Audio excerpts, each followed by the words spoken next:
Yeah. Yeah. It's game 7. Game 7.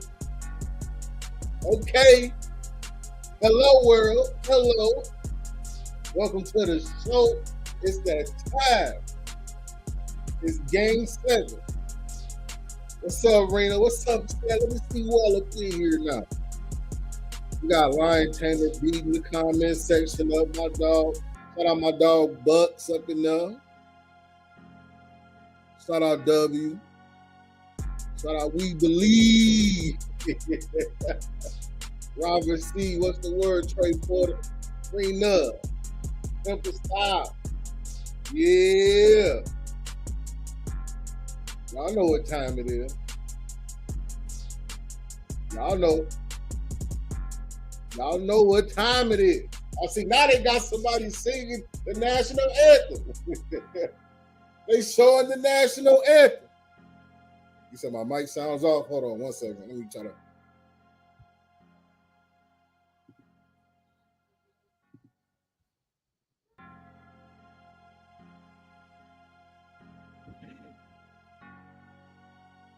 How about now? Is the mic together? What's up, Red Pill? What's up, Kate? This is the last NBA live stream of the season. Hit that like button, y'all. Yeah, for sure. Hit that like. Man, honestly, I don't see the Pacers winning this in OKC, but I do want the Pacers to win. Pacers got to do something. Will the light-skinned Haliburton show up, or will it be safe? You feel me? Let's go. Are they finna send the Thunder back to Love's truck stop? Hey, yeah. If the Thunder lose, somebody's shooting up a Love's truck stop. Now, there's no Scott Foster tonight, at least. We will not be able to blame Scott Foster. But we're going to see. Pacers, I think the Pacers are the better team, me personally. But, you know, if FTA shoot 9 plus free throws tonight, it's tough. Oh, it's going to be tough. Thank God he got replaced, Lion Taylor. Thank God. Because they already knew, like, they put Scott Foster in this game, it's going to hurt our image. Because we already know what Scott Foster was going to do. Yes, there is no Scott Foster tonight.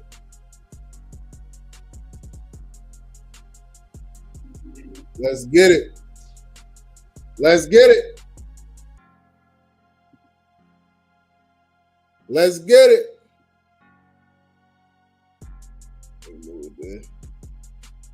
Move this out the way. Yeah, he was in the rotation. Cause I was telling people like, man, Scott Foster game 7. They're like, oh no, Zay said it, man. We gotta get Scott Foster out of here. They know. What's the word, soccer? King speech. King speech. Yes, sir. Yes, sir. Oh, yeah, man. NBA on NBC gonna be crazy because Jordan for sure, they can't control him. You know they can't control him. So you know he gonna keep it too real. Everybody type who y'all got in the chat. If you got Pacers or Thunder, let me know in the chat right now. Bust down the chat. Let's get it. Stork, what's the word? Ant, what's the word? Powell, what's the word?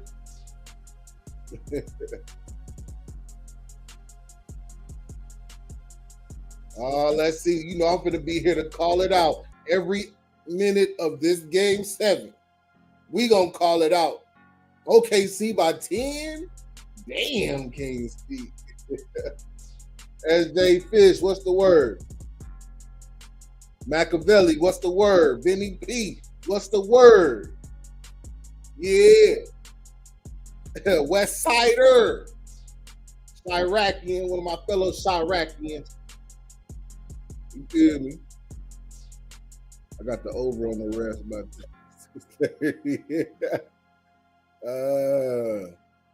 yeah. Let's go. Let's go. They still showing he got the goddamn down. I want the Pacers to win, but I feel Sugar Shea might take it. Yeah, Sugar Shea might take it, man. That's the sad part. They really trying to give it to Sugar Shea. You see all the commercials, all the marketing is going towards Sugar Shea, which is, well deserved because he did win the MVP. You should highlight and spotlight your MVP. You should want your MVP to recreate history from what we've seen in the past, winning the MVP and NBA championship in the same season. But you know what I mean? Is Shea one of the most unlikable MVPs of recent memory? I mean, he's a great player, but his style, his free throw hunting is sick. That's what's really sick. Lou Dort repping for Haiti. Yeah, he repping for Lil Haiti. Turn up there for Lil Haiti, man. Mark like, yeah, guys, don't fuck this up for me, guys. Yeah, Lou Dort should be fouling out of every game. Criticism, what's the word? Man, let's go. Let's go. Let's go. Haliburton. Come on, Haliburton. They need you tonight, Haliburton. Benedict Martin and his shout out to the Fugees. Shout out to the Fugees, man. Shout out. Shout out. Let's go. Is my mic sounding good? My mic decent? Let me know if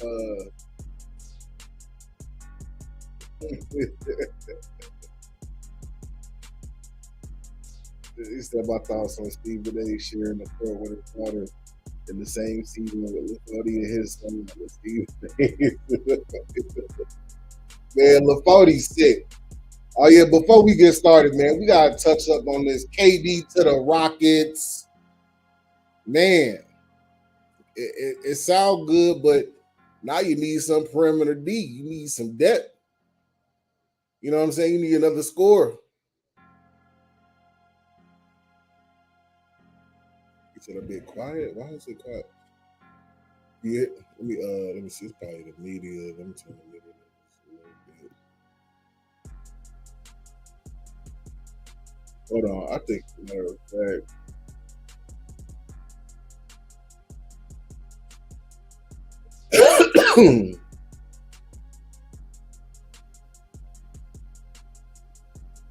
let me see if I can edit these settings. Tip off the rip. Who scored that? Miles Turner? Was that Miles Turner?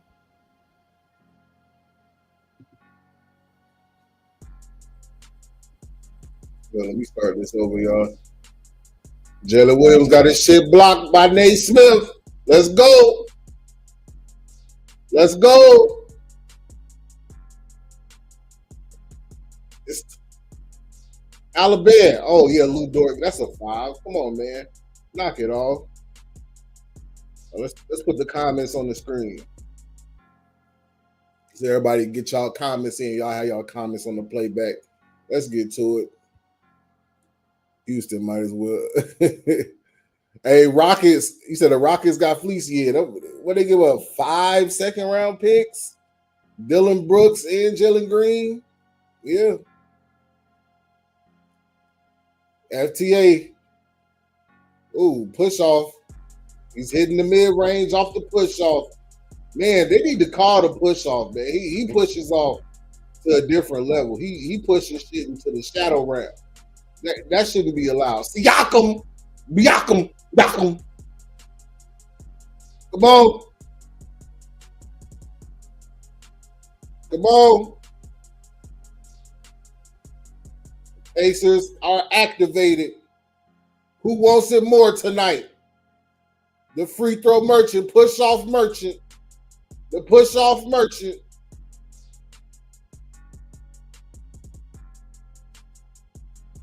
Oh, yeah. Let's go. Come on. Yeah, let's go. Free throw merchant. The push off merchant. Come on. Mr. MVP. Mr. Looking for the foul. Come on. Yeah. Yeah. Yeah, that's his signature move, man. That's his signature move. Oh. Come on, Siakam. Oh, Jalen Williams. Pull up. Oh, shit, Siakam. With the air ball. Air Siakam. Oh, FTA. Oh, here you go. They said before the shot. They're saying before the shot. Yeah, he pushed it, bro. Man, this man is disgusting. Every fucking time he gets to the rim or get close to the rim, he pushing off, trying to hit that mid-range. Junior, what's crack-a-lacking, cuz?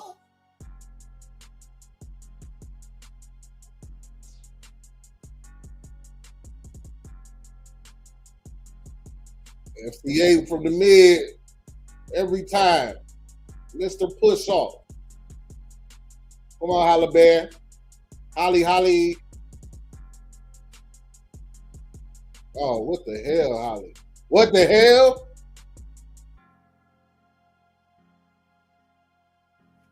Yeah, my fucking stream hella behind. What the fuck? My stream in the past time, in the land before time and shit. Hold on, man. Okay, chat. Hold on, let me grab my iPad, man, because that shit might have to be. We gotta be faster for this. Come on.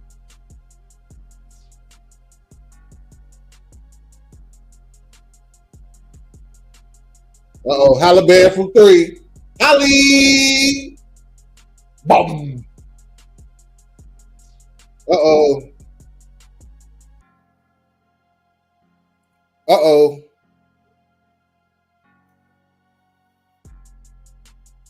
Uh-oh. Uh-oh. It's a miss. Oh, Holly from three. Oh! Holly!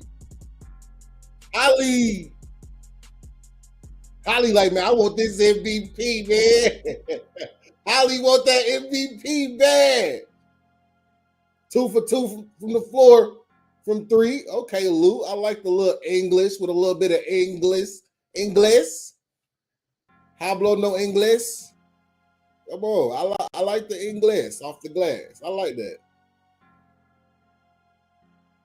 Siakam like, man, I want the MVP too. Look at me.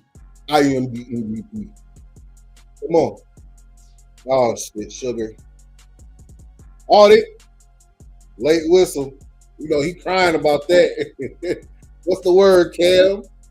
Killer Cam? Killer. What's the word? This English. The reverse. Come on, I like that. It's not a foul. He definitely didn't even touch it. He jumped right past. MTA a bitch, man. I don't like this. Like, bro, he didn't. Come on, man. This is sick. This is sick. FTA.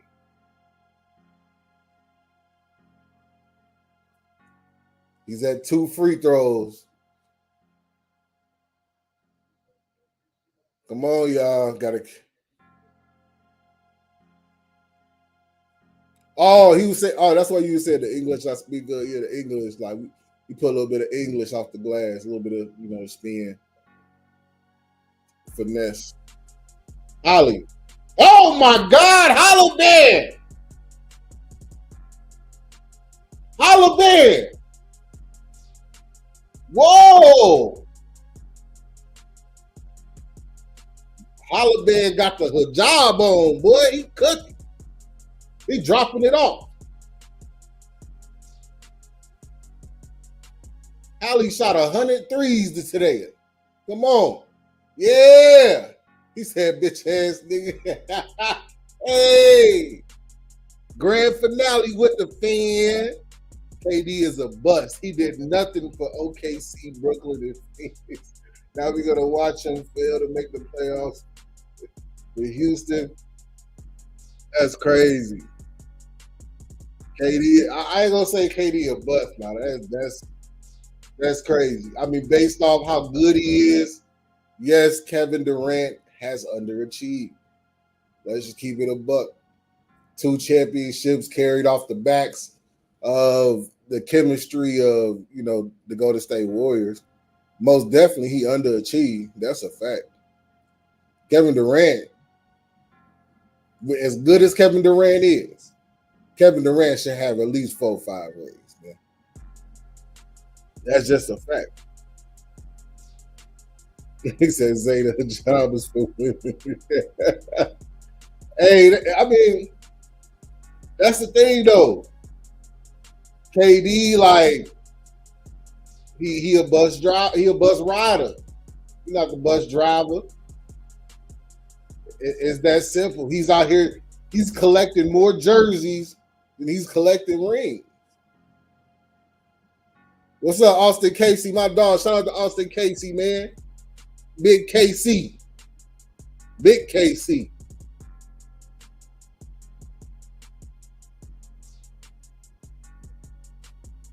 He said Zay got big. What happened? Lion Tamer, what happened? I've been out of it, man. We getting this shit popping, man. We just hit 14K today. Shout out to everybody, man. We hit 14K. Thank you.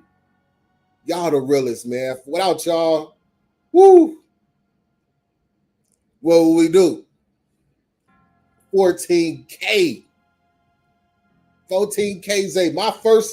My year ain't even up yet. My year is on the 26th of June, and we at 14K in the first year. You can't ask for a better start to YouTube, man. I appreciate y'all. Cause I got people that's doing this. There's people that been doing this for a long time, been on this for years. There's people that been, trying to start their YouTube this year, and it's still ain't got to this level, and I'm thankful, man. Y'all constantly have me pushing above my weight, constantly.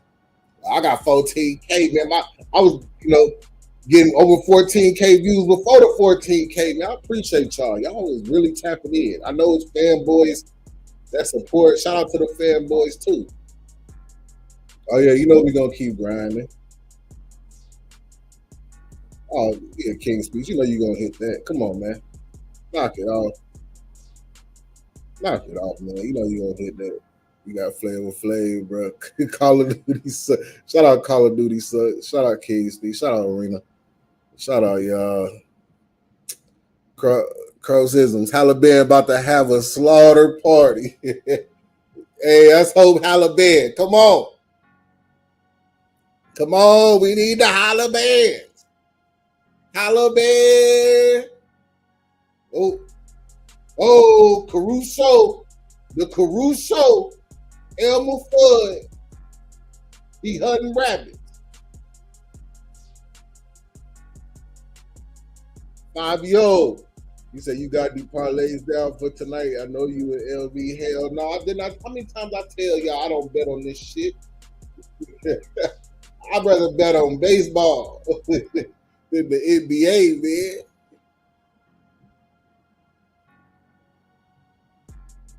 Oh yeah, man. Hey, if YouTube didn't slow me down last month, they slowed me down so bad. I'm still not even barely recovering, especially on live. Like they can slow down my lives for sure.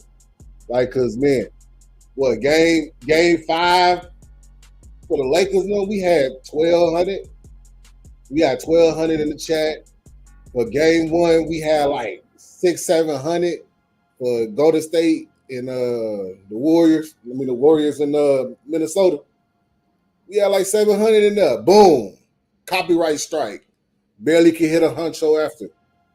Like whoa, make it make sense. He said, "Talk to me. Why baseball? Because in baseball, see, like in the NBA, when you selling, there ain't shit they can do about it. There's no punishment. You know, I mean, there might be a punishment in terms of them trading your ass, but that ain't gonna happen until the deadline or the end of the season. But in the MLB, if you selling, you know where you going? Back on that bus. They gonna send your ass down to the AAA. They'll send your ass down to the gutter, to the shadow realm. Like, yeah, son, you're tweaking. We're gonna send you down to the bus. Maybe get your act right. You feel me? They make you get your act right. You gotta perform in baseball because you're going back on that bus. Let's go. Let's get it. They about to take the lead. Oh, Caruso. God damn it! Caruso. Come on.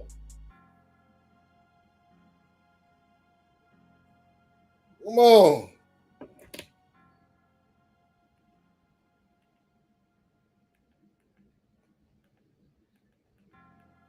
God damn it. I'm getting the ears.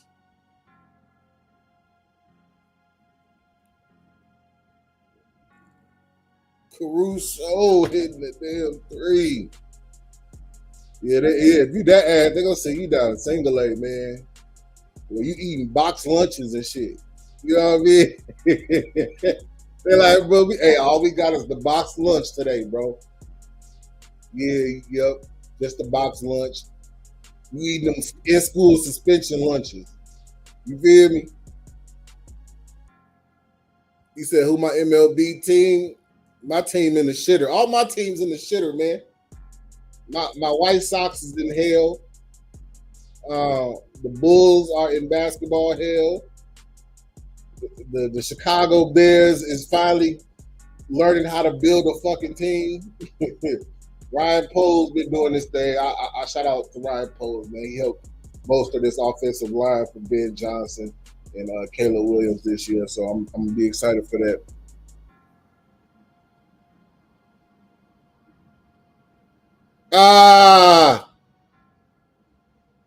Hallie, get up, Hallie, get up, Craig, get up, get up, Craig, get up, Craig, get up, get up, Craig, come on, man, get up, Hallie, get up. No! No! No! Get up!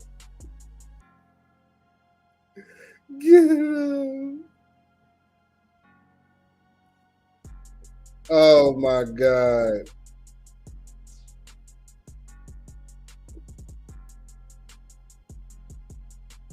Get up!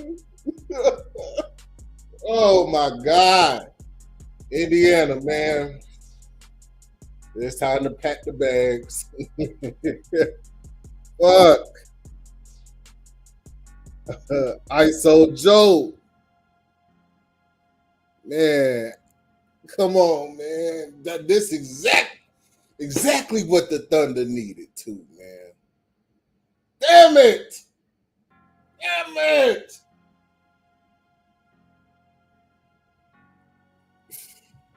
Everybody throw praying hands in the chat for Haliburton, man. Please get up, Craig.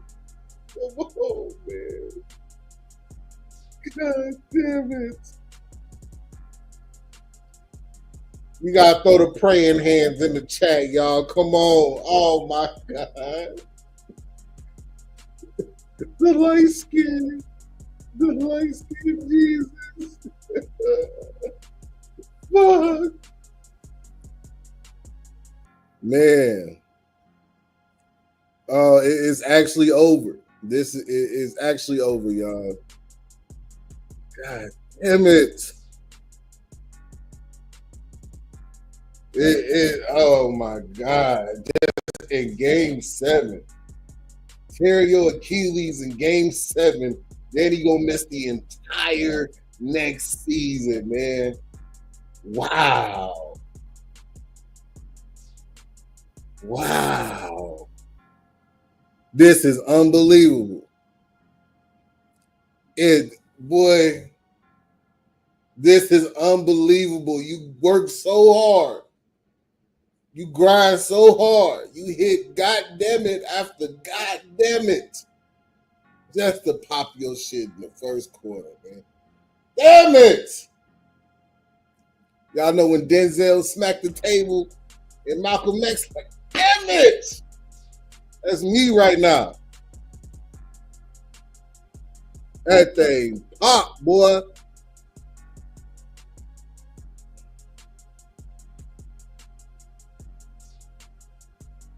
Man, oh my God. TJ McConnell.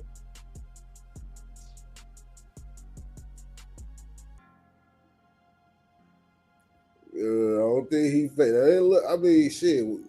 Yeah, I look at their face and their reaction, man. He started crying already. I'm like, God damn it. Come on, man. Come on, Craig. Come on, Craig.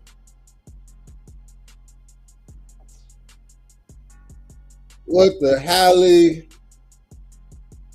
Yeah, shout out to King's Speech, man. I hope Orlando is treating you well. Bucks. Hey, Bucks, yeah, TJ got to put the Pacers on that, man. Look how they huddling around him. They giving him the spirit bomb. Yeah, it's over with, man. Oh, Lord. TJ and Mathering going to have to step up. And Ben Shepherd. I don't know.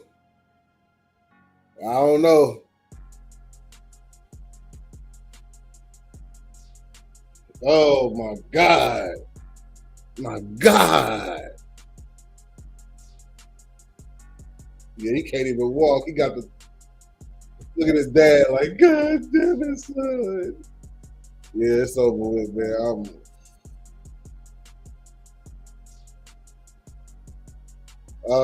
It's gonna be tough.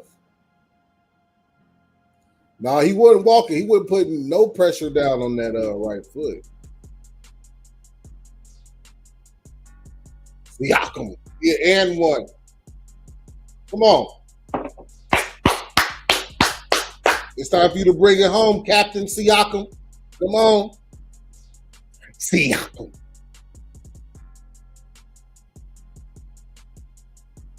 Man, y'all seen that clip where his motherfucking eyes was rolling in the back of his head? Siakam was... That boy was doing voodoo on some shit. Yo, Siakam had... I was like, boy, either he getting the best top in the world or he channeling demons or something. Because, man, you know what them eyes roll back like that mean, man. I mean, shorty, you getting some history lessons. You know what I mean? My dog was fighting demons with them eyes closed. Turned to the Undertaker eyes. Just the messenger with the $2. What's the word? What's up, Zay? Go Captain Phillips, guy. Go Pacers. Captain Siakam. Oh, they letting Caruso shoot this motherfucker. Oh, he's out of bounds. Foot on the line, man. Come on.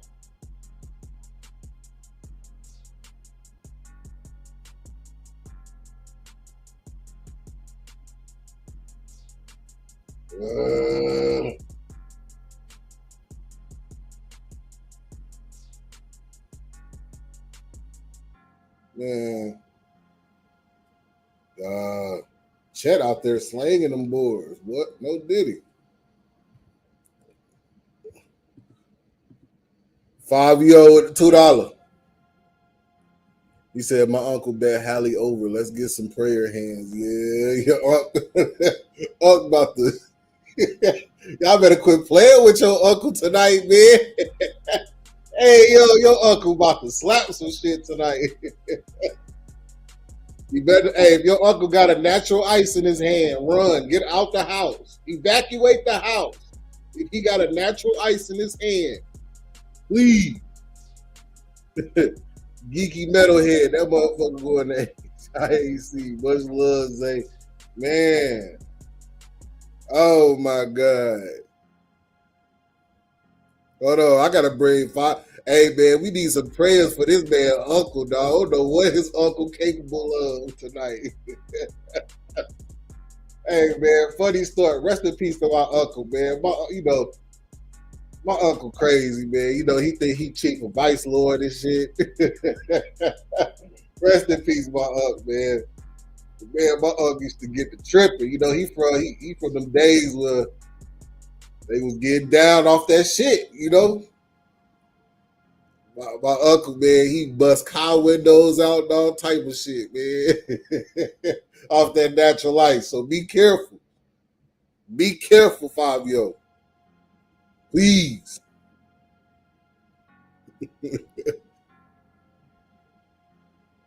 Let's go. Let's see it. Okay, so Wallace, what the hell is that?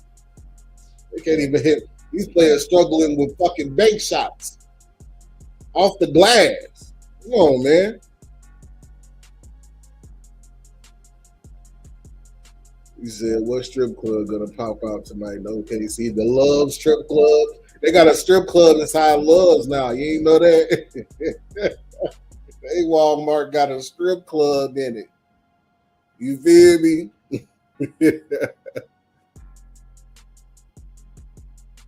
People say, yeah, see, 22 Savage. Yeah, that's sick right here. This is sickening. How is he better than Kobe with 1 ring? He's nowhere near Kobe.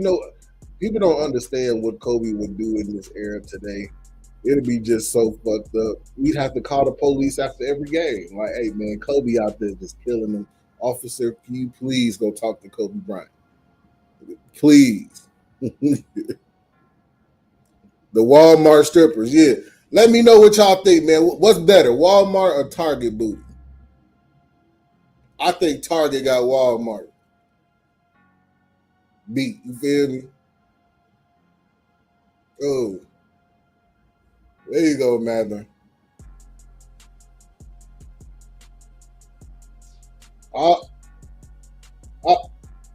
There you go.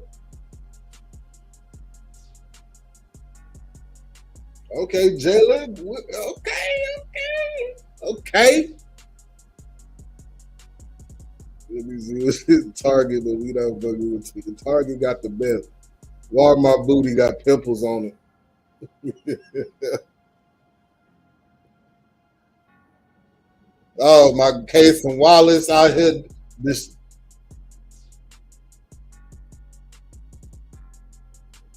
that a blocking foul? Man. King Speed said I used to set up targets back in 06. Hey. Target the better story. No, Walmart's better on the prices, of course. But you fuck around and get into an altercation going to Walmart, man. Before you even get inside the store. You know the Walmart out here in Vegas, man. This is, motherfucker ask you get asked for $20 by the time you get inside the Walmart. He said Cole's got the pose. That's crazy. Pause. Yes, Target has much more higher quality items. Yeah, the refs. This is sick. The market pantry.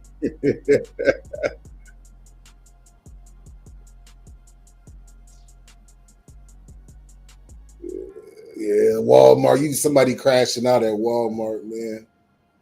You know what I mean? Ooh, look at they showing it again. No, he said no. Oh my God. Don't show it again. Great value market pantry.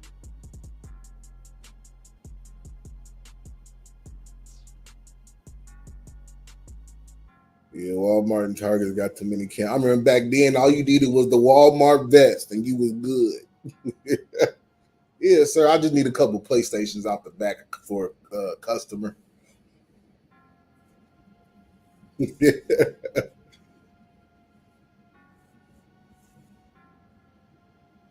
Eating shit off the shelf and get a package to the manager.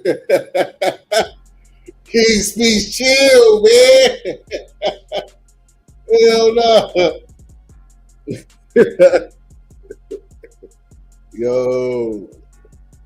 Yeah, man. If you just had that Walmart vest. Oh yeah, you can get a PlayStation too. Mm.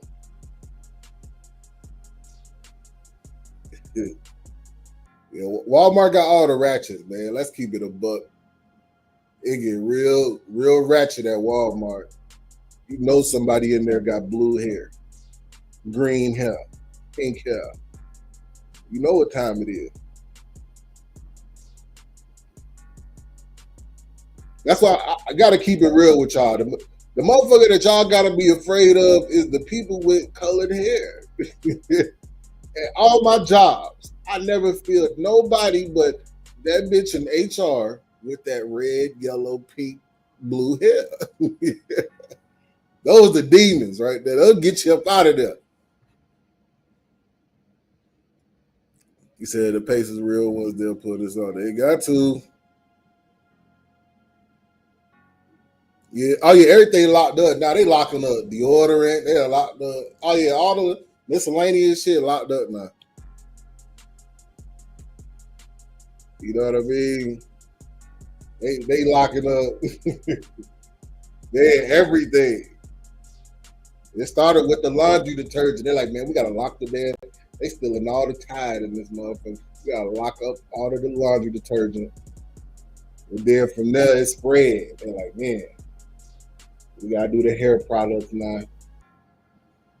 Yeah, baby formula. Definitely during the pandemic. Oh, we gotta lock up the baby formula. But you know, that's all people did during the pandemic was fuck. You had nowhere to go. How many babies was born during the pandemic? We better lock the baby oil up.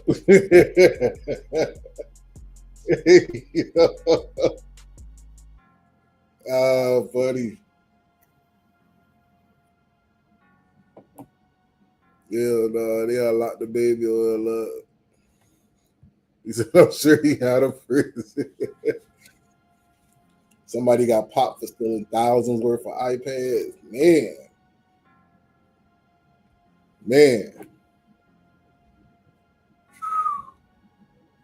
You know, y'all out there in New York, y'all be locking shit up for it. You be locked up for a backpack for 7 years. Like, come on, man. You like, bro, I just stole a backpack, bro. Like, why am I sitting down for 7 years, man? For a backpack. What they had that young bull out there on Rikers Island for a backpack? Like, bro, he at Rikers Island. Why? You know what I'm saying? That's a place I want to get locked up in. You don't get locked up in Chicago, New York, and LA, man. That's the one place you don't. As soon as you walk into jail in Cali, they're gonna be like, "On Pyro, where you from?" You like, bro, hold on.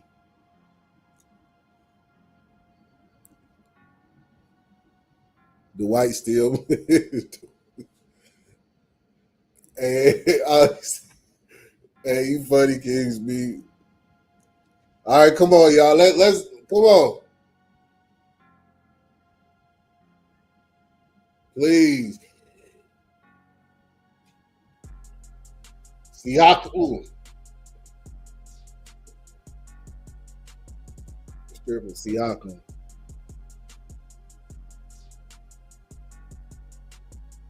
He said I almost went to jail in LA. I was acting up till I saw LAPD. Get a boy put a plunge in your ass. You know, New York police, they got their nightstick tucked. Like, yeah, we finna beat his legs up. Yeah, LA County different, man. I ain't gonna lie to you. Like you could die in front of a palm tree. You like, damn, man, I just came to see the palm trees. Nigga done smoked you in front of the palm tree. I never understood why people were so angry in LA. Like, why you so nigga? You got palm trees in front of your house. You know what I mean? You got the sun all year long. Y'all out here bad. Now, yeah, you know, LeBron. Y'all notice how LaFody James, he's talking about everything but them damn PED allegations. Why he doing Miami games on that?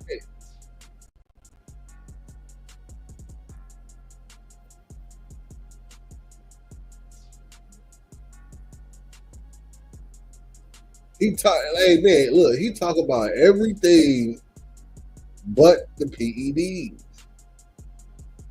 Yeah, gang banging with palm trees and beaches in the backyard. It's definitely crazy. I know. I'm like, man, something ain't adding up. All I want to hear is LaFody talk about the PED. Say, hey man, these people are crazy thinking I'm on PED. I spend I spend 70 million on my body a month.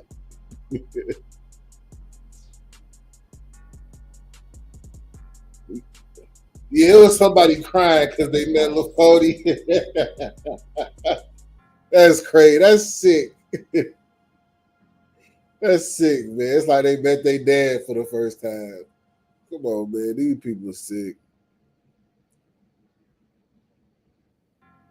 Yeah.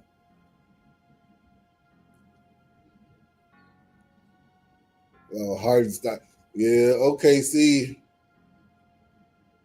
Uh, Haliburton. Come on, man. We need Haliburton back, man.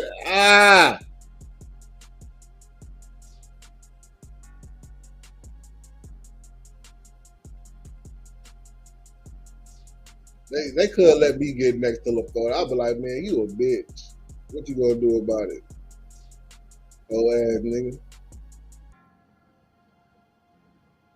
You did that to Stephen A. Stephen A. A motherfucking goofy. Probably gonna put Willis Reed in the fourth. He just got back home yesterday, King's Beach.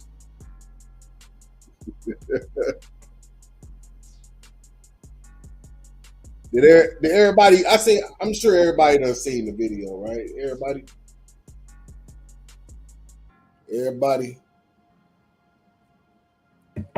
Fill up. What's the word, man? Uh, come on, TJ, Siakam. Come on, somebody got to step up. Who gonna step up?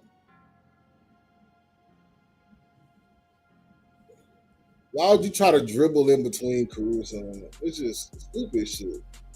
Stupid. Good turnover, yeah.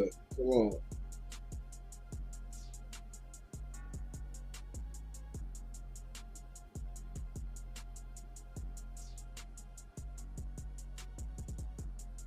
Come on, Siakam. We got Kason Wallace. So get destroy him.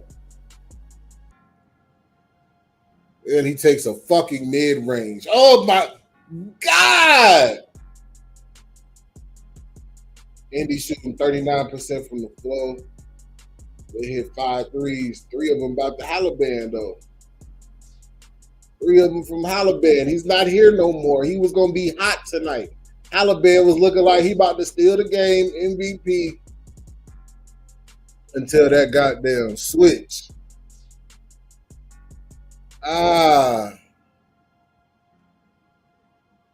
They showing Haliburton injury again. Damn it. Oh, Cliffy up in here. Where Cliffy go? Just tuned in, man. Yeah, Cliffy. Cliffy, it's all bad right now. We hurting.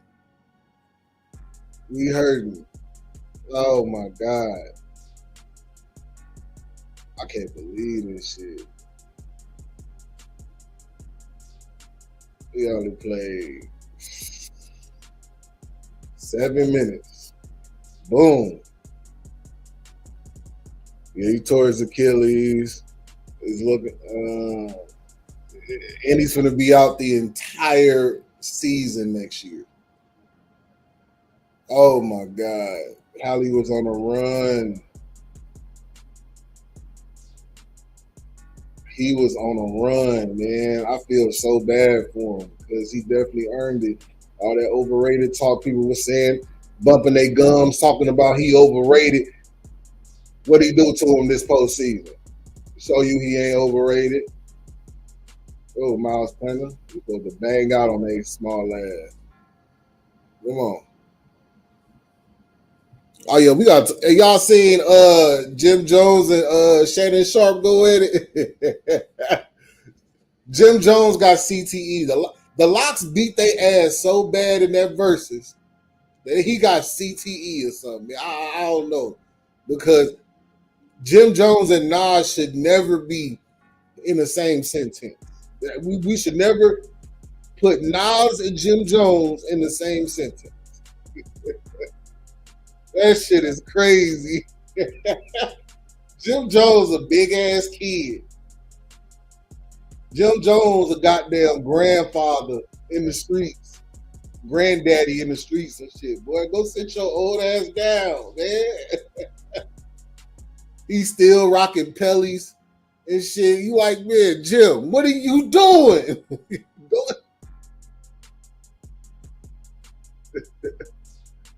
The beat was about because Shannon told him, like, hey, man, like, you can't mention Nas' name for real. You ain't got no motherfucking clap.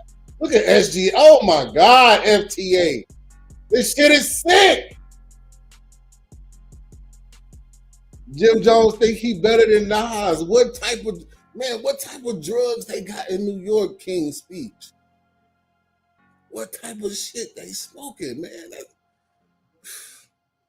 That shit posing. Got him thinking he better than Nas.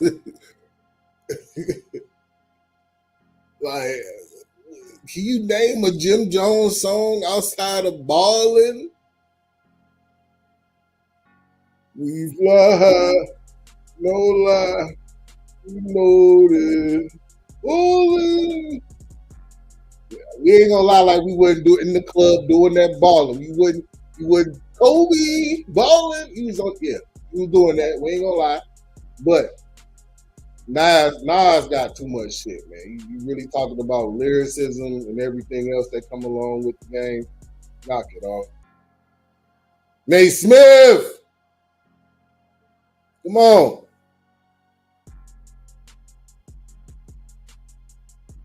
Jim Jones, I ain't gonna lie, he got one song that I listen to that it's still in Harlem. That shit kind of weak. Still in Harlem. That shit kind of bad.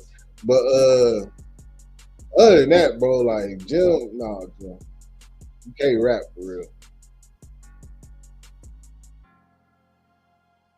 And he definitely was the weakest in Dipset for Shorty.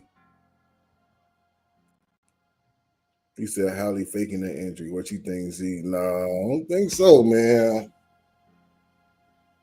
Halle got a dark skinned dad. His dad, like, boy, you gotta get your ass up. You know what I mean? He light skinned, but he's still a dark nigga. You feel me?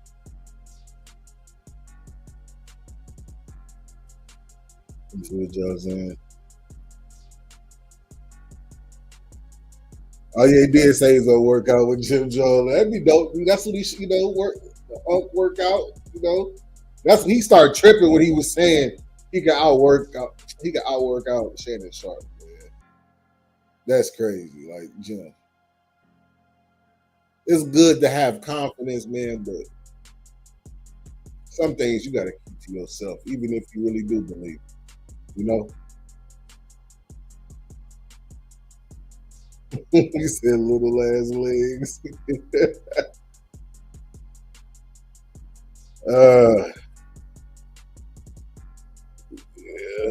That shit pop, man. That shit did pop, Bucks. We ain't lying. That shit. FTA mid and fuck, but he get all the calls. Yeah, he mid and fuck. He get all the calls, man. Garbage. I hate it. Like he'd be so much better. So much. So much better, man.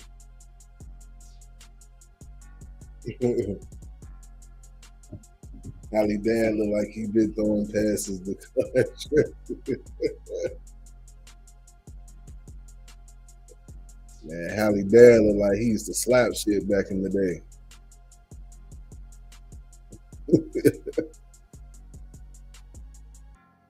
Yeah, he like he's tight. He could beat up Mike Tyson, huh?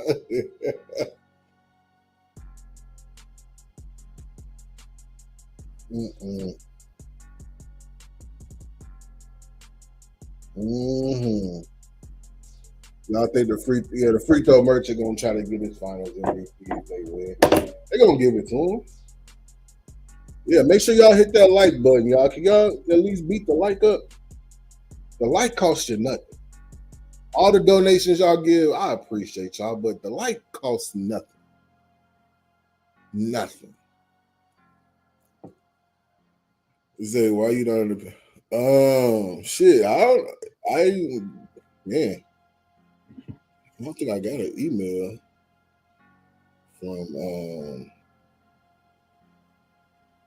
I think I got an email from AOA show this morning. I wouldn't have been able to join anyway, man, today. But what did the panel say, Lion Tamer? You didn't tell me what they said. I gotta go look. I didn't even get to watch.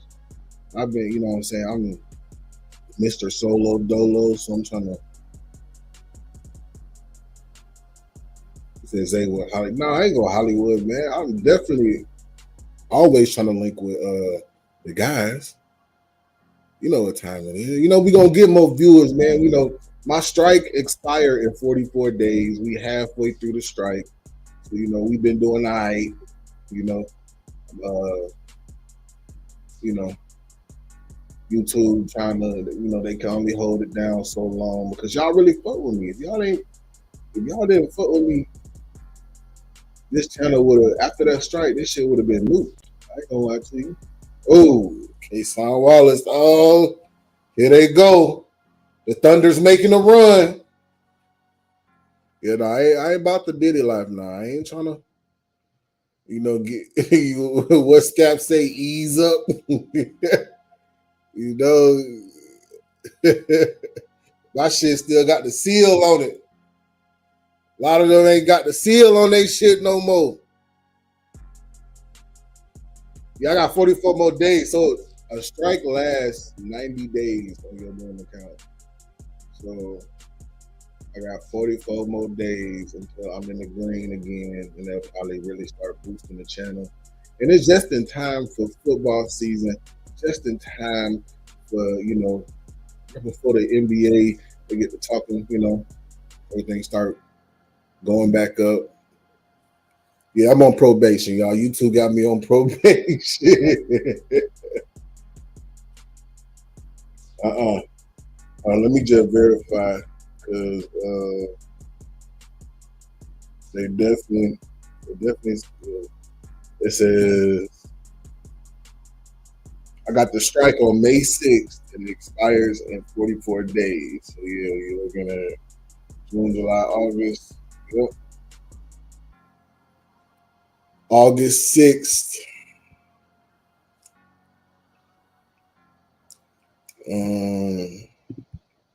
Yeah, that August shit. God damn it. Ooh. Yeah, they got me in solitary, man.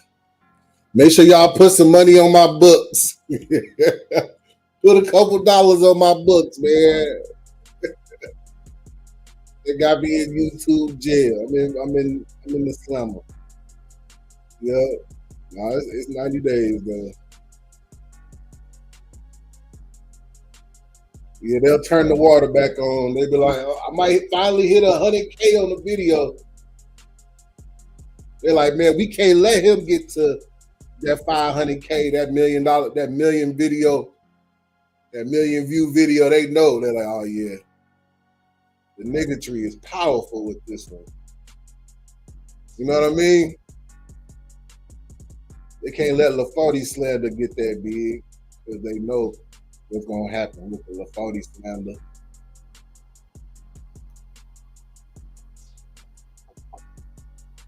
Yeah, we need some commissary.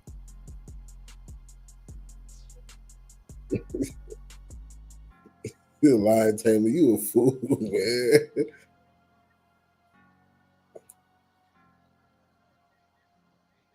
Yeah, the NBA is definitely rigged. I mean,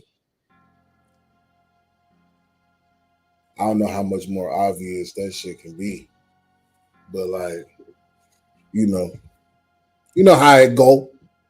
He said Zay coming home soon. Free that boy, yeah, free me, y'all. Free me out the slammer. I need some commissary. I can't make phone calls.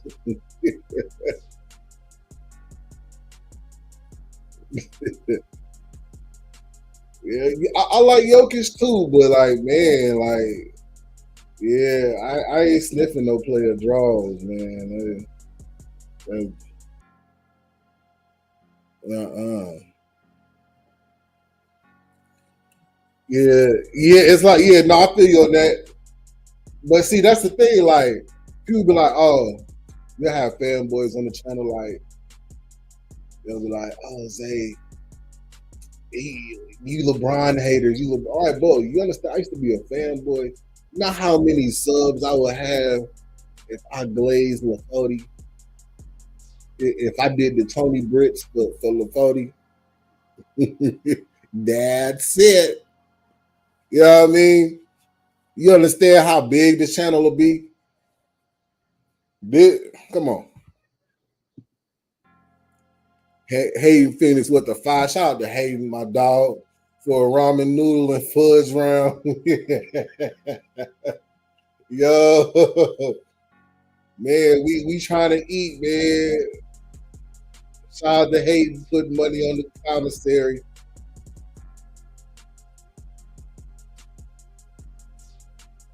What Joel at? Joel hit? Oh yeah, Joel. Shout out Joel, my mob boy. What's the word, Joel?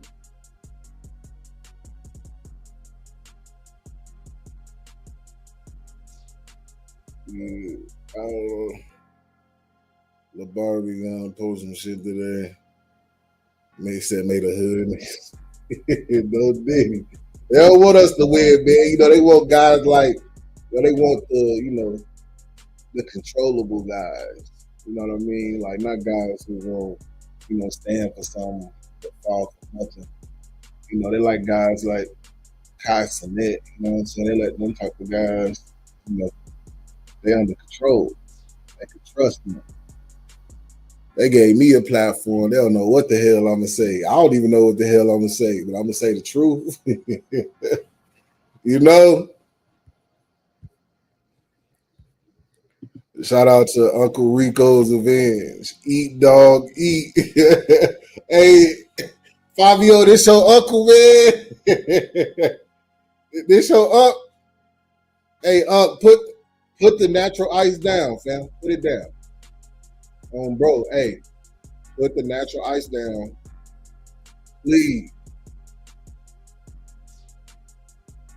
Yeah, a lot of them dudes, man, y'all see it, they got the Illuminati symbols, their symbolism. You know what I'm saying? The shit get real sticky, man. I don't know if none of this stuff be true or not, especially when it comes to this YouTube shit. But a lot of stuff don't be adding up, man. It don't.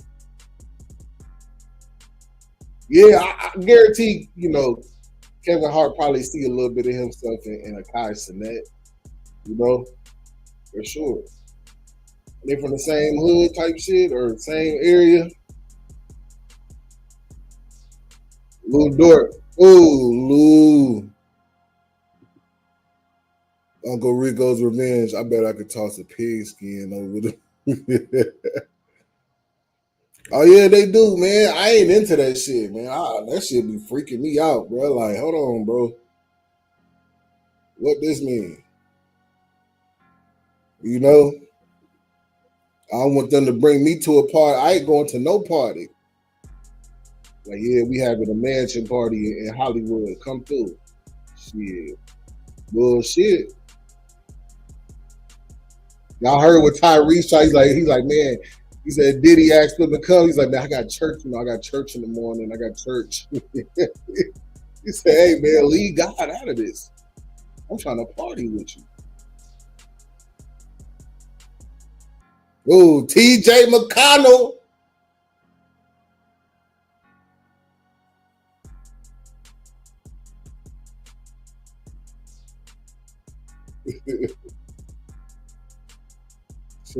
Check, get this shit slapped.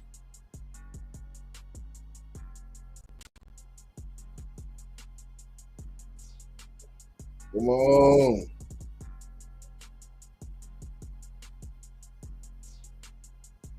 Oh, Siakam. Siakam. Oh, Chet with the active hands. I like that, Chet. Yeah, the Pacers hanging in there. They hanging in. But they need Taliban. Taliban, you need them.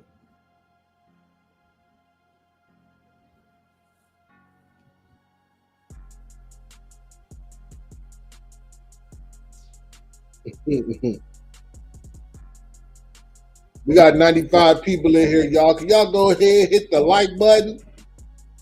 Hit the like. Hit the like.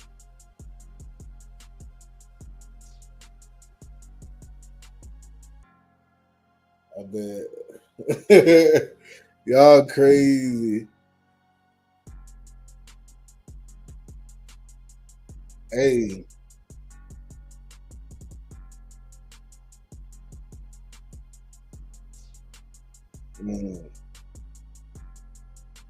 Oh! Goaltender? Okay. Yes, yeah, got this shit blocked twice in a row. Most definitely did.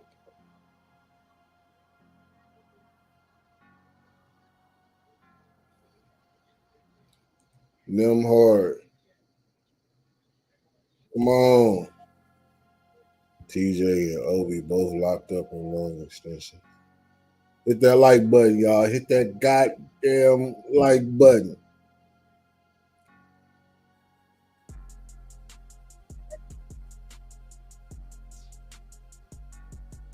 God damn it, hit the like.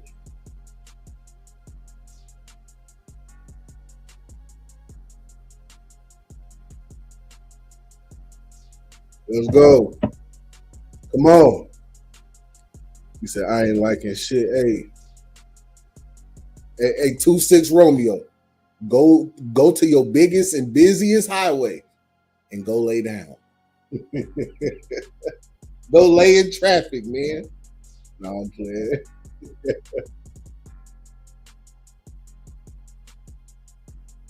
Sean Price, Haliburton tore his Achilles in the first quarter, bro.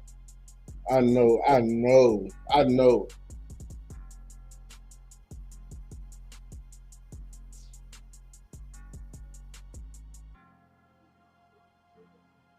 Infinite Zero, appreciate you. Yeah, go ahead, give your boy a like. I can't even see. See, YouTube not usually like I could join my live. I can't even see my live. So I can see how many likes it got in that motherfucker. How many likes it got, y'all? Let me know.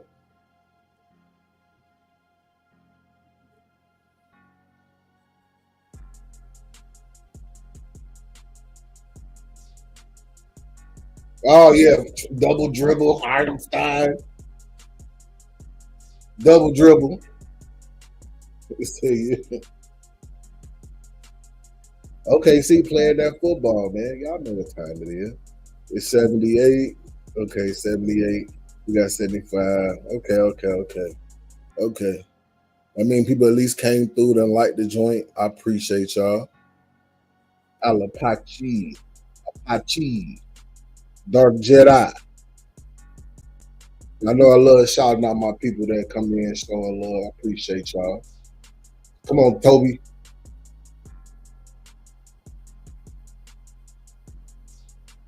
Toby. Obi. Toby Obi. What's good, Javaris?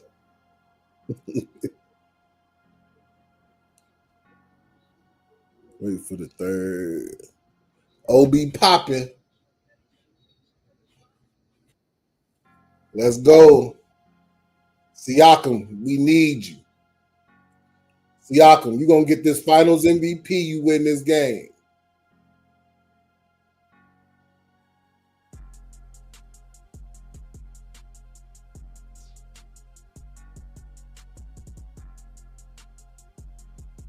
Malika Airdrew, egghead self. Hey girl, pull your tracks out. Come on. Let's get it. This is crazy. Before the strike, we was getting 700, 800. Bruh, this the one right here. Store. Before the strike, we was killing on live. We was killing your favorite people going live.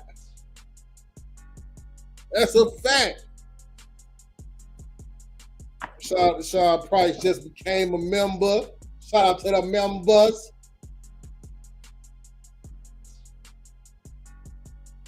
Look, man, before the strike, we was killing on live. Killing them. Now you can people can certain people can't even see when I'm live.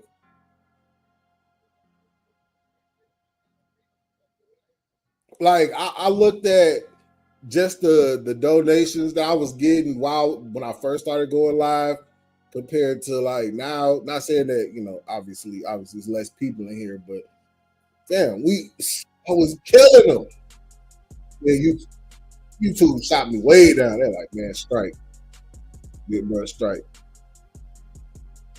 Shout out to Sean Price for becoming a member. Yeah, like we had 700. We was having hundreds of people in the live.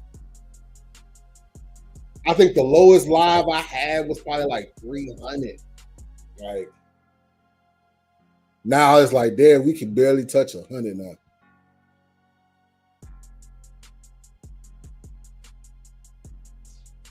Like, read our comments. Yeah, YouTube has been rigged. Yeah, YouTube is rigged for the real ones. They know the offensive foul. They gave Luke Dort an offensive. Come on, man. This is sick. The referees are sick.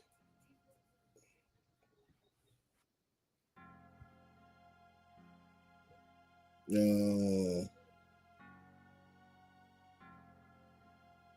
said, I'm telling y'all, it's not 74 people, but 750 people.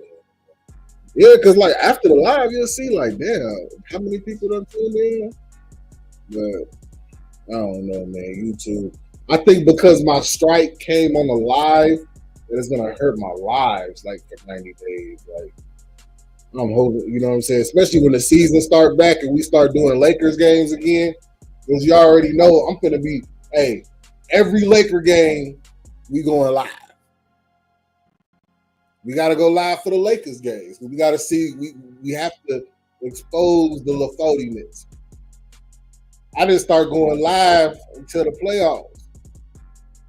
So, but this season we're gonna go live. We gotta catch it live in action.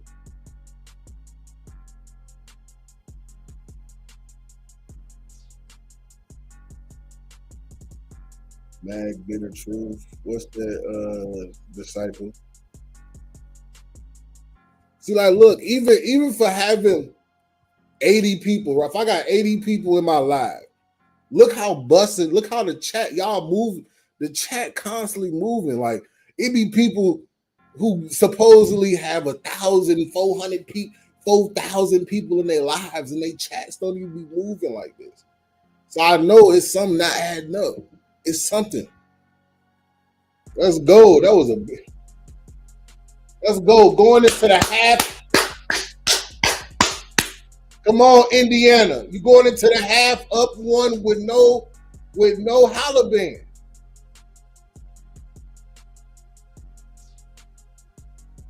See, like,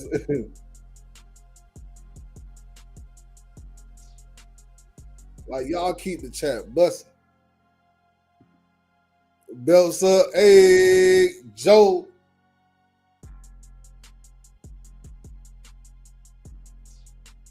I'm gonna check them out, Disciple. Paid per views. Yeah, some people be paying per views. They do though. I had somebody ask me, they like, man, bro, how much those views cost you? I like, huh? Raggy, what? The fuck? I ain't never bought a view a day in my life on my son. Knock it off. Like, never bought a view. So we hit up 95. Hey, shout out to everybody that's tuning in, that's tapping in. Hit that like button. Let's get to it. Let's get to this, man. Let's talk about what we've kind of seen so far. Siakam, he's trying. He's trying. He's trying to hold it down. Nemhar's trying to hold it down. Matherin, they need big games from them. Big games. Haliburton has torn the Achilles. He is out. He's out of there. Well, let me see. I gotta catch up with y'all comments. Y'all moving fast in this motherfucker. Joe with the Red Bull. Yeah, shout out to Joe, man. Reing up. You know what it is. The Demon Pacers. He said, how do you buy views? I damn sure lose. I don't know, man. There be people selling views. Yeah, how much them views cost? Like, boy, you better go look at the comment section. That's how you know when some ain't adding up. You gotta go look at the comment section. Man, I don't remember a video where I get under like 300 comments. You know what I'm saying? Like on the low end. Like, bro, we have 500, we got 1,000 comment videos where people just in the comments going crazy. I appreciate y'all for that. We hit 100. Shout out to the people in the chat. We hit 100. We hit 100. Oh, damn, it just went down to 95. But we hit the 100. Come on.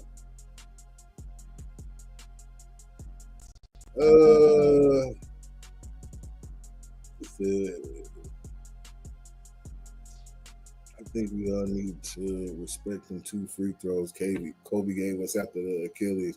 Now, for sure, Bucks, we gotta respect that. We gotta respect what Kobe did. Kobe paved the way for a lot of these guys. You see guys start hitting free throws after tearing their shit up. Come on.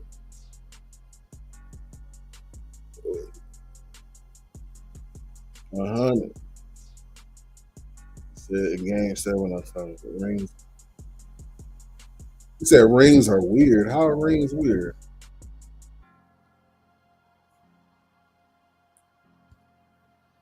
Y'all can. Yeah, you can't, man. Like honestly, out of all the basketball content creators, I got respect for y'all, but my comment section, the most diabolical.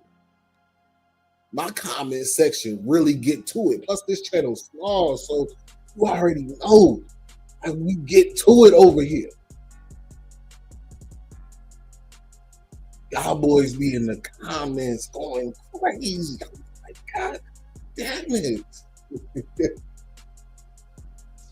Oh, man.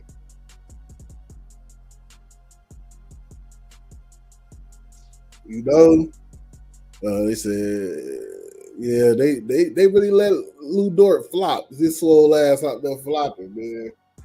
Playing football and shit. No, yeah, for sure.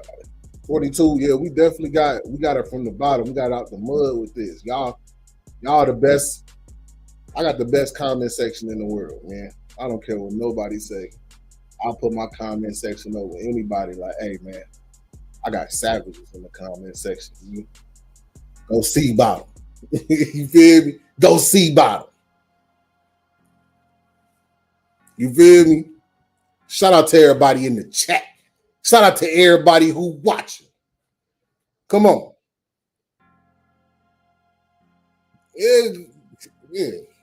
Yeah, Tyrese's dad crying. Yeah. Mm-hmm. It's over. Shit.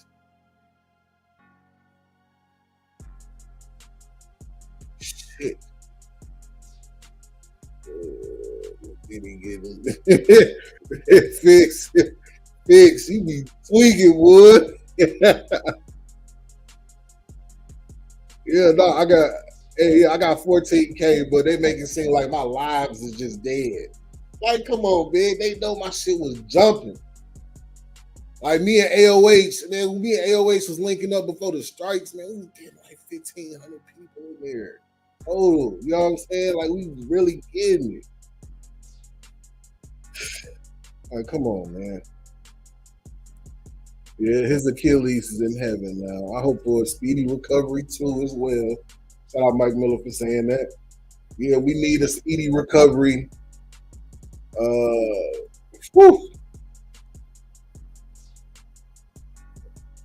Speedy recovery. Shout out Phillip, 14K strong. We 14K, baby. 14K, baby. Yeah.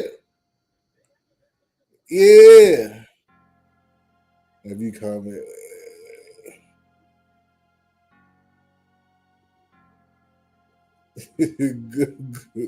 Go back to LA, LeBron. You'll never be Jordan or Kobe. I know he was so hurt hearing that shit.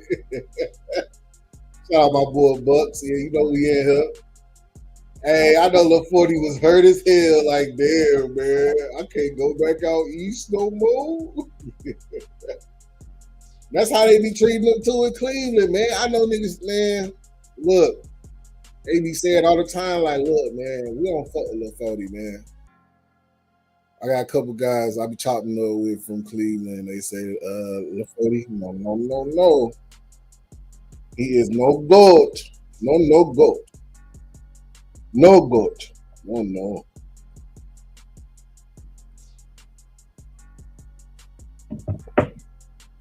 Nobody.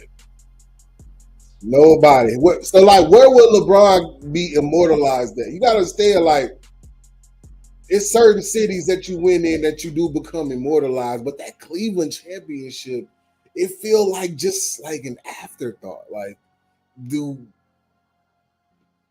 I know Cleveland obviously is thankful for the championship, but like, it don't feel like a championship, do it?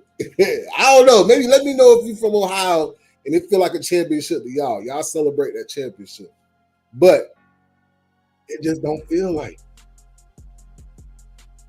Oh yeah. Oh wait, y'all gonna give me to that 100K, man. I'm trying to get that plaque. Y'all know what I'm gonna do when I can get that plaque. There's a lot of niggas, man, who be hating on 93.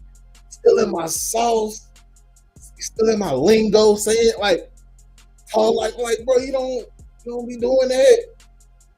Come on. Y'all really would be.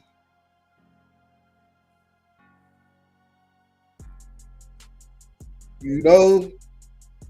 Like I'm not no goddamn, I'm not trying to be, the Tim Ledler of this shit. I'm not trying to be, you know, the Brian Windhorse of this shit. I'm trying to entertain y'all and give y'all the truth based off our perspective, what we see.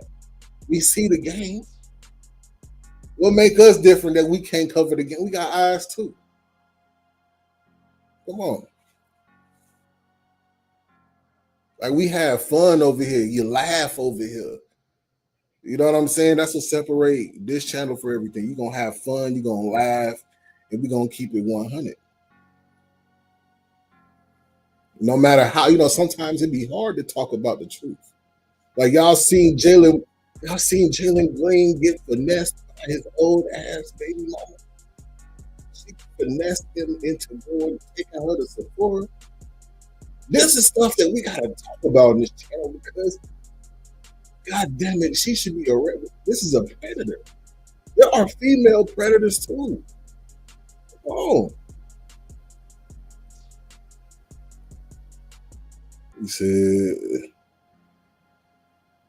yes, King Speech over here being nice to the fanboys. I put my foot on the fanboy's neck. You got to keep your foot on the fanboy's neck.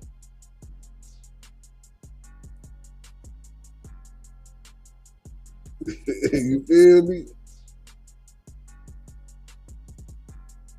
He said, this comment in the chat makes me the greatest of all time. Hey, yo, you crazy, man. Yeah, it's only up from here, Buzz. You know what time it is, man. We coming with it. Pacer sell too much. They ain't sold. I mean, they ain't sold though, for real. I mean, the Scott Foster game was it was sick. Technically, this should have been over in 6. If we be for real, the Pacers should have won this 6, man. But, they giving OKC a way out. Stop spraying Zay. We here, real ones. What you think about? Oh yeah, we talked about that. Jeannie Bus. She done got the Brinks truck, y'all. They done opened up the Brinks truck for Jeannie Bus. I know the Celtics sick. Like, they got what? The motherfuckers got what? Hold on. Sell off. Renegotiate. Jeannie got $10 billion. $10 billion. God damn it. $10 billion. Come on. I'm trying to catch up. I'm far behind in the comments. Y'all got so many damn comments. I'm far behind in this motherfucker. Let me see where was that. You said all the hood niggas like that like hit that like button. Yeah, all the gang, hit that like button. Hit that like button. He said, where my suburbs at? I done lived in the suburbs too, man. Come on. Shit, I lived in Minnesota. I was in white girl heaven. So bunny heaven.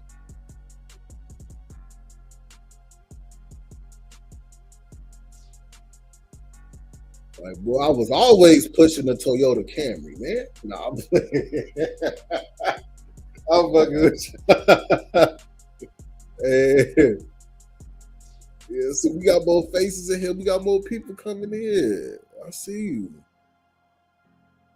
You say you just got Junior to bed. You want to come on in here, King Speech? Let me know. Send me a text message. I'll see that faster if you're trying to come on here. Oh, yeah, yep. I'm going to drop it to you, King Speech.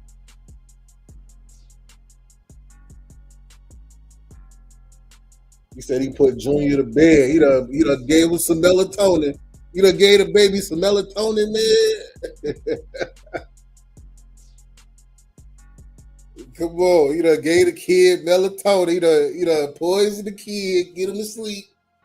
Nah, I'm kidding. I'm fucking with your Kings beat. Mm-hmm. Oh man, Minnesota different though. Like I was going down into small towns, they're like, you haven't seen like black guys like this before. You know what that means?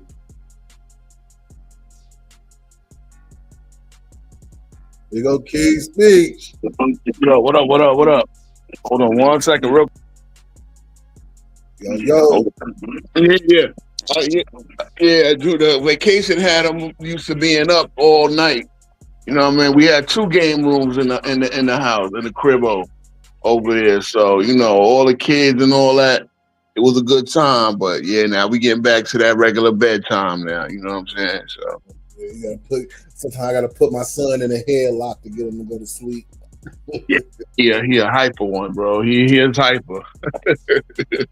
But it was real good, man. He had all the way to run around. He was getting in the slide, trying to slide into the pool, all that, man. He ain't got no fear. He got good swimming instincts. We got to get him back in that swim class. So, next time we just let him go. Maybe 2 next time we do the family reunion. We're going to do the same thing next year. So. Yeah, the family reunion. Yeah. It was a good time, man. It was a good time. It was my first time going to a Disney. I've never been on Disney, nothing, my whole life. I always managed to avoid Disney, but so it was a good time. Yeah, I've been to the one out in Cali. I ain't been to the one in Orlando. The one in Cali, man, it's just too damn busy, goddamn it. Well, yeah, Disney, they got like 10 different parks down in Orlando. They got the Magic Kingdom, Epcot, all types of shit. So it's like a whole thing, man. Yeah, I had a Seattle Sonics fan running into me, and she was like, "Yeah," she's like, "I was like, you root for the Thunder?" She said, "Hell no." They are not feeling the Thunder up in Seattle, so it's about time to get them their team back. You know what I'm saying? Seattle mad at that boy, like that boy took their job. Oh yeah. Well, yeah, I had the old boy from Go James Kingdom. He up on the FYF and on my show this week, and Philip Fry had him crashing out, and I'm like, bro, I'm sitting there like the whole time I'm sitting there, yo, shout out to Philip Fry. I'm like, bro, you crashing out over one dude. Your whole comment section be going in on me when I pull up to y'all stream, and your whole comment section, y'all be framing me. Y'all be doing all types of shit. Philip Fry had him crashing out. I was like, all right, I would just, I'm gonna let it go. I would treat my guests with respect, unlike some people. And then, I'm gonna use that down the line because it's like, you know what I'm saying?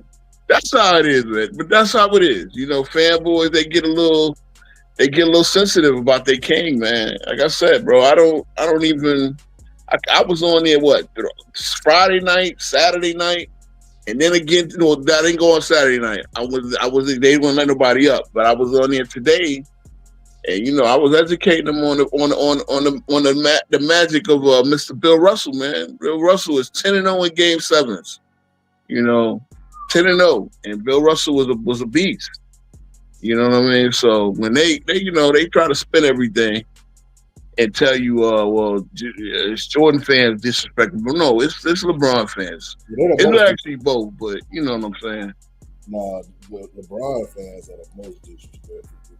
Yeah, and that's the thing. They use it, they try to use it to hurt Jordan's case so they can make their case. But I'm like, if you think he better than Jordan, if you think Russell better than Jordan, he damn sure better than LeBron. Because 11 is more than 4. Hey, King Speech, did you get a genie for Disneyland? Did I get a genie? Yeah. Nah. I didn't. We only gone out there one day. The rest of the day we was chilling in the house. So you need that genie out there. Let me give y'all God, I promise y'all. Look, listen. I wasn't raised this way. I promise you, I wasn't. But in order to get ahead of the line, I had a genie too, so I had to have that motherfucker resting in line. But look, the way that you get up to the rides is that I had to tell them my son got special needs, man. And they got my son right up. We got right up to the front. I was like, man, I'm so sorry. Please forget. We got special needs. Is there any way we can get up to the front? She's like, oh yeah, come on. Escorted me right up to the front. I was like, thank you. Thank you, Jesus. Cause boy, them lines be long as hell at I bet. You be waiting 2 hours to get on the ride. Come on. Like, but I had to say that though. Yeah, no doubt. Oh, yeah. Oh, next year is gonna be definitely on and popping, man. We're gonna try to do the whole week thing. We had to push back the date because my family up in New York, the kids get out of school a little later than they do down south. So you got North Carolina and New York, and I think who else was coming? Somebody was coming from somewhere else too. So we had to make sure we pick dates where everybody's out of school, nobody missed no school. So we've already tried playing it for next year. I mean, but it was really good time, man. Really good time. Vacations are everything, man. Oh my God, Luke Dort. Damn it. My stream hella behind, y'all. Thank y'all for still rocking with me. But shit. Siakam. And my neighbor's playing Cardi B. You said, what about Cardi B? Now my neighbors, they playing Cardi B. Up here, everybody, it's hot as hell. So when it's hot, New Yorkers come outside, play that boombox or whatever the hell. Play music now. Oh yeah, man. Cardi B is, man. I feel bad for Offset. I hear you. You're not gonna let your husband cheat, but you're gonna let your boyfriend cheat. Ain't that some shit? You know what I'm saying? You know how it go. Let your baby daddy cheat, but you gonna let the stranger cheat? You ain't. You let this nigga on the boat with Tussie. Hey man, he on the boat. Like, man, don't do all of it. Don't do all of it. Yo, he need to be stopped with the Tussie pad. That's how you know the Patriots are in the shitter, because the Bill Belichick he been cutting off that shit. Jalen Williams with a steal. Oh, Jalen Williams you're gonna see it coming up. Parlay close timeout. But Jalen Williams is built like a football player, and he's ready. I had doubts whether he could be the number 2 of a championship team. He definitely proving me wrong. Like, I mean, so they got a piece of that master. Long ass arm. Like, yeah. He'll slap you from half court and shit. Right. Yeah, no doubt, man. We try to do big things up for the summer. Of my channel, we're gonna on my network, we're gonna with GoCast, we try to get a debate league and all that going on. Darted. Shout out to Dart. He got a new channel. It's damn shame that they took his old channel away, but you gotta build back up. Was you on the stream earlier for the Yeah, I was watching it. They didn't drop the link, but I was watching it. They had it. A man, what's his name, came up with the facts. I forget his name. Damn, bro. Jim came up with the facts, and they had an OKC fan from Kansas. They just had to get the rest of them. It was. I heard they said Speed took your Captain Siakam joke. I mean, look, we borrow from each other, man. That whole, they accused your boy NMB of plagiarizing his debate speech. Like, bro, come on, man. See that, yo? They accused who of plagiarizing what? NMB. So NMB did a debate, I believe, with somebody. I'm not sure if it was I don't think it was a Johnny, but it was somebody in the fanboys, that's the fanboy community. And they, FYF, who makes all his arguments through Chat GPT. Makes all his arguments to Chat GBT and all his other. He tried to accuse him, so NMB had to come on. You know, he came on with AOH and they was addressing it. You know what I'm saying? And it's like, bro, y'all really. I think y'all just need to. If y'all believe y'all man is the GOAT, y'all need to step up, and let's have it out. Because at the end of the day, it's all fun. Y'all believe y'all. There ain't no right answer. You understand what I'm saying? But what we gonna do? We gonna address all your lies. Because old boy tried to put my GOAT. I put my growth criteria. I wrote it out. I finally wrote my growth criteria out. I give it to him. I couldn't give it to him word for word, but I gave it to him. And his shit started lying. He tried to say, "Oh yeah, your GOAT criteria think LeBron is the GOAT." I'm like, and then I'm like, okay, I'm asking why. And he gonna say, "Oh, Jordan never ran to the conference finals without Phil Jackson," which was a lie right there. Jordan went to the conference finals with Doug Collins. What are you talking about? You understand what I'm saying? Like, why is your Chat GPT lying? That's the crazy part. These niggas using algorithms and lies, so I had to make a think of just in that. You know, it's funny, bro. But we know who the culprit is. Like I said, Johnny, he's a cool dude because even though he's a big fanboy, you know what I mean, he can have a conversation. He do a lot of yelling, and they all use the mute button when they invite you on stream. Like I said, you know me, man. I pull up. Somebody call my name out, I pull up. King Speech. That's why I'm King Speech. I say what the hell. And I speak the truth. Like I said, you can call me a hater all you want. You ain't never see me lie. You don't never see me lie, bro.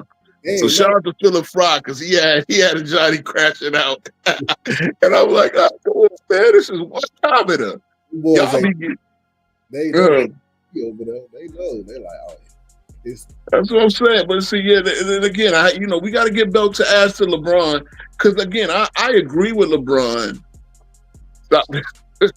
I agree with LeBron that ring culture is fucked up, but the problem with we all calling you out is, nigga, you perpetuated ring culture. You the one said not 7, not 8, not 9. Mm-hmm. You know what I mean? And look at ESPN tonight. Why are you sitting there making against about LeBron because he played in the last game 7? What does this game got to do with LeBron? This is the problem. They use LeBron finals as one of the transition commercials. Yeah. I'm like, what the fuck is this? Is the problem. And then they're like, why y'all can't leave him alone?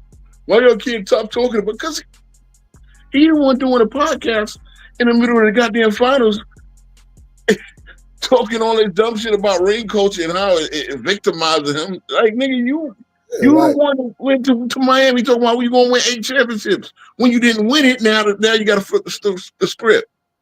You know? And that's the thing too, bro. It's like, come on, you talking about Steve Nash, Charles Barkley, and AI. Like, they're great players, bro, but because they don't have rings is one of the reasons why they can't be the GOATs. Thank you. You have to be a champion in order to be in the greatest conversation. And yeah, that no doubt. And that goes out to guys like T-Mac. Unfortunately, we know you were great, but you can't be in that top 10 class, that top 20 class, because you don't have the rings. Again, I accept that from my man Big Pat. Oh yeah, Big Pat is in my 25. Hey, and I'm on T-Mac ass. Fuck what they talking about. T-Mac, you let that 13 points in 33 seconds go to your head, boy. You can chill out. They tied it up. OKC fucking up. OKC can't pull away. The only time T-Mac been out of the first round is when he wasn't fucking playing. He wasn't even playing when they got out. Yeah, San Antonio. Let's keep it a buck, man. No, I'm talking about with the Rockets. Oh, the Rockets? Yeah, the Rockets got to the second round. It was was it 08 or 09?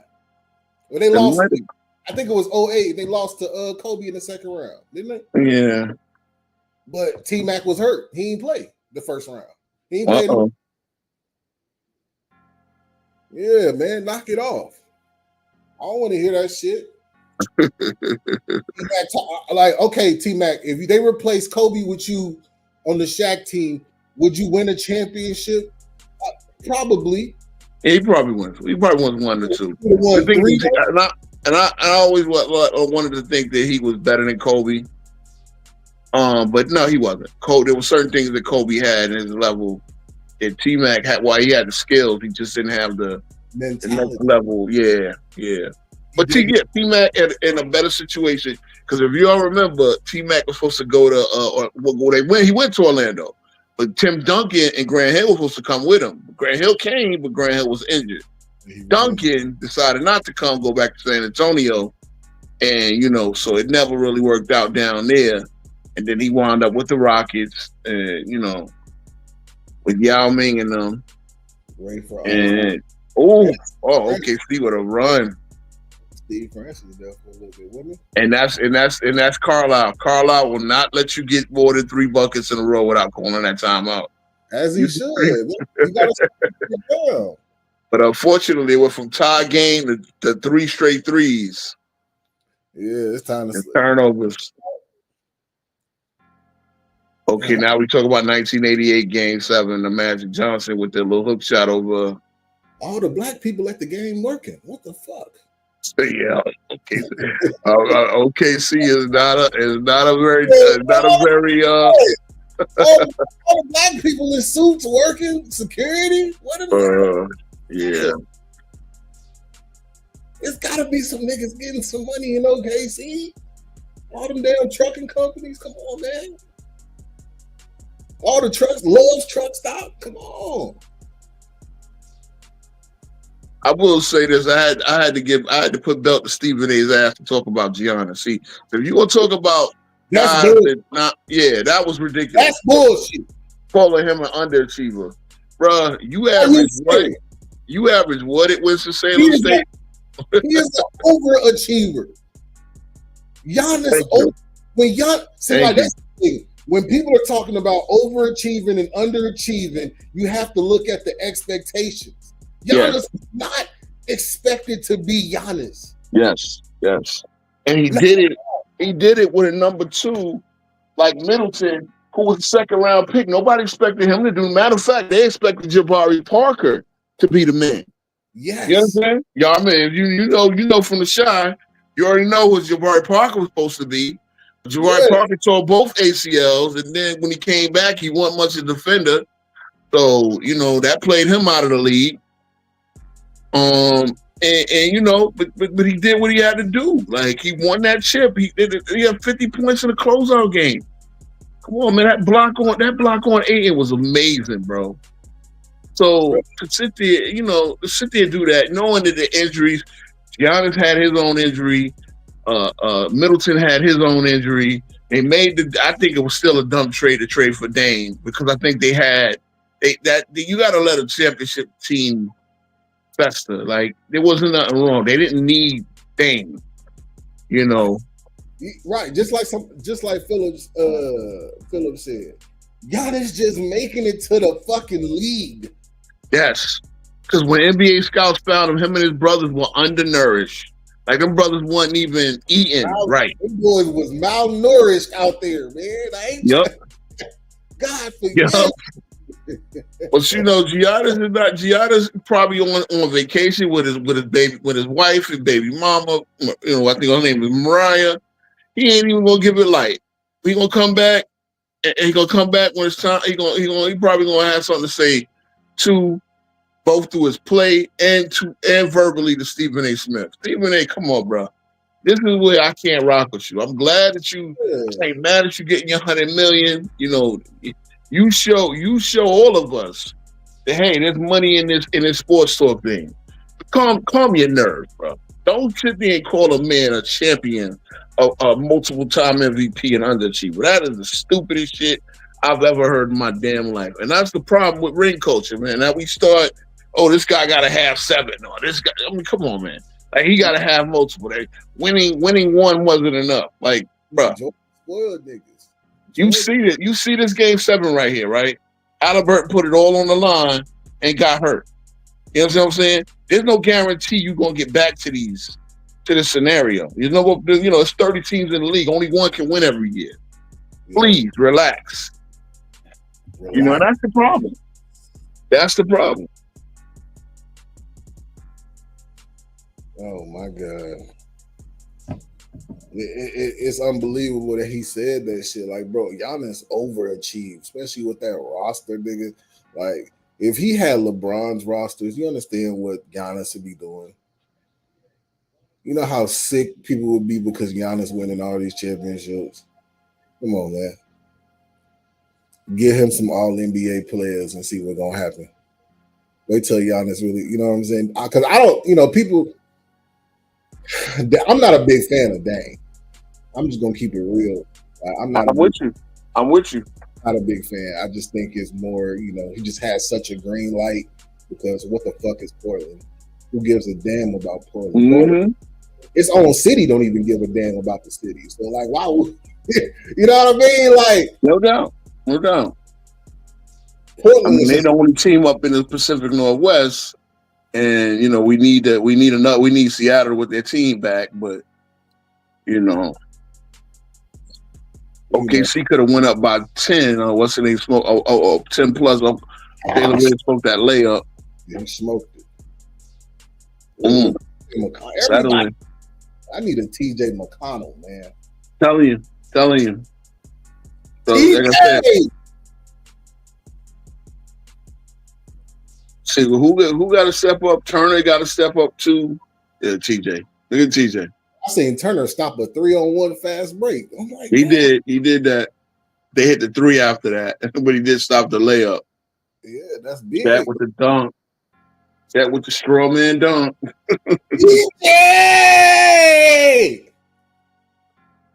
Come on. I'm doing the Vince Carter. Come on. Wow, TJ is just. I'll tell you, they in good hands with TJ. They gotta keep them niggas out the rim running shit. They don't know how to defend the rim running right now. I seen too many instances where, TJ 6 straight. Hey TJ, you know you my favorite white boy, right? I remember when he was with Philly. One time they stole him. Hey man, that old fit. Man, music today is ass. I'm sorry, man. Glad you know. Tried to give the Carter 6 a second listen, and I about cried. I was crying listening to Dedication 3. I was crying listening to the Drought. You know what I'm saying? I was crying. That band from TV joint he did with Nicki. That was hard. And Nicki went in. That's the only thing I heard from Carter 6. I'm gonna try to give it a listen. Oh, that joint with Big X the Plug, probably the best song on there. And Big X was the highlight. I'm like, why didn't he give Big X a verse on him? But, man, dog, like rap is dead. I don't know none of these new guys, but that Carter 6 man had me crying. Man, I was like, my God. Like, well, I want to see what the Clips got. The Clips should be dropping in 2 weeks. Yeah, I like that. Scene they said the warning shot, the Drake. Clips got a song on that song he was talking about Kanye, the Ace trumpets. Them boys slid on there. I think Malice slid harder. I ain't gonna lie. I think Malice is a beast. Malice is a beast. When he said ain't no more Neptunes for Peace Saturn, that was a bar right there. Yeah, bro. Like that was a bar. Some shit. I was like, okay. But they had the rep for their boy P. They had the rep for their boy Pharrell. Drake trying to send shots through Travis Scott. So it's like, oh, you gonna do that? You gonna come over here on some goofy shit? So we're gonna put you down, and we already know you ain't gonna speak back. We know your boy Drake gonna act like, So they ready to declare war. Gonna be a real hot summer. Man, real hot summer. TJ McConnell, 8 straight points, man. Bruh, what is wrong? Bruh, what did I tell you? Every team needs a TJ McConnell. Did I not tell y'all that? He getting man. Damn. Obi with the Butterfingers. Let go. First of all, the fact that they say they named the joint Let God Sort Them Out is fucking hard. That's a hard title, man. Yeah, hard. Fuck niggas, kill them all, let God. So that's a Jadakiss line. They already shouted out the old hip hop. That first joint they using the CNN rhyme cadence with Nori, and then that Nori was a freaking collaborator with the Neptune. So right there, all that shit got meaning. Man, but like Lil Wayne shit had no meaning. He was just saying some poopity scoop type shit. Yeah. I'm gonna try and listen to it. See, I'm gonna give you be fair because I heard a lot of people. The one joint I heard, I liked it because first of all, you're using band from TV. That beat was crazy, but Nicki went in. Nicki guess he had something to say. So whoever, go ahead. No, whoever helped her write the bars did a good job. Nicki right, but we all know she got a co-writer. We all know she got a. I don't know. It was Safari. I feel like Safari. You know what I'm saying? Because Safari, his style fits her style. You know what I'm saying? Sure do. Cadence, his, Mm-hmm. I'm like a dungeon dragon. You know? Rap some dungeon dragon type shit. You know what I mean? Yeah, he's over legend. It's full circle hip hop. Yeah, so you gotta. A lot of these, and I listen to it. It's funny, man. That's the whole thing. I'm not that big of a hip hop fan to do a hip hop channel, but yeah, a lot of these guys can break down the bar. Shout out to Knox here, the white boy. He does a real good job of breaking down bars. Yes. Band from New Orleans was the track I was told. That to me that was a good track. I think Wayne actually went in, and then Nicki's part was great too. So I mean, if the rest of the album was trash, then this is why you don't get Super Bowls, Lil Wayne. You know what I'm saying? Like, if Wayne would have, oh my God, he would have came to the Super Bowl with that shit. Yeah. Oh my God. You know what I mean? So part of the game, man. Part of the game. Okay, see. Oh, is that a 5 seconds? Wow. Oh, damn. Y'all know that Lil Wayne. I'm back in this bitch, but a lot more rich on my Papa Bear shit. Me hot porridge. Hey, like, Easy used to kill shit, man. Kill shit. Hey, Eve, you can make a good argument, but my GOAT female is Light. Light, MC Light was a killer. Consistent. I think it's Light, but if Nicki's your GOAT female, I ain't mad at you. She do got a good enough catalog to go there. When she rapped on that Monster beat, on that Kanye West Monster, oh my! She ate every nigga up on the song. She had the best verse. No doubt. She killed Ross. She killed motherfucking Ye. Like, come on, let's keep it up, bro. Nicki had the hardest verse on Monster. Don't disrespect Nicki. Like, she do too much. She don't try to put females on. Woo woo woo. But hey, man, Nicki got it, bro. Like, especially that early Nicki. God damn it, she was going crazy. I see Light do a lot of the same. MC Light was a boss spitter. If you go back to the 80s throughout, I think her last joint was probably the early 2000s, and then that's when Nicki, at that point, late 2000, that's when Nicki came on, and she's had her run. But I mean, look, that's a good conversation. I've been wanting to have that. Who's the GOAT female rapper? Old girl. There's a couple of girls from down south that can go do their thing. You know what I mean? Somebody said I'm surprised I just listened to Nas. Nah, bro, I'm a Brooklyn, bro. I mean, look, I listen to all hip hop. First of all, hip hop from everywhere, man. Outkast is my favorite group of all time. Hold on. And you capping, bro. You heard her? She said, pull up in that monster automobile gangster with a bad bitch that came from Sri Lanka. Man, she was going crazy, like for real. Everybody go listen to the Monster verse and tell me I'm capping, man. Easy on Monster, bro. Yeah, there's no doubt that she killed it on Monster. But again, who wrote that bar? Who wrote that verse? But it don't matter. She spit it, so you know what I mean. Shit, I've been Nicki come from the time when she used to work before she got put on. She was a waitress at Red Lobster. Yeah, bro. She had that big head, little body shit. Bobblehead. He got body. You feel me? Yeah, OKC. Yeah, Philip, that was Safari that wrote that shit. You could just tell by how she was rapping. Yeah, definitely Safari influenced that. See, L Boogie was on that way. L Boogie was on her way, but I mean, once she got tangled up with the Marleys, they ain't let her record like that. So I can't really put L Boogie up there with the one project. You know what I mean? Nah, for sure. But L Boogie was definitely hard. Boy, y'all boy like, nah, MC like the GOAT on phone up. See, that's a good conversation. You know what I mean? What do you like? Consistency? You like, a chick that can spit with the fellas.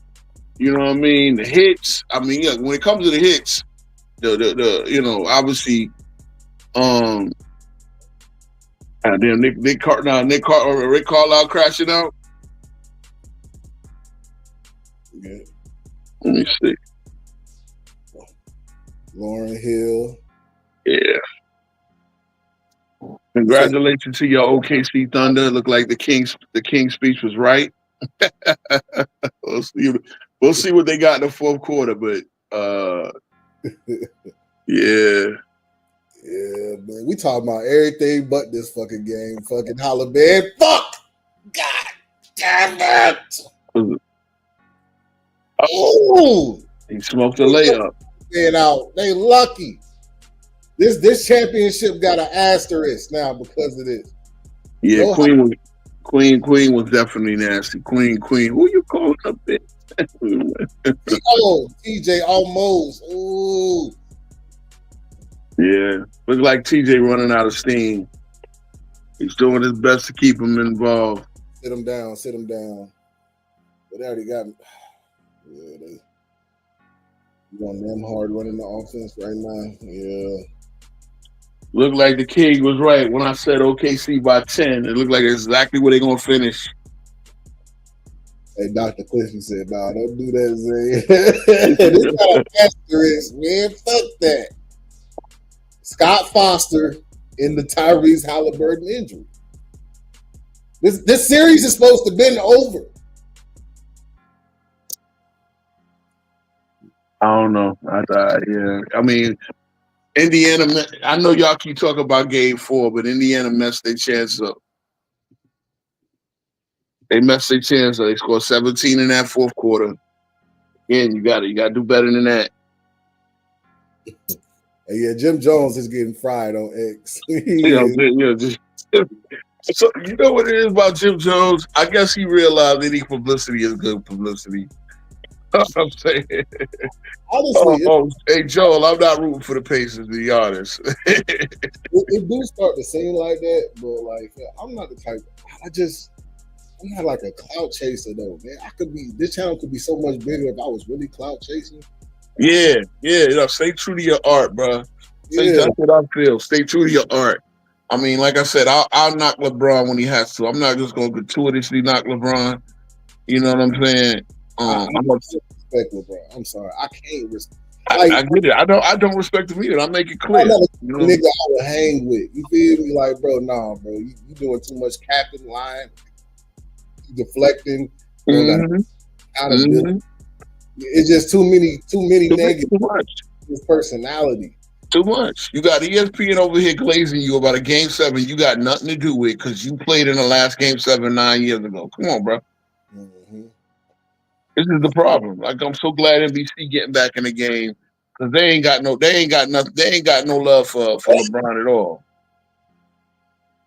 Yeah, okay. OKC, it would take a monumental collapse for OKC to lose this championship. So, look like the Blue Thunder is counting down the minutes. Yeah. Get your love's truck stops ready. Or I feel for my old girl, my two girls that ran into me at Disney in Seattle. I mean, but you see, that's the thing about Seattle. They feel nothing for OKC Thunder. Like they don't even consider them. It's like it's a whole different place. Yeah. OKC, Seattle is two different things, man.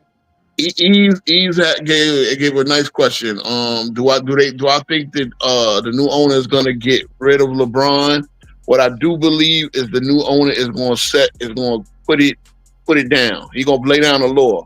He gonna drop. He ain't gonna be a fanboy like he ain't gonna be a fanboy like Genie.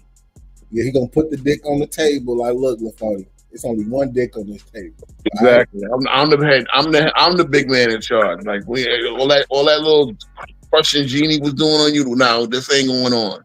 Mm-mm. You know what I mean? We got to make money over here. I paid $10 billion for this motherfucking team. Yeah, and it's worth like $7. Hey, I ain't gonna lie. If I bought the team for $10 billion, I'd be like, hey, hold on, pause contract negotiation. LaFontaine, you gonna have to find somewhere else to go, buddy. You heard in the team. You costing me $52 million. I don't need $52 million for a farewell tour. And I gotta pay 1.7 to your bum ass son. He better be all you said he was. Keep it a stack.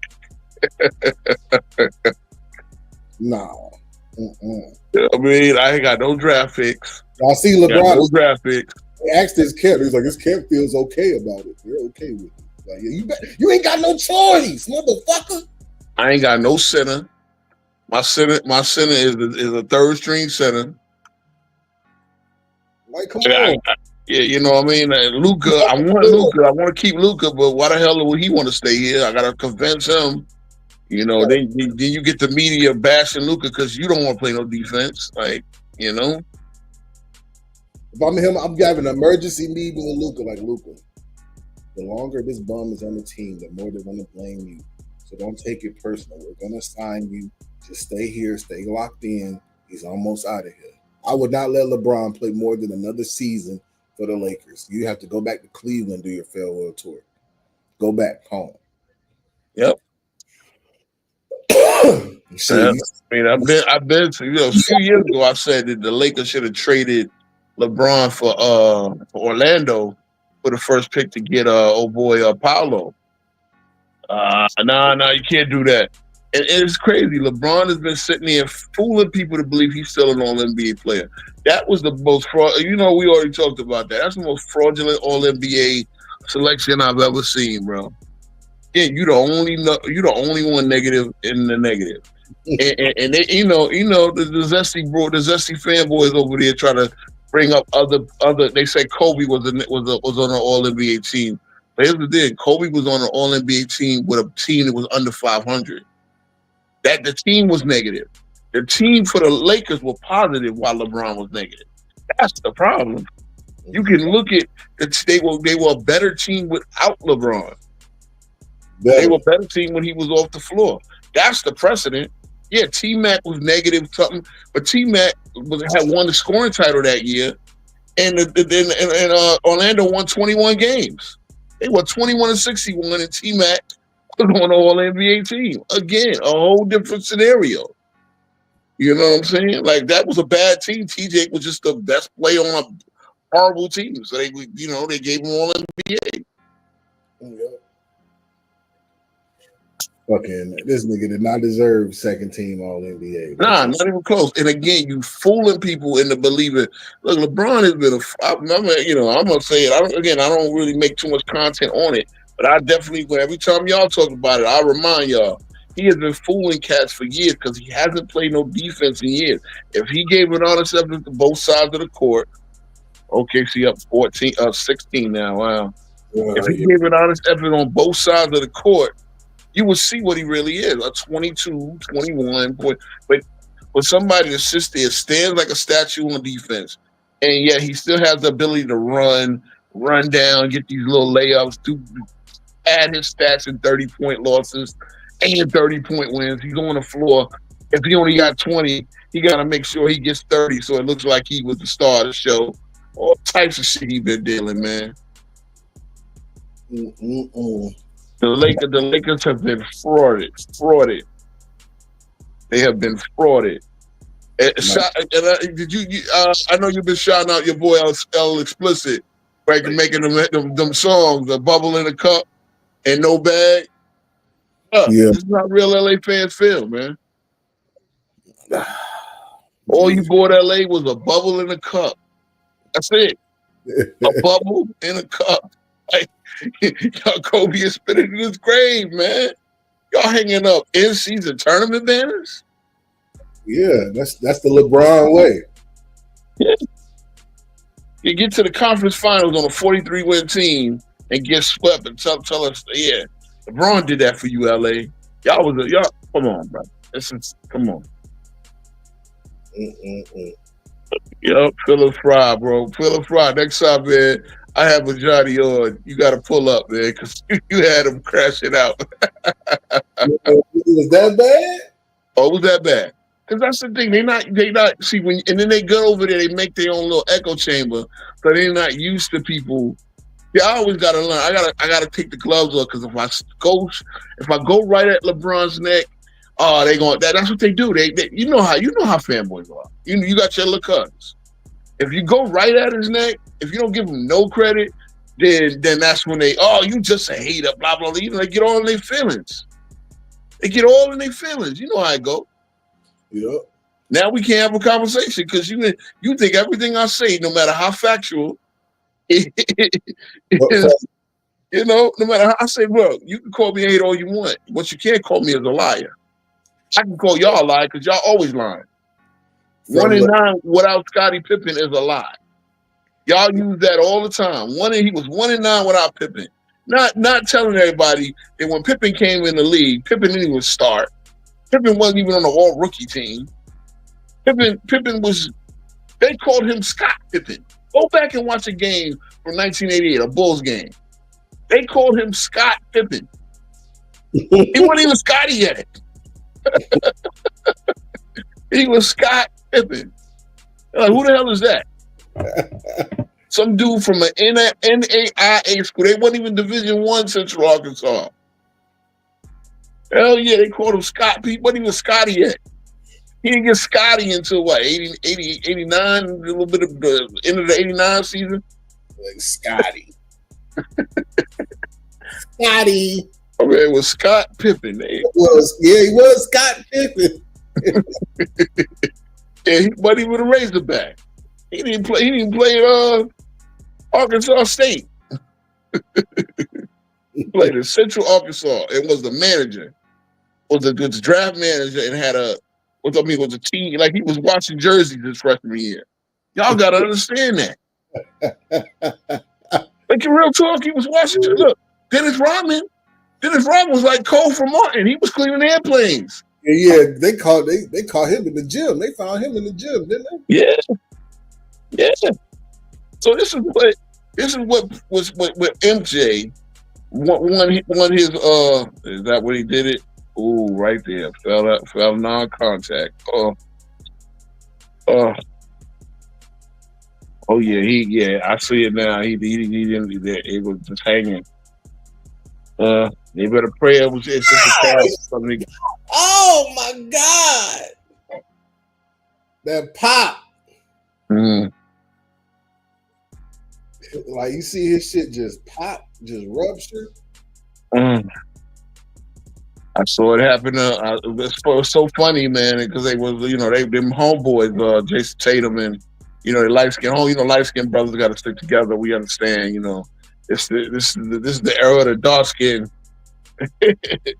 But him and Jason Tatum are like, homeboys, and for both of them to have Achilles injuries and stuff. Yeah, it's tough.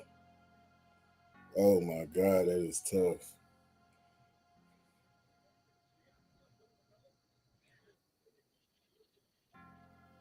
What? Crazy over the back. Yeah, they called that. That was a crazy over the back or Matherin. Over Elmer Fudd.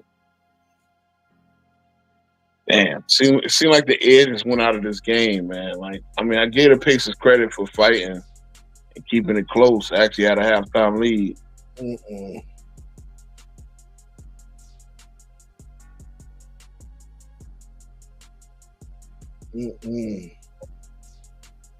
But that's the next slide. Y'all act like Jordan had a super team, bro.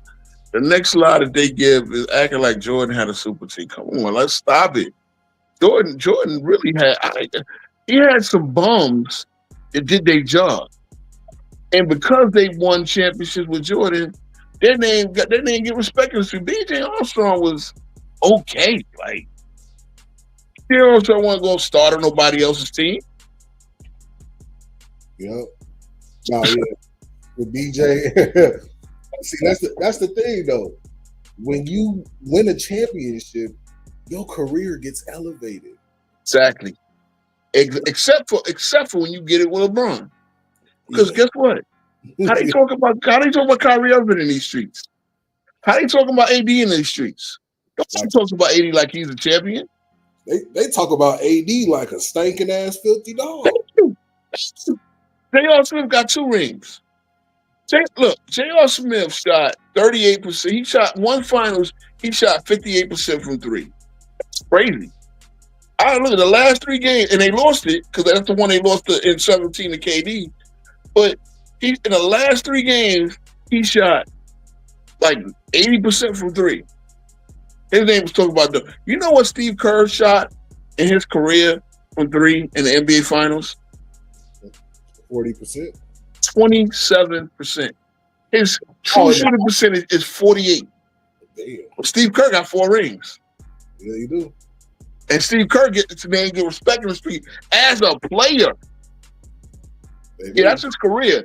His career, he's the best 3-point shooter of all time. But in the NBA Finals, Kerr ain't do shit.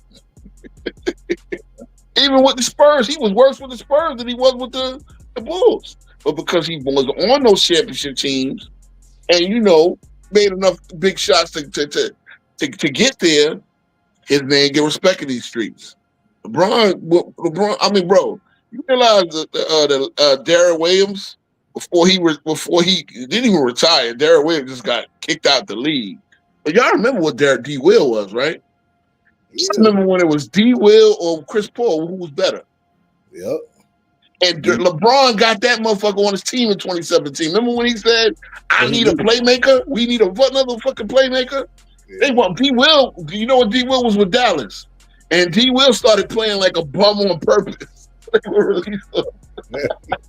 And what did he do? He went and signed with Cleveland. People forget this shit. He started playing like a bum on purpose in Dallas so he could get released and go to Cleveland. And guess what? I guess he wasn't playing. I guess he wasn't playing because he was ass. But again, this is like your third string point guard off the bench. And you talk about, it's unfair. OKC, the Golden State Warriors got all the talent. There, boys. Remember, he was fucking T-Macking them up in the playoffs, though. Yeah. I remember when it was D. Will or Chris Paul, who's the best point guard in the league. Yeah. You know what? That's the problem, Mike Miller. He was playing like he was trash. And remember, he was a starter on Dallas that year. And he just started playing like a bum on purpose, so they would buy him out. And he went to LA thinking he was going to get him a cheap. I mean, not LA, Cleveland, thinking he was going to get a cheap ring. And what happened? Sent his ass back to the trailer park. Thank you. But Jordan could win with Steve Kerr shooting 27% from 3. Let's think about that. Yeah. Oh, y'all, these fanboys don't want to have these facts. They don't have these factual. Bro, think about it. D Rose was the next year. D Rose was the next year. They had D Rose and Wade and Isaiah Thomas on the team at the beginning of the season. Yeah. I know Isaiah Thomas was hurt and Rose. Bro, Rose came to my Knicks and damn near won 6th Man of the Year. So Rose went to Minnesota Timberwolves, right, and had a good season. Yep. Hey, forget that. Forget it. Hey, they mentioned the Delonte West.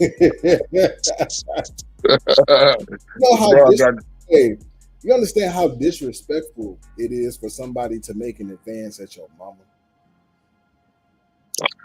Wow, let's keep it real. Who made the advance and who? I mean, Gloria was. Gloria was in the streets. Yeah. See, this is my thing about LeBron. LeBron, one thing I can't say, LeBron is a decent individual, right? He's a decent, as far as, I'll put it this way, he's a piece of shit as a person, But when it comes down to like, he don't really like, you know what I'm saying? He ain't in the streets like that, blah blah blah. So he's on that.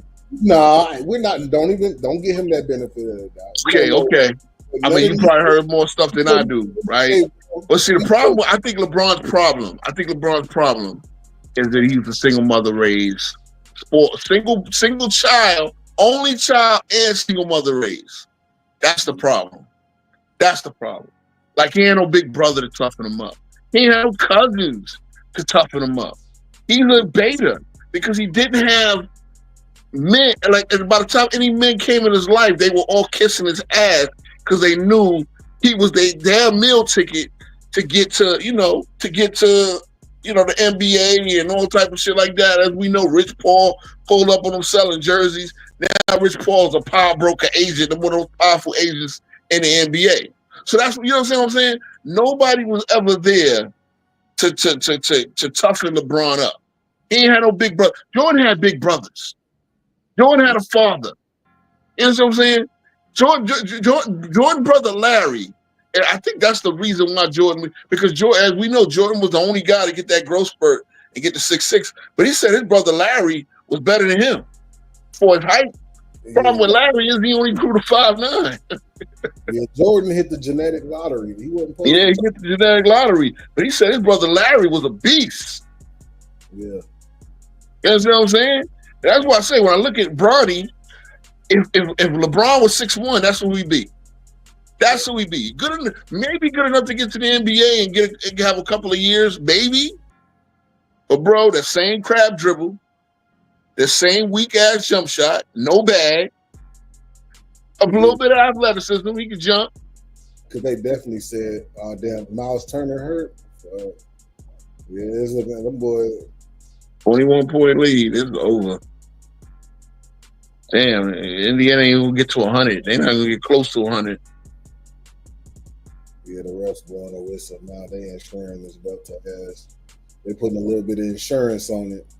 This is sick, man. I just hate seeing them win like this. No, Haliburton. Just like I would be saying the same thing if Shai got hurt. You know, I'd be like, man. True, and you know, I will say that Shai is more like they ain't got no. They did try with McConnell. All of a sudden, the air went out of that offense. The air went out of the offense for sure. But if FCA got hurt, then you don't have a replacement for FCA with OKC. Nobody else on that team could do what he do. Not even Caruso. No, of course not. Yeah. But yeah, I mean, you know, that's the issue with LeBron, and that's the problem. This is why he can't handle adversity. He can't get knocked on his ass and just come back and say, you know what, I'm gonna work harder. No, I need who else can I get on my team? That's the problem. Mm-hmm. That's the problem. That's the difference between these two young men, or these two. You know, again, LeBron is an all-time great. I'm not gonna deny him that. But bro, there's levels to this. There's level to this, and he's a beta male. LeBeta male. He's an office politician. He's the guy that's smiling in your face. Oh, you did a good job, bro. You did a good job. See, Jordan demanded you be great, and if you wasn't great, y'all had problems. Why he smacked Steve Kerr, and Steve Kerr stood up to him. You know what? Steve Kerr said, "Look, it at least goes to show you, at least show the rest of the team." That I'm just not going to, take it. But Jordan he said, me and Jordan had a great relationship after that. After the famous smack incident. Yeah. See, LeBron is the type will say all this good shit to your face and go get you traded. Oh, yeah. That's the difference. He'll send your ass to the worst team in the league, the worst fucking goddamn market in the league. He'll send you to Charlotte or some shit. They did Dalton Connect. Bruh. Yeah, you know, and then Dalton Connect had to come back to the team and act like they wanted him. That's coming. Come on. Oh yeah, so look out for him. He's gonna be traded soon here. Oh yeah. He got to get out of that toxic. Oh, so now the last trade was Reeves Reeves done been traded for everybody, every superstar in the league. You know, they're gonna want to go to Sacramento for Zach LaVine, and they're gonna act like that's the shit. That's probably what's gonna happen. Zach LaVine for Reeves connect They need that to get first round pick in 2036 or whatever. They need to get a big man. Yeah, they do need to get a big man, but you know, it's all for them. It's all about a big three. Again, the big three. We learning that the big three is just not how you win anymore. But you know, Hey, could we talk about something about Adidas? Adidas needs to have a statue of Kanye West in their office, in their main office building, facts. because every shoe that they put out has the design language of a Yeezy. That is a fact. Facts. Every basketball shoe, look at it. Everything has a design language of the Yeezy, fam. They need to thank him for saving them. You're right. I don't agree with Kanye sucking off his cousin and shit, but Yeah, boy, that's the problem. That's the problem. Like he becomes you know, with Jordan, Nike can still sell on the back of Jordan because Jordan's image is pristine. You know.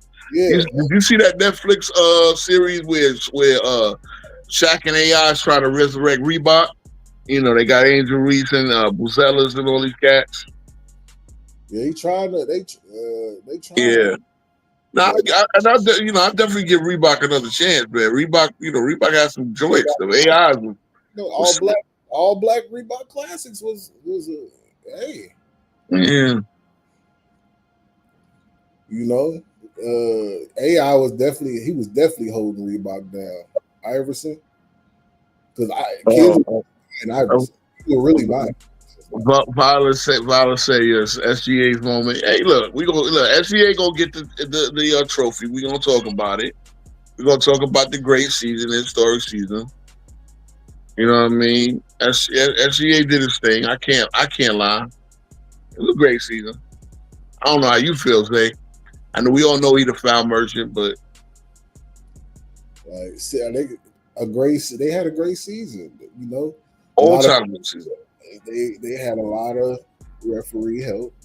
But we just keeping it real, because there's no way you calling foul for some of this stuff. Like, they need to let real niggas be NBA refs, because these refs are compromised. It's just the NBA has the worst referees of any sport, hands down. It's worse than the NFL. It's worse than soccer. It's worse than umpires. They worse than WWE. At least in WWE, they train to look the other way. Like they at least like, man, turn your head. Turn your head. You get knocked out. You get knocked out right here, so you don't see the chair shot, even though you can hear them. Oh man, hey, so someone said AI get the AI refs. Man, I don't know, man. The AI can't even get that. You know, the fake pictures, they can't even get the hands right. I saw what AI picture. The chick was barefoot with socks on. Hey, the refs in the NFL. I mean, Patrick Mahomes has a special ref designated to him. You know what I mean? True. You know, hey, that's just how the game be sometimes, man. No doubt. You know, Brady had his luck too sometimes with the refs. Don't get it wrong.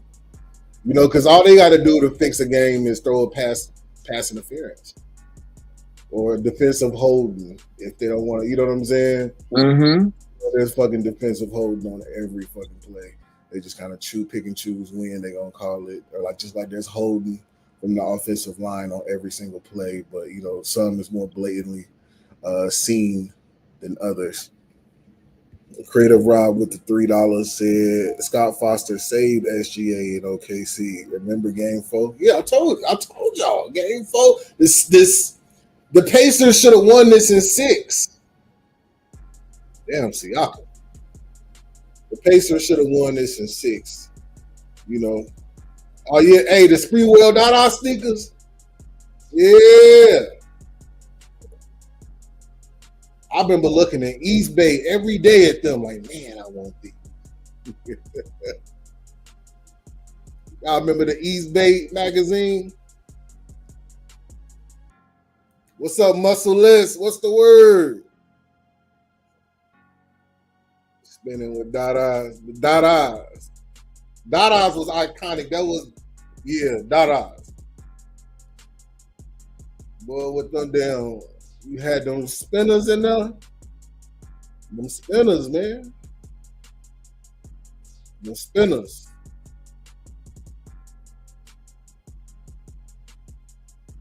Yep.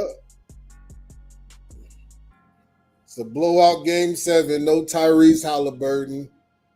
OKC got to do what they wanted to do. They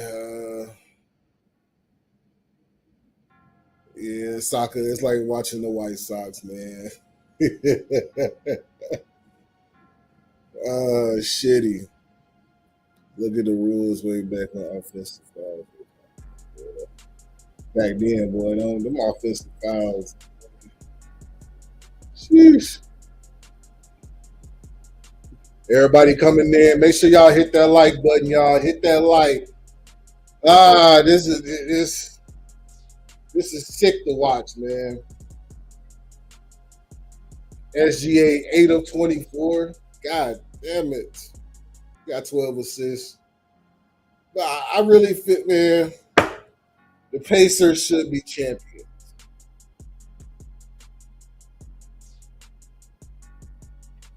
Do y'all think KD gonna lift the Rockets to a championship? Would this be KD's most valuable championship if he's got the Rockets a title? I think we know the answer to that, but I just wanted to ask y'all, make sure we on the same page. Mike Miller, appreciate you. He said OKC parade buses were ready before the game started. Yeah, them boys, they finna take the bus from the stadium to Love's truck stop, and they finna party. You know what I'm saying?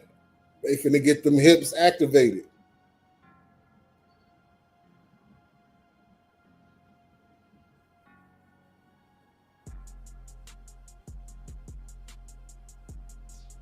They finna get them. He said, boy, they about to party at the Chili's in OKC tonight, boy. Woo. The boy finna meet up at the YMCA and have a party. The Applebee's gonna be lit up in OKC. Woo! And Chili's. We'll be eating all the Chili's. People gonna be hanging off the post office. The post office is sick. Oh man, I'm trying to think of what where you throw a big after party after NBA championship in OKC, man. Oh boy. I'm telling you, Knicks at 26. That's my campaign. So you already know. You already saw what we did after the second round. So you already know what's going to be on it. We're going to be hanging off the Statue of Liberty next year, bro. Man. Man, I flew into LaGuardia. I had the window seat. You could see all the. I actually took some pictures, man, but I couldn't. My phone fell under the seat. And I saw Madison Square Garden from the plane. I saw Ellis Island from the plane. That shit was dope. I can't lie. I flew over Yankee Stadium. I was able to spot all that shit. Man, I bet it's beautiful to fly over the city. Yeah, you see the park. You see the whole park right there. That building in Superman, and walked up in Superman 1 right by Central Park. Knicks at 26 for sure. Okay, you understand what I'm saying? The lead is down to 12. Uh-oh. Yeah, remember that. Don't count them out till they count them out. Oh, my man said Omaha Steaks. Yeah, they're going to have a party at Omaha Steaks. Oh, man. Well, shit. Yo, I bet you the waiters and waitresses at the Omaha Steak they get good tips tonight. People going to be tipping real good. Mm-hmm. An embarrassing letdown or meltdown if the Pacers come back. Yeah. Tori, how you doing? Oh man, they're gonna be partying like it's 1987 up in OKC tonight. Hey, they finna be at Cracker Barrel Airport. Cracker Barrel. Oh, Yo, anybody from Oklahoma in the chat, tell us what's popping out there, man. Tell us when you have a good time. Cause I swear I felt bad for Melo when we traded him there. Like Melo, like what's lit out here? Yeah, that ain't Westbrook, man. Yeah, you know we got a Chili's open till 10. hey, yo. You know, Love Truck Stop is 24/7. Oh man. OKC was mad as hell when Walmart stopped being open 24 hours. Oh, bro. Hey, they're the only city that got, I think, 24-hour Walmart. I think so. Maybe. Oh shit. He said not a damn thing popped in OKC. Yeah, they got the Milk Olympics out there and shit. Come on. All right, we go. Here they go with the free throws, man. FTA. They trying to put the game. Man got the Jalen Rose jersey on up in the crowd behind Carlisle. See, look at Mather and shoes, man. Them bitches look like some Yeezys. They just remixed some Yeezys. Especially look at the Yeezy basketball shoe. Like, come on, man. These niggas stealing. Damn, TJ, you can't go up on Chet now.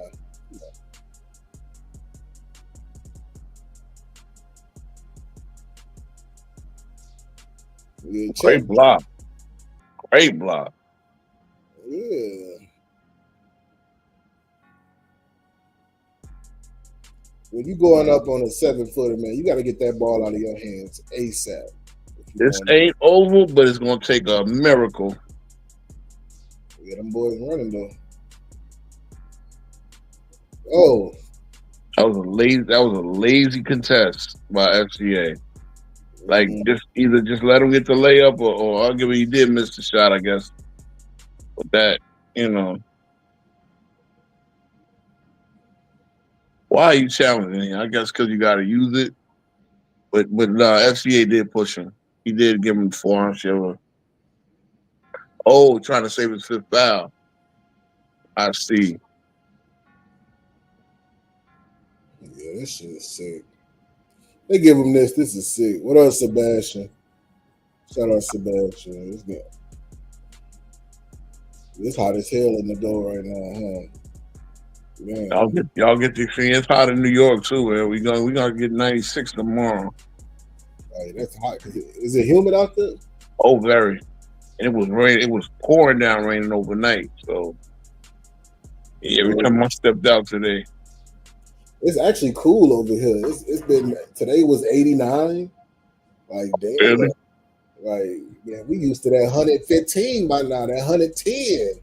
Oh, they gonna call that incidental? Because that's what happens now when these reviews they say, oh, this it's contact, but it's incidental. Well, obviously it was enough.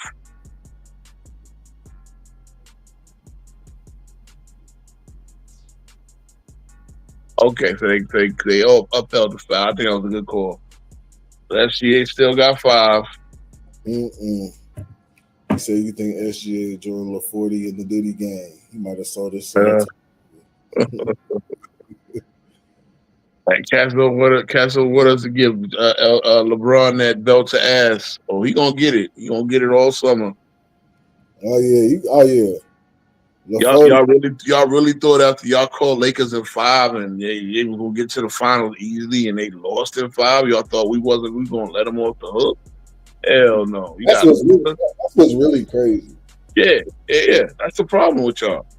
As I said, it's like niggas go to the, you in Vegas, like niggas go to the casino, bet on the big tables, lose, and think they supposed to get their money back. Nigga, you out there ass bet. LeBron got getting Luka on the team. You got the second all-time leading playoff scorer. The second all-time leading playoff scorer on your team in his prime. And you lost in 5? Please. No, all of you 40, because again, y'all don't give Jordan Grace for being 40 on a team with goddamn Christian Laettner. Okay. Christian Laettner and Jerry Stackhouse. Y'all don't give Jordan Grace. Y'all actually want to bring that up to his already pristine resume. You know what I'm saying? Like, little Reggie Miller. Oh, that's very satisfying watching Reggie Miller. All in the crowd, all mum. Goddamn, with that goddamn. Now look, everybody, you can see everybody on the, in OKC is white. Why is Reggie Miller red? Did you spend that much time in the goddamn tanning booth, my dude?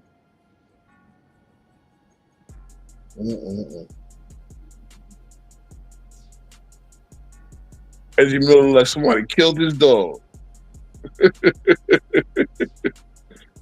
Oh man.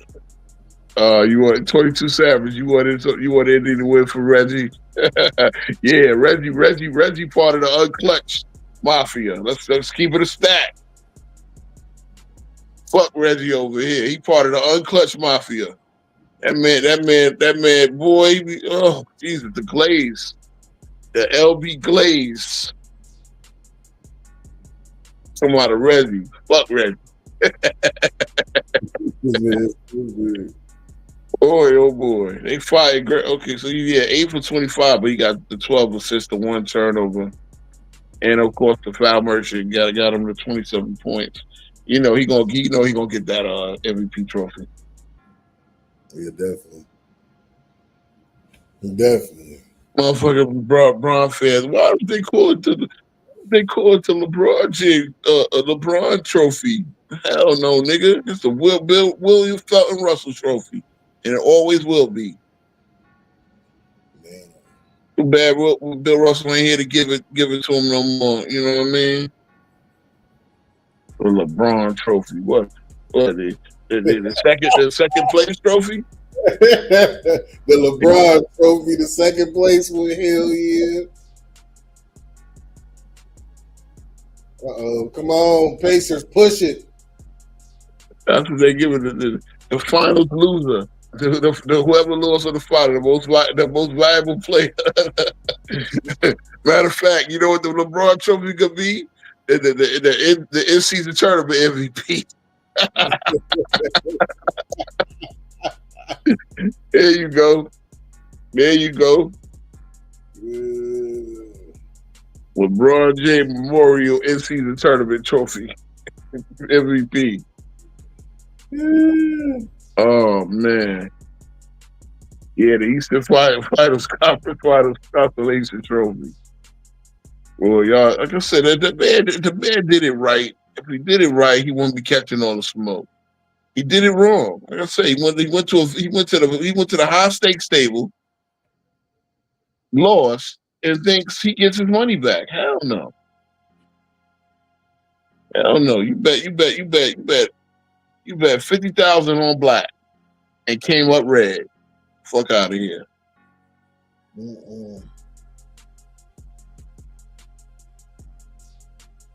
That's what he thought. Not 7, not 4, not 5, not 6, not 7. And I really believe that too. Yeah. You thought you was gonna pull a Bill Russell.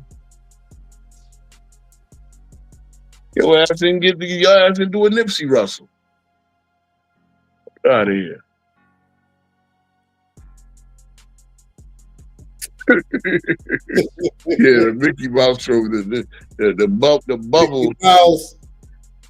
bubble trophy, and that's the next thing, man. That's the next thing. They started talking about that bubble. Okay, you down there in LA in Orlando with all the trimmings. The one problem. This is the thing, right? Now nobody wants to talk about this. The one problem that what that bubble was is them brothers couldn't get no, you know what? You know what I'm saying? Like they was on a lockdown. No, they was borrowing Rachel Nichols, remember? Okay, yeah, I heard that. But see, remember what I told you? What's the name? LeBron, the word on the streets. And then somebody asked me, "Where'd you hear that?" I said, "It's on the streets." Nigga, with the word from the streets is LeBron is the one that snitched on Don your house. Now again, it's Don your house, right? You ain't do it. If Harden got something, you wouldn't have said nothing. But Don your house. And so when brothers saw that, like, bro, LeBron out there snitching on cats, like it's trying to get a little something from the, mess that man marriage up. Yeah, definitely did. You know what I'm saying? Like you talking about brothers that can get tens every night. You know what I'm saying? Like, just and they ain't getting nothing. That was the problem. Yeah, that was. That was the problem. And so brothers just really checked out. They mentally checked out after about a month. And that's why. Because honestly, I felt the Clippers would have beat them way from Sunday. Yeah, because like the boys were terrorizing Rachel Nichols in that book. Oh shit! Goddamn! I heard they had from room to room. See, you can write you can write porn fiction on that. Go back at the bubble. You said sideline reporter Rachel Nichols. A bunch of NBA on dog. He said Dwight Howard loved the bubble. Like, yes. Come through. Yeah. Damn, bro. Oh man, we taking it off the rails for sure. They said Dwight Howard was like, "Yeah, party at my place." Yeah, we taking it off the rails for sure. Well, that's what I'm saying, man. Like, you know what I mean? Like, that's what they don't want to talk about. That's what they don't want to talk about. You know how hard that bubble really was. They couldn't get no bubble. That's the problem. Unless it was Dwight Howard, I guess. Jesus Christ, freaky Dwight.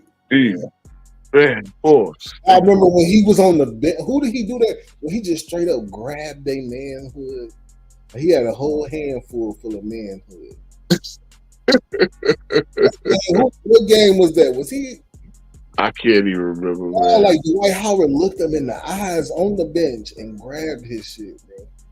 Like that shit was whoa. Like, yeah, that was in Houston. Okay, yeah, bro. He was in Houston, bro. He like, bro, who did he do that to? He was on the bench, man. He just straight up grabbed him, like this is mine type shit. Like, how your girl will grab your meat. You know what I'm saying? Like, like this is mine. You feel me? You like, whoa, Dwight. And then when the lawsuit come out, the dude pretty much said the same thing. Like, man, he held me hostage for this motherfucker. That's crazy. Yeah, they was asking me about LeBron getting booed. I heard about this, and LeBron trying to, maybe I'll come to you. Look, we don't want you in New York, LeBron. We don't need you in New York. You are washed. I've been saying this for 5 years. Please. You are washed. Because LeBron don't realize the longer he stay around, the bigger my channel gonna get. No doubt, bro.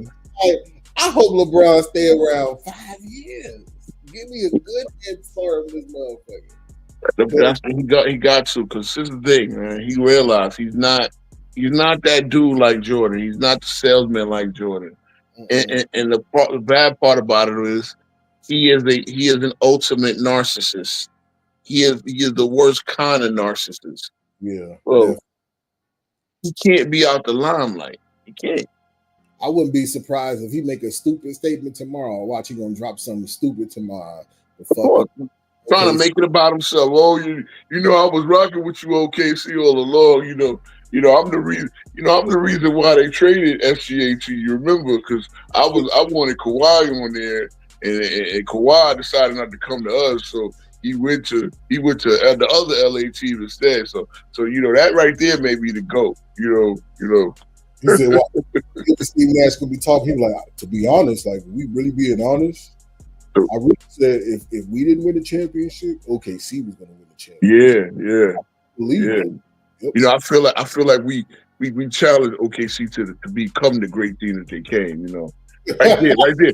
I gave OKC more championships than KD did. Definitely, yeah. Like if you look at the game, and those who know basketball, sometimes a team can push you to be great. And that's Yeah, what we did, to OKC. We pushed them to be great. yeah. I remember me and Drake, man. We went to the University of Kentucky. We saw SGA down there, man, and we told him, man. We said, bro, you gonna be in the NBA like us with a championship one of these days, man. See how Drake is going triple multi-platinum, and me, I'm the yeah. I told him I spotted SGA before anybody knew him. You know what I'm saying? That was me. Like sometimes people think your path is the A all B all. You know what I mean? It's the A all B all. What the A all B all B? What are you talking about? Yep. Hey, yo, you see how my park broadcaster got them went to Santa Clara. Yo, it was Steve Nash that told me about Jalen Williams before anybody. Like I knew. I was telling the Lakers, man, just save up your draft picks so you can get you a Jalen Williams. So Jalen Williams come to the squad, man. You know what I mean? Come on now. And a Caruso, bro. Caruso wouldn't be the player. Caruso would be the player that he was if he didn't play with me. You know what I'm saying? Hey, I taught him how to play defense, get them steals and all that. You know what I'm saying? For real. I gave OKC more championships than KD did. So that right there made me the GOAT. Okay, see. Shout out to Caruso. He got more championships in the Western Conference than LeBron do. Caruso got more championships. Caruso went to the East, came back West, and won another championship. Matter of fact, yeah, because he was with Chicago all this time. So the last 2 years that Caruso was in the Western Conference, he won the championship. Yeah.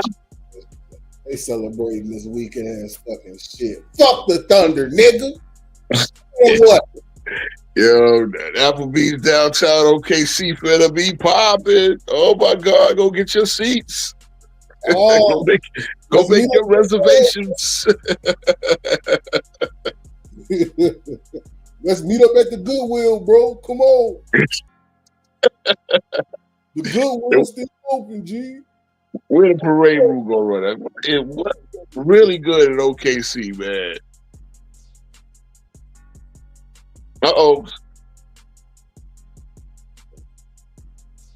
19 seconds. They're running it down.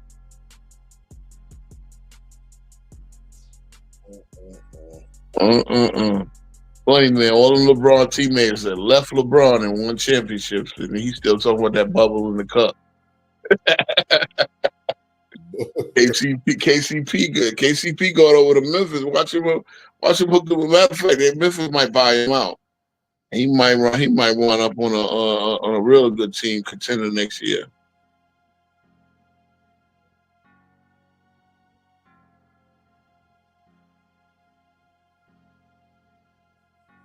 I see Kenrick Williams, Jalen Williams, and the other Jalen Williams. And we got 3 Williams on the same team. Fuck him. He said, Kobe said, don't hand them fake banners up. Yeah, don't hang them. Exactly. Don't fake banners. Don't goddamn. Cracker Barrel. Standing room only. Get your reservations at the Cracker Barrel. OKC. Man, what happened to Old Country Buffet, man? Old Country Buffet. They went out of business, I believe. I remember them Country Buffets. They used to save lives, man. Okay, they got the red spotlight, the red and blue spotlights. Obi Toppin. My man Isaiah Hartenstein, an NBA champion, left the Knicks and won a ring. Man. Almost like we made that, brother. See now, this is my chance. This is my time to cloud chase. Now it's over. This is what Shodies. Oh yeah, shout out to Shodies. Shodies at OKC finna be lit. Too bad it's Sunday. Chick-fil-A ain't open. They outside shooting they shotguns in the Elmer Fudd Oh shit. man. Hey, hey, they need to send me. Hey, NBA if you listening.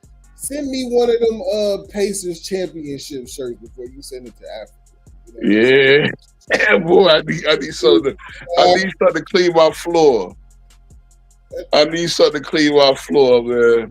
For sure. Hey, you gonna see Put the Swiffer mop. Put it over the Swiffer mop.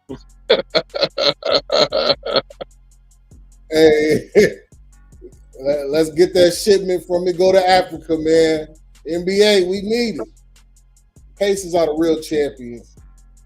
But congratulations, OKC. OKC. Yes, I heard the white boys on the team. Well, actually, I'm sorry. iHeart is black, y'all. He's blacker than black because he's black, y'all. He the only half black ginger from Germany in the NBA. Oh, look at Chet's dad.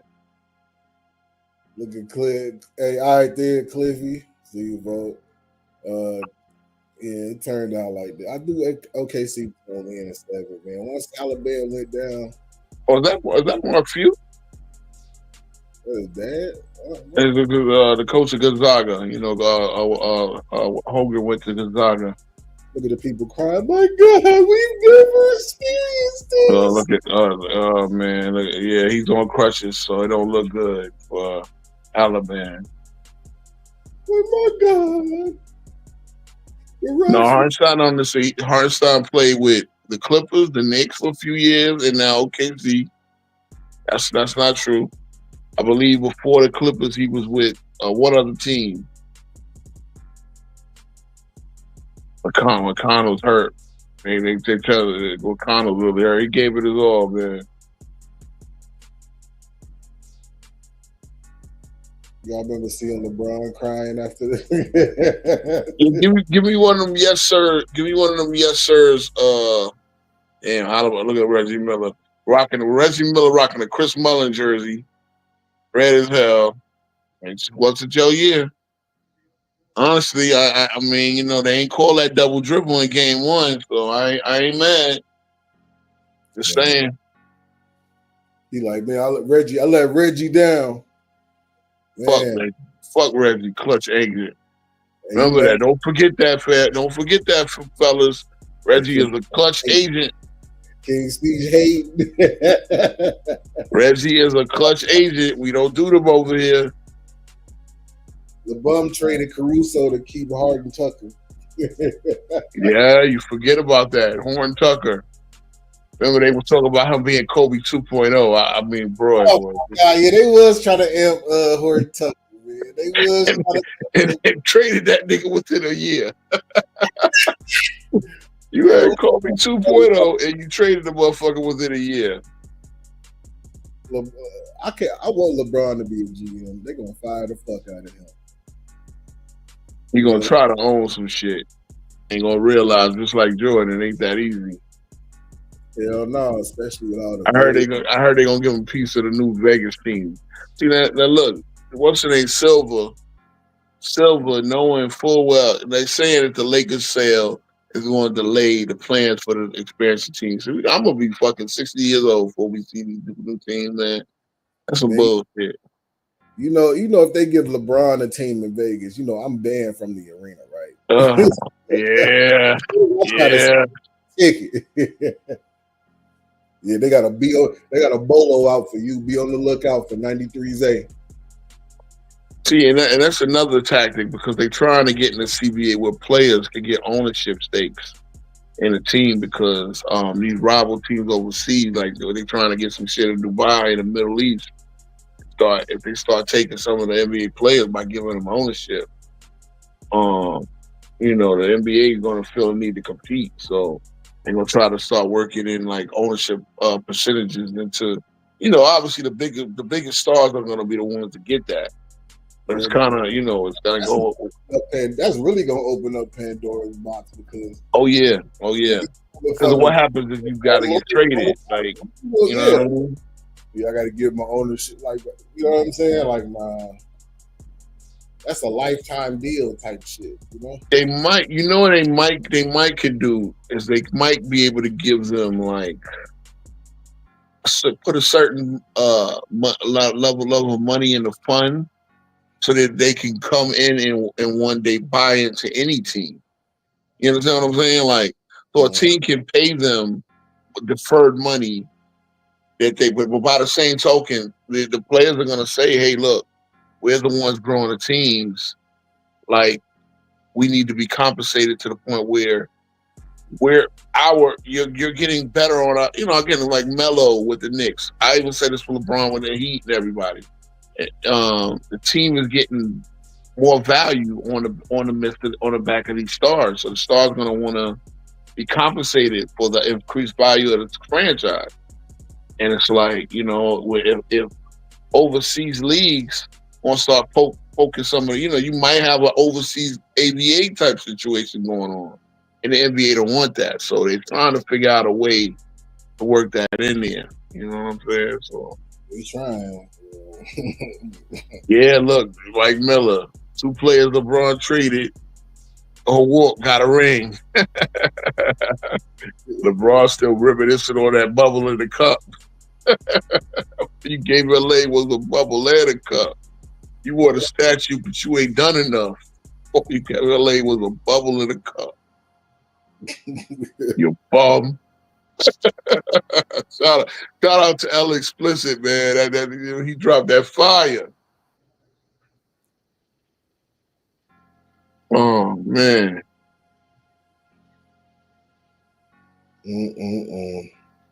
So we're gonna see the Larry O'Brien. I remember they brought out to West Fork. They brought the actual Larry O'Brien trophy out there one day. I don't know I think it was the actual trophy because you're not making a big stink in it for a replica. So they gave us a chance to take a picture with the Larry O'Brien one summer. I was like, all right, he had it on a bus.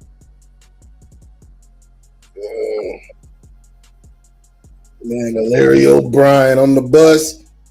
Hey, look, why we doing 2020? Look, we skipped the 2020, go back to 2021. Okay, 22, 23, the Denver Nuggets.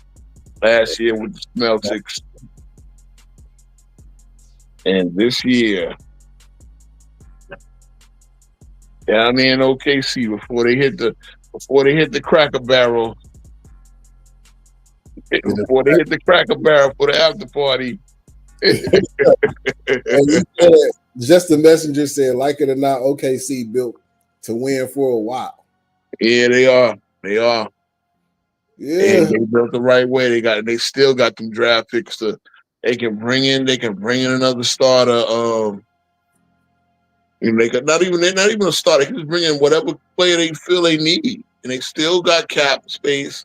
And they are going to have to pay the guys like Jalen Williams and all these. Remember, Jalen Williams makes $4 million. He makes $4 million next year. So, he's still on his rookie deal. He got a lot of guys on a rookie deal still, helping the team win. Chet's still on his rookie deal. Yeah. He's about to re-up though. There you go. Yeah, so you're going to have to pay them too. You're going to have to pay Jalen, and you're going to have to pay what's the name. But, I don't even want to look at Sam Presti. He's so thankful. He about time, nigga. Yeah. You done had fucking 4 MVPs. Yeah, let's check LeBron's Twitter because he done made it about himself already. Congratulations to the yep. I'm taking my talents to OKC. Mm-hmm. We don't want you bum. Shout out to Mark Daigneault. That's another guy. They brought him in when he was 29. Billy Donovan brought him in. They made him the G League coach. And by 2020, they made him the coach of the NBA team. Now he's a champion. Oh, yeah. The funfetti flying through the OKC arena.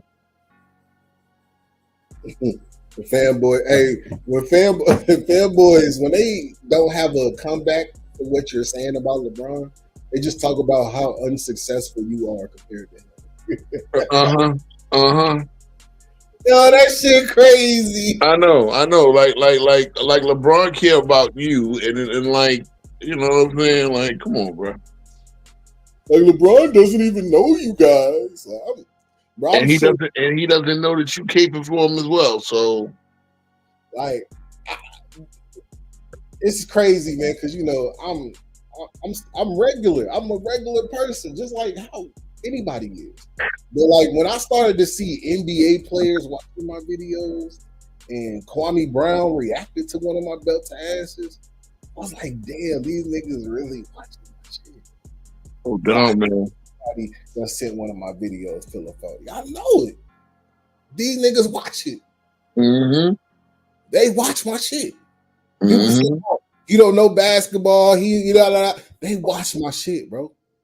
See, you know what it is too? You would think that, he was CAOH or Sports and Fitness Brands to you and change his ways. But no, he's born a little bitch ass nigga. Yeah, Sorry. He's a band. yeah, that's a fact. He a band, he a band, he a band. He a They band, he a bitch ass nigga. He's a little clutch guard. like man, these guys, even like ESPN, bro, like they'll say stuff that you hear us say on YouTube, Mm-hmm. on Get Up, on all of these different, on Speak, all these different shows. You hear in our lingo, you hear in our conversation, Yep. but And they they don't. know, and they mad. And they mad because they want to fool the dumbass masses. There's a lot of dumbass, a lot of dumb. And I hate to say it, man. Some of these people, some of the cats, dude, whether you like LeBron, whether you like whoever you like, you like. If I only mess with people I can talk basketball with. If I can't talk basketball, you like your cuz. We saw we beat your cuz down, and then that little debate. But we could talk basketball with him. We could talk sports with him. You know what I'm saying? That's it. But LeBron likes to appeal to the dumbest motherfuckers to believe that what he's doing is actually that special. It's not. Yeah. It's not.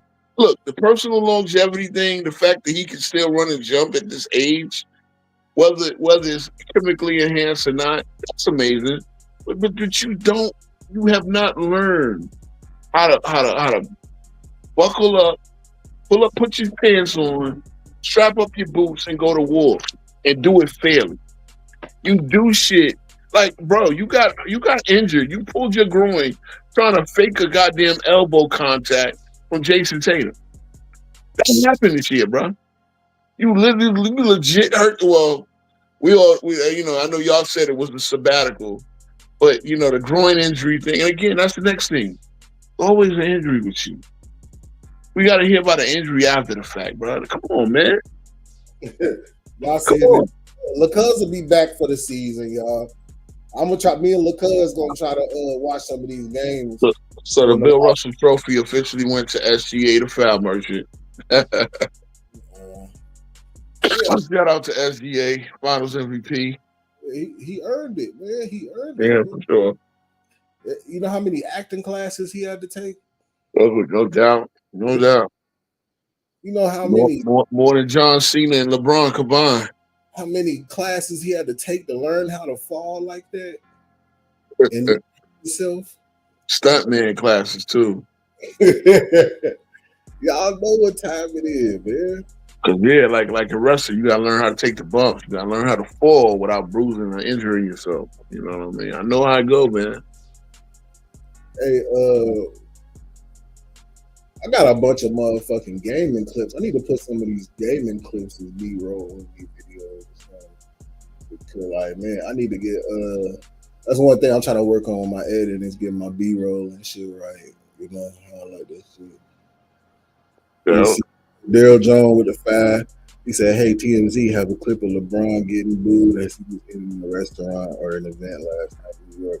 Now they talked about that a little bit. I gotta go. Yeah. They asked me if I was there. I'm like, nah, I was tired. We was knocked out. All three of us fell asleep last night. Wifey, the baby and me. Yeah. Let's see if we can play it. Oh, LaCuz calling me right now. Hold on. Oh. LaCuz. Yeah, what happened? You watch the game? Yeah, I'm streaming. I'm on live right now. They can hear you. Say what up to the chat, man. Oh, what's going on, chat? Yeah, LaCuz. Camille with King's speech. Yeah. LaCuz. What's happening? He can hear you. He said, "What's good, King's speech?" Chilling, man. Chilling. You know, the streets out here want you to make another appearance. So what y'all think about this game? Tyrese Haliburton tore his Achilles. That's the game. He was 3 of 3 from 3, 9 points. Wait. Hold on. You switched from a Timberwolves fan to an Oklahoma City fan? Oh, hell no. What the hell wrong with you, cuz? Which one? I don't like the free throw merchant. You see how you flip flop the teams like every round, like whoever wins. Cuz you ain't called me to talk about the playoffs in weeks, cuz. It's LaFoe. You're absolutely right. You see, LaFoe gone. Y'all don't watch the game no more when LaFoe gone. Nah, because it was really kind of boring, to be honest with you. Oh, it's boring because LaFoe ain't in there? Yeah. You know this going on, but look who you still talking about. You still talking about LaFoe. Oh, man, here you go. Instead of getting the coverage to the finals and all, I'm on live with the finals right now. but I seen the recent videos. You talk about the cameras and hostages, and he still get the coverage though. Okay, so yeah, he lost a month ago. More than a month ago. But because you forget that LeBron keep opening his mouth, entering the news cycle while we got 3 days between each game.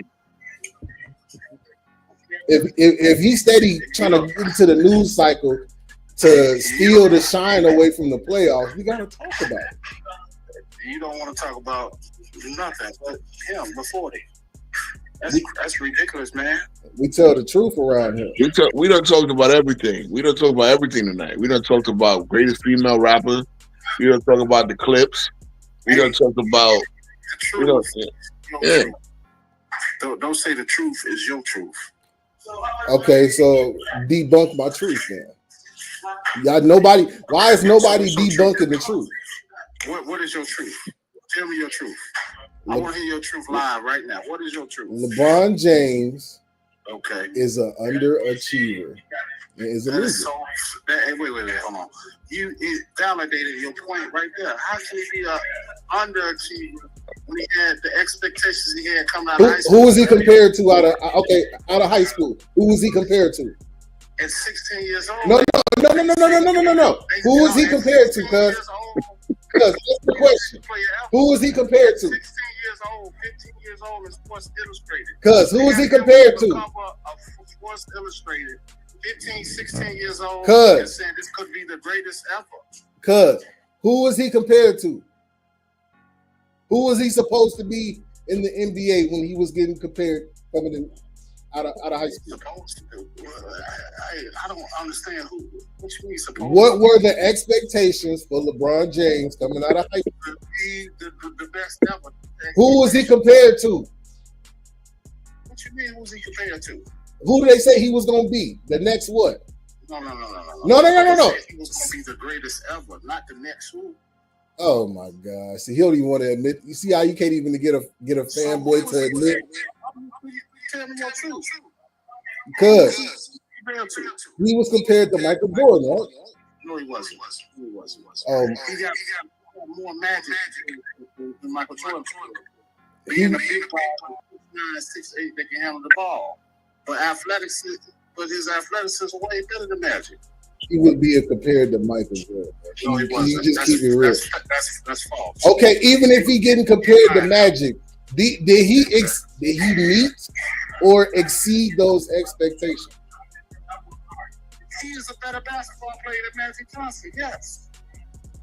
Hey, He's Hands not. down. Why he got less championship rings? Why don't he got as many championship rings then? He got more points than him. What? We're talking about rings. We're talking about winning. You're talking about stats. We're talking about individualism. We're talking about rings. Then, bro, if it's about rings, Bill Russell the best ever. He the GOAT. Let's leave this shit alone. Hard stop, son. Fell asleep. Hey, okay. Did Bill Russell better than Jordan and LeBron then, right? Okay. Yeah, he the GOAT. All right, long as LeBron ain't the GOAT. You keep mumbling and bubbling rings. You keep saying rings. What about rings?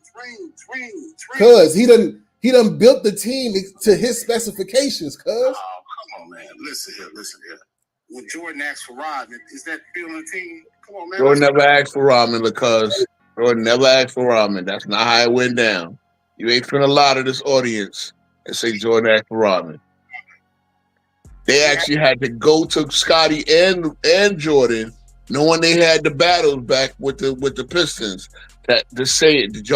Is it okay to bring them here? Do y'all have beef? And it's like, nah, we gonna welcome anybody to help us win. That's how that went down. Greg Popovich traded Rodman for Will Perdue. He took Will Perdue back. He's talking about the system. Michael Jordan the system. The system because he couldn't win outside the system before or okay. after. So who can? He won, right? No, it's funny. These brothers on FYF say Jordan fought.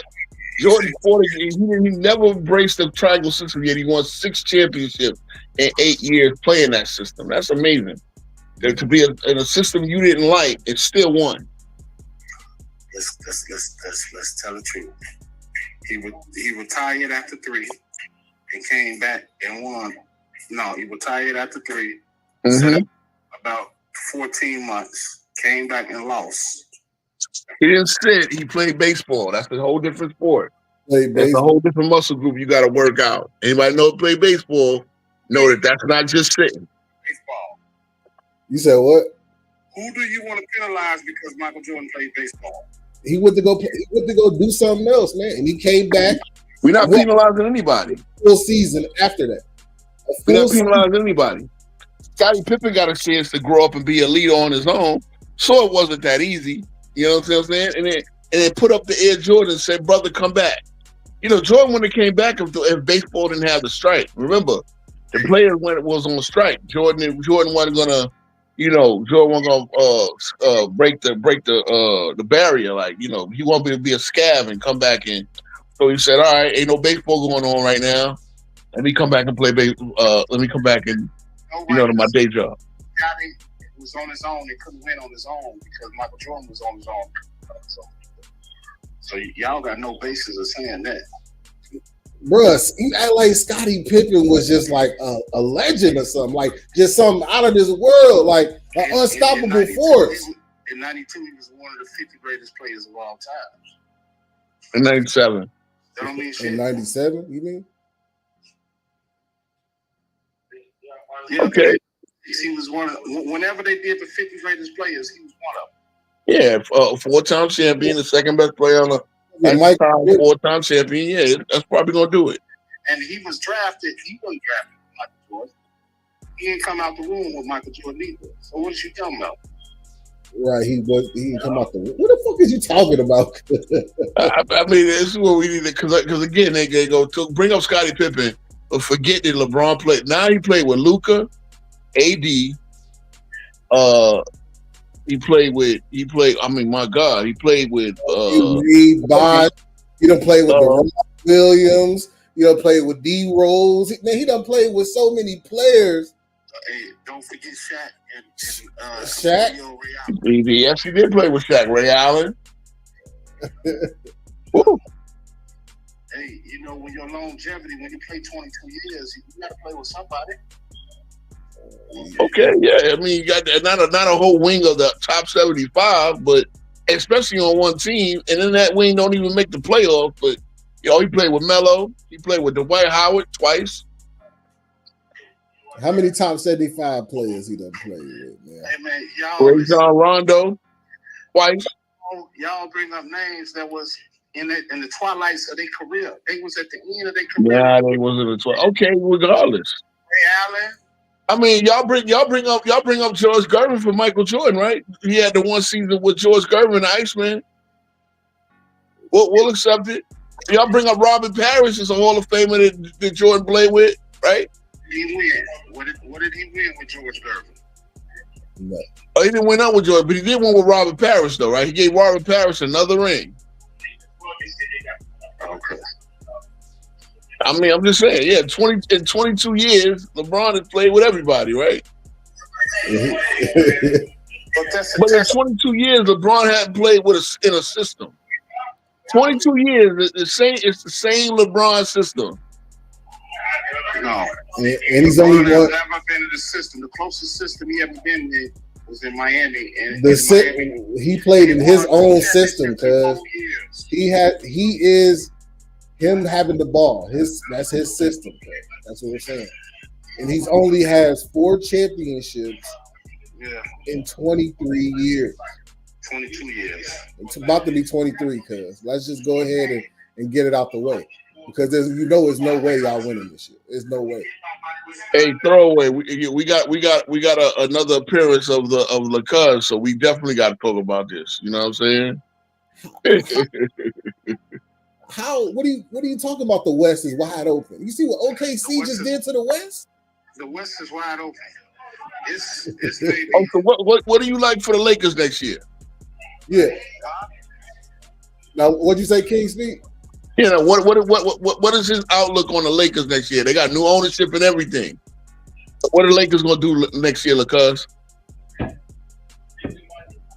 Okay, they got to address the big man position. They're gonna address a defensive wing, like a 3-and-D guy. Somebody's gonna get them that because they got no draft picks, right? Okay, I understand that. So who you getting rid of? Who gotta go? Who gotta go? I'm not gonna say anybody go. But that's the only way you can add players if somebody leave. What are you talking about? Hey, slow down, man. Slow down. I don't know what you've been drinking and smoking tonight, but look, slow down. They have pieces that they can do something with. They got a Rui Hachimura. They got an Austin. They can right, cuz. So let me know from your perspective. They don't want to trade, but they can dangle Austin Reeves out there to see what they get. Dangle. Them out there. Dangle. Yeah, they can dangle them out there.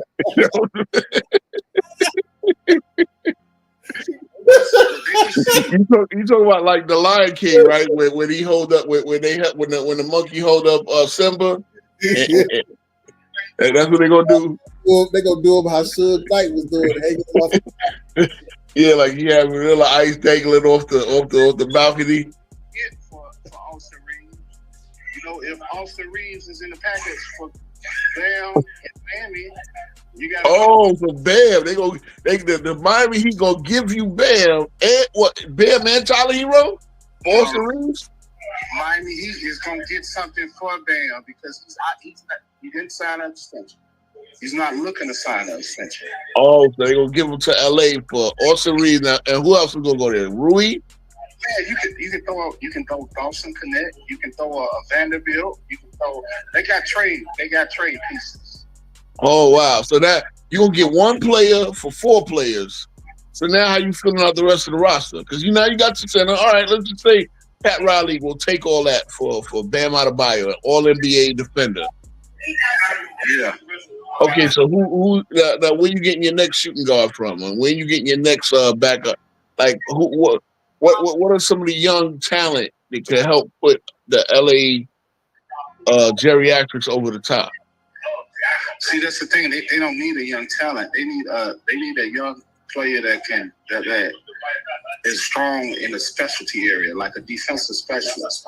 I wouldn't mind seeing the guy Godwin in that role as a starter. Godwin? Okay, Godwin gonna step up. All right. I like, like they say, hey, you never know, man. Godwin could be that dude. All right. Luka and LeBron offensively, they're great. They don't need another great offensive player. They just need somebody that can make stops. He said LeBron and them is offensively great. How many games we done seen LeBron with 11 points in the fourth quarter? I know LeBron is the all-time leading scorer, so I know that's great. Right. Okay.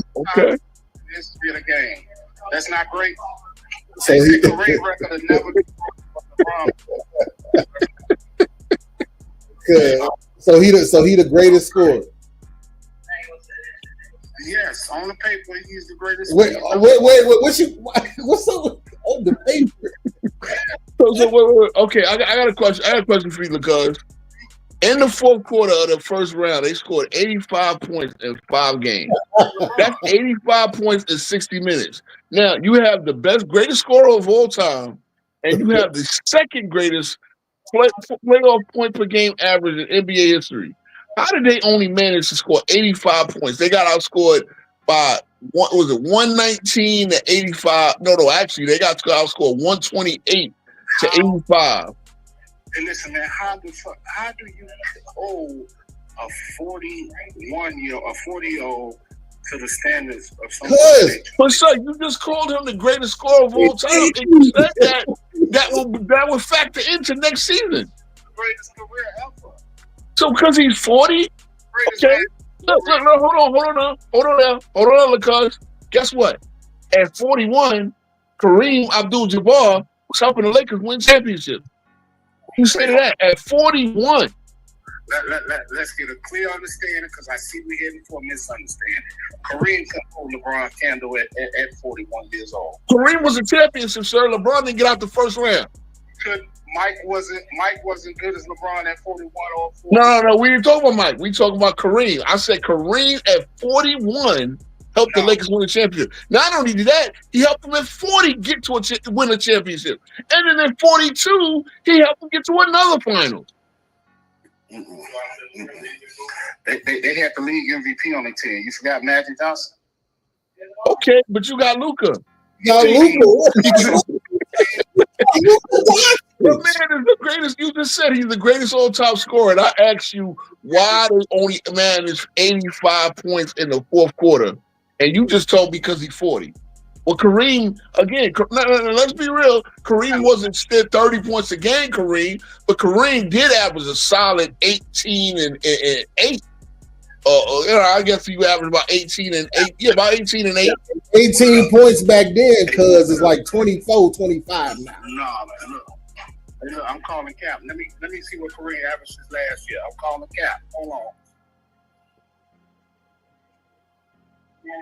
His last year, he averaged about 10.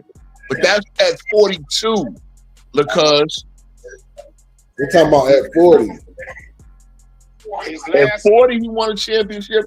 At 41, he won a championship. I know cap when I see it. He averaged 10 points and 4 rebounds his last season. Okay, that's his last season at 42. That's a whole nother year. 42. Yeah, hold on. Let me. And we'll say 41 on Basketball Reference, but Kareem turned 42 by the time of the NBA Finals.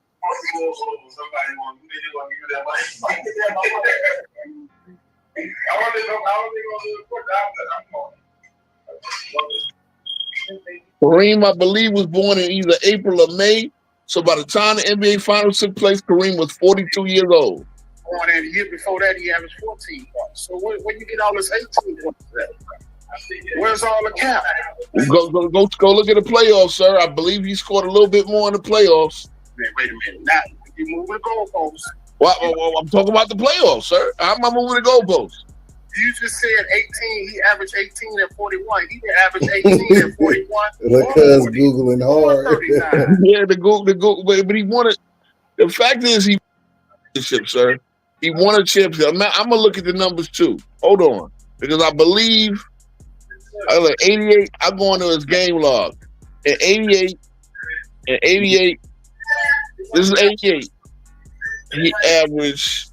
Hold on. In the playoffs, okay, he getting 4 blocks. 3. Okay, he had let's see. Hold on. At the end, because you sick, because I'm sick because your man captain. And he averaged 14 and 6. But the most important part, sir, he was a champion. He was an all-star.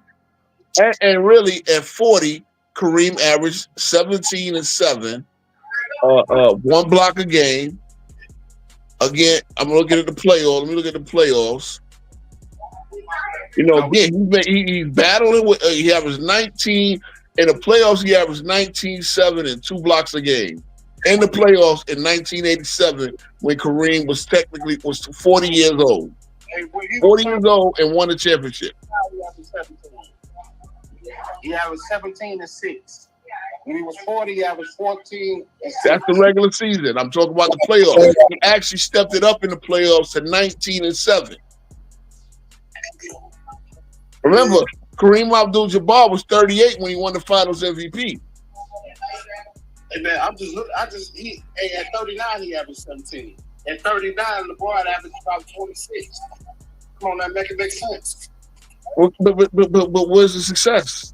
Again, you talking about a guy that got to finals, won Finals MVP. He won 3 championships in 4 years, got to the finals 4 times in 5 years. LeBron didn't do that like team success. When they won that championship, Kareem wasn't driving the car. Kareem was a bus driver. But at the end of the day, he helped the team win. He was vital. When he retired, did they win this year? They didn't win nothing, cuz. What are you talking about? I said the Lakers didn't win nothing. Right, but they win nothing.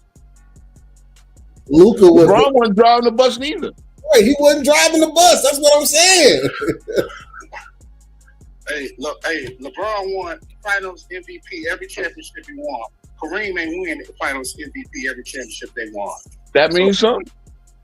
I'd rather take the 6 championships than 4. And I'd rather take 11 than 6 too. I'd rather take 11 championships than 6. That's cool. That's cool. I mean, again, now you brought Bill Russell in here.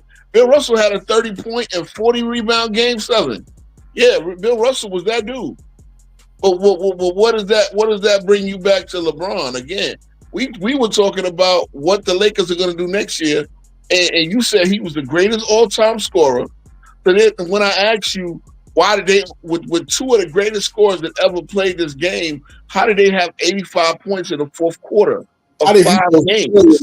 In the fourth quarter. And I said one of them was 41 years old. Oh my God! So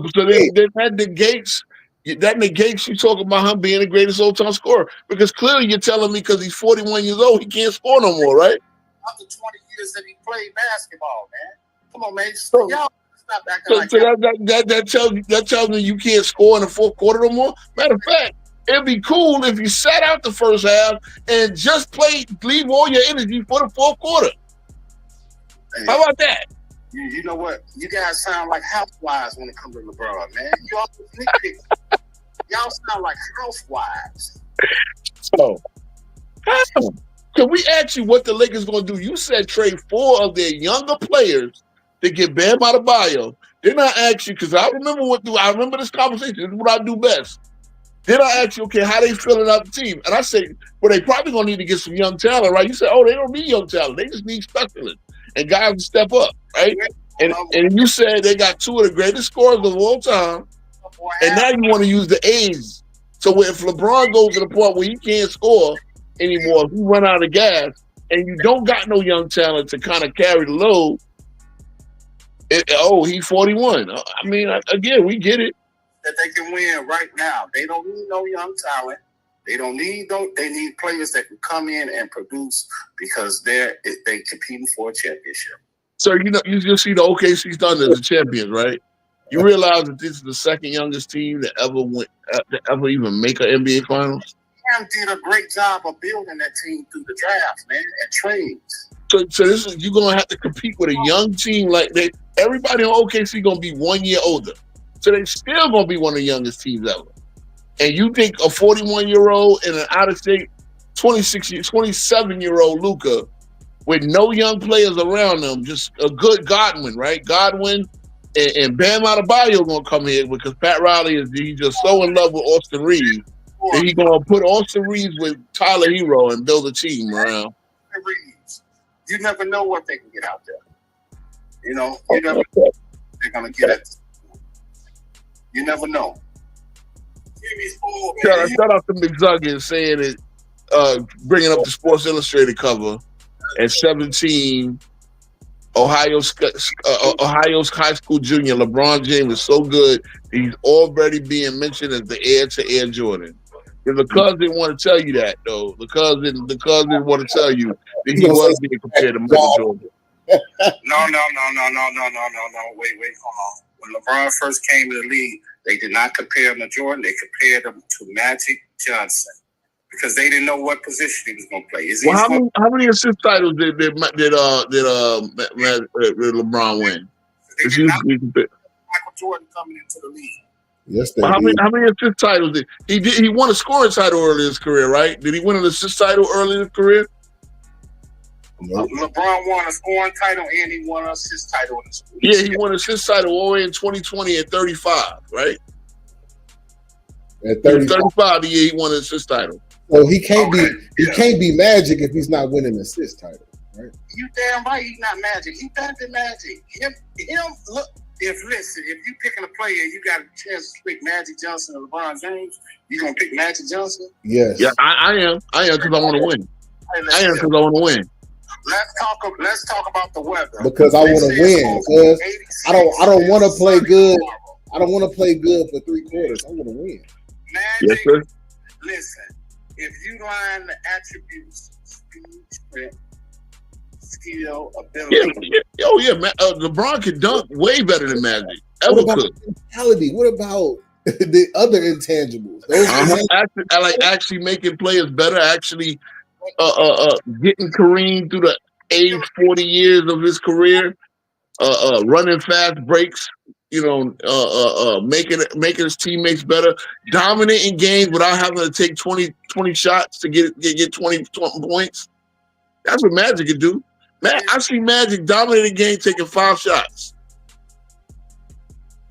Actually, that game 1, he took 5 shots against the Lakers. Against Jordan.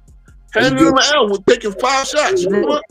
He talked about that the first time he was up.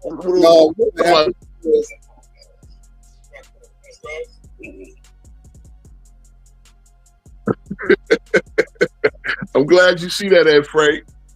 Because I catch him all the time, bro. Oh, man. What's he doing? I'm getting right now. Look, cuz coming in here, y'all. Look, cuz got them excuses. Oh, this is classic. You know that boy was getting compared to Michael Jordan. Magic won as a rookie, right? And he won Finals MVP. Even though they could have gave it to both of them, they should have kind of gave it. They should have gave him co-MVP somehow. Kind of fudged the vote like they always do. But back then, Stern wasn't the commissioner. If Stern was the commissioner, they probably would have did that for purposes of for promotional purposes, promote the young guy and the captain. But yeah. I'm just saying, considering LeBron didn't win a championship until his ninth season. Magic won his rookie season. So, me, if you ask me who I would draft, especially knowing who can help me win right away, I take Magic. I'm just saying. Look, yes, sir. There you go. Man, you've been missing in action, man. It's good to have you back, cuz. Yeah, no doubt, man. Next season, we're going to do some Laker game lives. What's going on? Oh, what happened? There you go. Hello? Yeah, I'm here. I said we're going to do some Laker game lives this year. What's up? So I could prove it in real time. I think maybe you've seen it in real time. Why are you so interested with the Lakers? Because nigga, I gotta get the bum out of here. I gotta expose LeBron.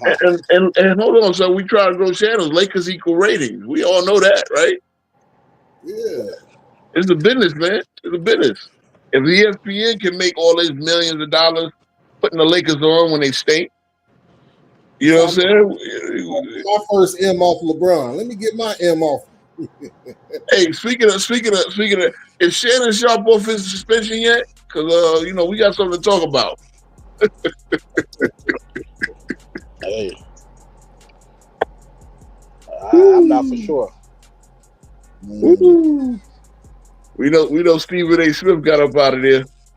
So the Lakers, did the Lakers overachieve or underachieve this season? Oh, that's a good question. It can go both ways. It's one of them questions. Like Diddy. It's one of them questions you can say half empty or half full. Did they overachieve? Did they underachieve? Yeah, they underachieved because I expected them to get out the first round with being what was they the third seed? Third seed, yep, and they was like second favorite to OKC. Yeah, to get to the final. So you could look at it like that as it being underachieving because they didn't make it out the first round. But you can look at it that they overachieved because they just put the team together. The team they played but like 20 games together. Luke only played like 20 games after the trade because he was injured. And he only played 20 games. And then LeBron got injured too, right? He got injured. He injured his groin, right? That was a real injury. This is sick because was underachieved. There were 10-0 hit Minnesota. Now I got another question for you. Do you think 28 other teams in the NBA overachieve or underachieve? Well, it depends on the team. You gotta go team by team. Okay, so did Minnesota overachieve or underachieve after coming off of Western Conference Finals appearance last year and them not making it back there? So they overachieved this year? Well, no, they got back to the Western Conference Finals. I say they stayed at level. Okay, let's do it this way. Overachieve, underachieve, or stayed at level. I say they stayed at level. Yeah, they stayed. Yeah, they stayed at level. So the Denver Nuggets, did they overachieve or underachieve or stay at the level? I believe they underachieved. They did take OKC to 7. But I do believe that being a recent champion and even though they got knocked out the second round last year, I believe they underachieved. They should have got the conference final minimum. Okay, that's fair ball. The Boston Celtics, did they overachieve, underachieve, or stay underachieved? Underachieved. They got hurt. Okay. The New York Knicks. Bro, this your team, ain't it? Yeah. I'm gonna keep it a stat. They stayed at level. Oh, they stayed at level. They stayed at level. New York was supposed to beat Indiana. Then you're right. You know what? But we weren't supposed to beat. That's the thing. That's why I say it. Because we weren't supposed to beat the unbeatable Boston Celtics. So we stayed at level. And, yeah. Honestly, I smell bias. I smell bias right now. I'm saying we stayed at level because nobody had us beating on the Boston. Nobody said we were supposed to win 2 games. We beat them in 6. Bronson is the best player on both teams. All right, we underachieve. I'll take Bronson it. I'll take the best player on both teams. On Indiana. No, you're right. Because I'm already starting my Knicks in 96 campaign. Towns is the best center on either other team, Indiana or New York. So with that weaponry, you lose. I'll take it. Say we underachieve. I see overachieve. So a team like Philadelphia, did they underachieve or overachieve this year? Underachieve like a motherfucker. Okay, I'll go for that. Okay, what about the Golden State Warriors? They stayed at level. I believe they stayed at level because that team was decaying. They old. Now they got what's the name, and they got to the second round. And obviously the Steph injury. I say they stayed at level. They stayed at level. What about let's take a look at a team like what about the Memphis Grizzlies? Underachieve. You don't go from a 2 seed to a play-in. Nah, you and you fire your coach, they underachieve for sure. With I go for that. I can definitely go for that one. Let's see who else. Indiana overachieved. OKC overachieved. What about the Clippers? Los Angeles Clippers. It's a good one. Ooh, that's a good one too. You're right. They took the L in the first round of the Denver. They underachieved because you got hard. You got two former MVPs. I know Kawhi never won league MVP, so he won Finals MVP twice. You get them. Yeah, they underachieved. I know What they about lost to seven. what about the team with the best record in the Eastern Conference, Cleveland? Did they overachieve or underachieve this year? Underachieve. That's funny because you could say they stayed at level being what the preseason expectation was, but you raise it when you get to the first 64 wins, the first seed, and then when you have two of your stars not suit up for a pivotal game too. I'm gonna call that underachieve because right now they got an irreparable fracture in their locker room that somebody gonna have to get traded. Okay, I can go for that. I can go for that one. What about a team like the Chicago Bulls? Did they overachieve or underachieve? Ooh, yeah, I would say underachieve. I would say underachieve because they did have a chance to get in the playoffs. Okay, I know your boys in Chicago might want to hear that, but so my point is that you guys trying to put a flashlight on the Lakers saying that they underachieved. A lot of other teams underachieved too because they didn't win or but didn't win the championship. hold on, because here's the problem. No. Remember what I told you, Zay? You were in Vegas. They went into the casino with big chips. They put big chips down on the table. So with the big chips they put on the table, their underachievement is a big L. You don't get a guy like Luka Doncic who's 1-1, who's one of the greatest all-time playoff scorers, and win one playoff game. Their underachievement is a big time. I know, what about these guys? But see, that's the problem with the Lakers. They don't have much to look forward to going forward. They don't have nothing to look forward to. They don't. What you mean they don't? You don't think with a 26-year-old Luka that's going to have a full off season to target and work on his main problem, which is conditioning? You don't think the Lakers training staff and the Lakers management and Lakers staff has made that an emphasis of this offseason for Luka to work on his condition and strength? But it's going to take more than that, though. It's going to take more than that, Luka could come back as the league MVP next year with the right conditioning program. The Lakers are going to be The Lakers are going to be an average team. He's never going to win MVP next year. Hey, listen. Any team LeBron James has been on for 22 years, they've been above average. They've been the average. Really? What happened in 2022? Was that team that make the playoffs? No, that team they were 33 and 49. They didn't even make and they had four top 75 players. Dwight Howard should have been the fifth one. But they had four top 75 players on that team. The year they named the top 75 and did not make the playoffs that year. Who was the fourth top 75? Melo at 39. Okay. No, when he won 39, he was the same age as LeBron. He was 37. Melo, Westbrook, Anthony Davis, and LeBron. Westbrook. Westbrook. Yeah, the same Westbrook who averaged 22, 12, and 12 the season before that. But he didn't average that with the Lakers. He averaged 18, 7, and 8 with the Lakers, which is about as good as the numbers that Scottie Pippen ever averaged. I'm just saying.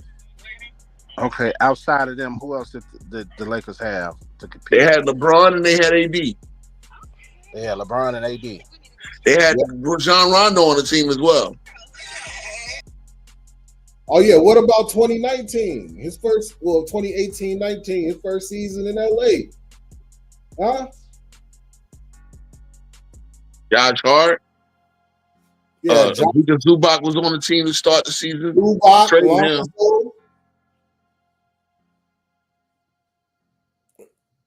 Brandon Ingram. So you said any team that LeBron on is above average. And mind you, now you're using the age excuses, but now he's even older, and now you telling me he's just gonna make any team he's better than. I'm trying to understand it. Westbrook played 77 games. Every team LeBron James been on, he's been competitive, man. Every team. Okay, you realize that those teams were in the preseason top 4 favorite to win the entire finals. But the preseason doesn't win anything. You're right. Predictions in the You're right. But preseason they were don't do considered nothing. a contender. They were It's considered contenders both of those years and did not make the playoffs. Not only that, they weren't even the first team out of the playoffs. They You didn't talking even about make a the play-in. preseason prediction doesn't mean nothing. What does a preseason prediction mean? They were called contenders preseason, sir. With expectation. Your team. I don't know one team that won a championship for being a preseason contender. I don't know one team that won one. Chicago, many times. All 6 of Chicago championships were considered preseason contenders. No, Chicago wasn't a favorite all 6 years. They were considered preseason contenders all 40 years. Matter of fact, the Bulls were the 4th favorite team in 19 before 1990-91. They were the 4th favorite, just like LeBron was 2022. Okay. Like I'm really trying to figure out what is the point that you trying to make about LeBron? Are y'all trying to diminish his career? You just said any team he's on becomes above average. And I named you 2 instances for teams with expectations were far below average. Okay. They weren't even the first team out of the playoffs. It wasn't like they were the 9th seed and lost it on the last day over a heartbreaking loss. They were out of it. And it go back to my point again with the being a half full, half empty. What about the teams with low expectations that even took to finals? That's way more great. Those are way more great accomplishments. Those are way more greater accomplishments than you saying that he didn't. It only happened one time. What? It happened one time. What about 2018? That team wasn't supposed to make the finals. Who was in the East? They had Boston. Kyrie was hurt. Tatum and Brown wasn't. Al Horford wasn't. Second, third years. What are you talking about? They still got to play the game. Stop making excuses. Because in 2006, 2007, before the season, they were predicted to win 48 games, and they were plus 900. So they were the 6th highest favorite team to win the entire championship, and they made it to the finals. Only 2 teams in the East were ahead of them. That was Miami Heat and Detroit Pistons. Okay. Now I'm gonna go to 2007. We'll go down to 2018. In 2018, you're gonna be very surprised at what their preseason odds were. They were the 2nd favorite team in the entire NBA to win the championship, only after the Golden State Warriors. They were favored over every team in the East. Do you want to know the next favorited team? The Boston Celtics were 29-1 shots. So you would have bet $100 on the Boston Celtics. This is the same team that just got traded. Kyrie. Oh no, I'm sorry. No, I'm reading the wrong season. Hold on, I'm bad. My bad. I went too far back. Hold on. Okay, 17-18. They still were the 2nd favorite team to win the entire championship after the Golden State Warriors. They were 5-1 shots to win the entire thing. Their over-under was 54 wins, 53.5. Same as the Boston Celtics, yet the Boston Celtics had worse championship odds. It's the same Boston Celtics team that they just traded Kyrie Irving to. So they were favored higher than the Boston Celtics and any other team in the East, in the league, except for the Golden State Warriors. And she owed me $100, so she said she'd give them to me when I get up there. We still there? Hello? Tonight. Yeah. I was saying that in 2017, the Cleveland Cavaliers were the 2nd favorite team in the entire league. 2nd favorite, cuz. Oh, okay. Just say nobody. That means they were favored in the Eastern Conference. But we know Golden State was hands down with Durant, Curry, and Clay. Yeah, but that's the Western Conference, so you're not going to face them until the finals, which they did and got their ass smacked. We know that. But in the East, they were favored to get to the finals. So you said it's 2 cases where nobody expected them to win. No. Hey, shout out to FYF Sports. Shout out to Lamont. Here, hold on. We over here talking facts, and there ain't no mute button. If you want to pull up, we over here. You want to come in here, FYF, man? Cause I know you where the fanboys reside. The fanboy safe haven. Over here, we talk facts. No chat GPT. Yo, I'm here. Big put it from where? And then my weed under the car. Yo. What weed under the car? I'm talking facts, bro. Now we talking facts over here. 7 years in Cleveland. Took team. No. They were the favorite team in the East, or at least at worst third. So they were like expected to be the third seed. Okay, we all know a 3 seed can get to the final. We just saw a 4 seed get to the finals. They took it all the way to Game 7. Okay, but y'all making a big deal out of being favorites. So you gonna stay at his house? Yes. You just because you literally just said that nobody expected the team to win. So you're basically saying they weren't favored. They were straight up underdogs. They weren't underdogs because we're showing you by actual facts and prognostications. The over-unders, things like that. I know that's all Vegas bookmaker talk, right? You think Vegas is in the habit of losing money? Hey, Zay, you live in Vegas. You think them casinos are in the habit of losing money?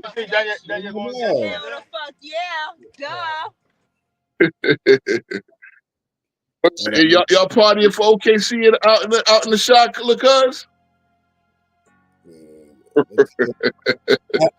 Hey, look, cuz I put you on mute because of the talking in the background. You can unmute yourself whenever you can. I'm not coming back here. We know FYF will always peruse. Yeah. Oh, Chat GPT told King Rowe. Like I said, FYF. Oh, FYF just pulled up at 11:47. So you got 5 minutes of us. Could we talking to LeCuz? LeCuz is a big LeBron fan. Okay. Hey, FYF, he been in here the whole time, huh? We already know he perused. His chat GPT, he has his chat GPT monitor the transcripts of all of us. I'm glad he found you. I'm glad he saw me here because FYF manages to be where I'm at.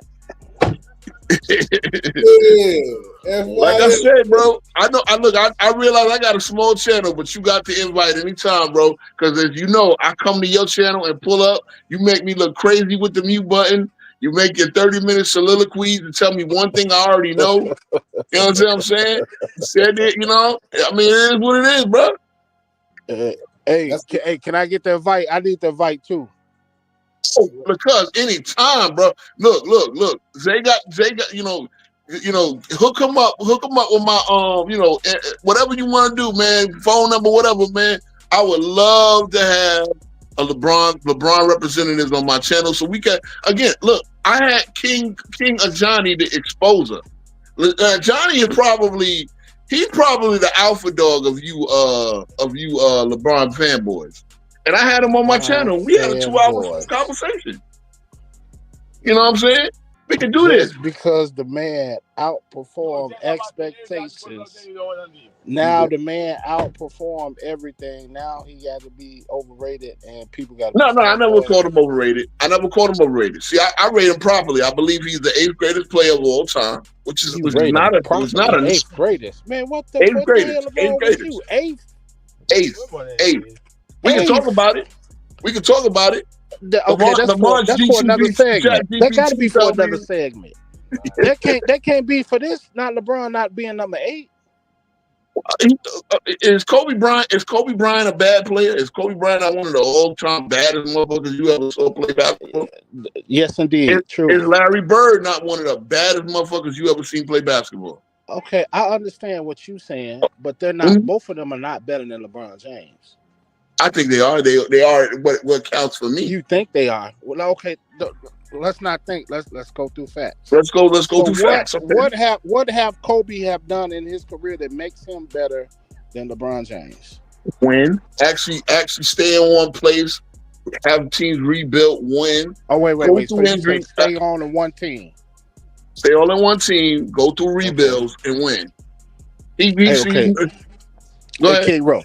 You play basketball and shit, right? And everything. Like, if you point out another player and say, "Is you better than him?" Why are you better than him? Some people say, "Oh, well, he shoots better, he dribble better, he's faster, he Okay, do this." But you say great. he played You're on right. one You're right. You're team right. for the whole career. That don't make sense. Actually That score, don't make have a sense. bag, play in the clutch. Kobe was a way better clutch player than LeBron could dream of. And I don't give me no clutch stats. I see clutch. What they think of clutch stats is last 6 minutes of the game. I've seen Kobe kill teams by the end of the third quarter. That's clutch. I've seen Kobe kill teams just by hitting a 13 footer with triple team. You understand what I'm saying? Okay, but Ro, Go ahead. 3 of the 5 Kobe Bryant championships, he had a center averaging 35 and 13 with 3 Who cares? blocks. Who cares? You both Who cares? win with great players. Wait. Who cares? Did you hear Tracy McGrady? He First said, of all, if you take it, wait, hold on, wait. You're right. Did you Go hear ahead. McGrady when he say, if you take Kobe off that team and put me on the team with Shaq, I'm capable of winning championships too? Possible. No, Here's ain't the thing. possible. Here's the Shaq was problem. everything. What you mean? Here's the problem, because I didn't base Kobe being better than LeBron on him having more championships. I just said Kobe was clutch. He stayed on teams that built. He built to a championship. See, this is the thing, right? You want to deny him for having a Shaq. He was smart enough to let Shaq be the feature of the third shift. He didn't let his ego get in the way and let Shaq dominate it. When Shaquille O'Neal is averaging 35, you always have a choice. Wait a minute. Kobe is the guy. Hold on. Kobe is the main ball handler on those first 3 Lakers championships, sir. Okay, he did have a choice. Your point. What is your point? But we knew the ball. So he was had a going choice. inside. Wait a minute. The point guard has more of a choice than anybody on the court because he directs the ball where it has to go to offensively. Hey, Ro, that's true, but Kobe wasn't the point guard. Derek Fisher was the point guard. I said he was the main ball handler. We all know the triangle you just system. said the point guard. The triangle system does not bro, use. You got to make your mind up. Which one you gonna call? Sir, the triangle offense does not use a traditional point guard. The main ball handler was Kobe Bean Bryant. He was the main ball handler. He probably led them in assists. Fisher didn't lead them in assists during the first 2 championships. So as I said, the main ball handler, aka the de facto point guard, does have more of a choice. So you said to your people, then you said to me. Hey, FYF wants to pull up what's the name? I'm gonna drop him the link. Yeah, drop it to him. Right here. Let me see. Yeah, let me copy it real quick. Because and the soliloquies, you know.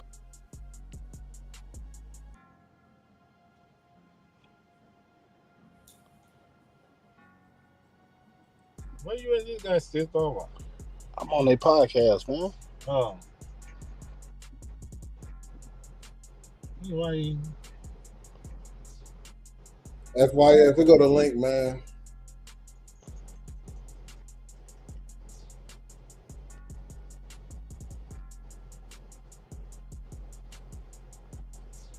FYF gonna come in here. Let's see.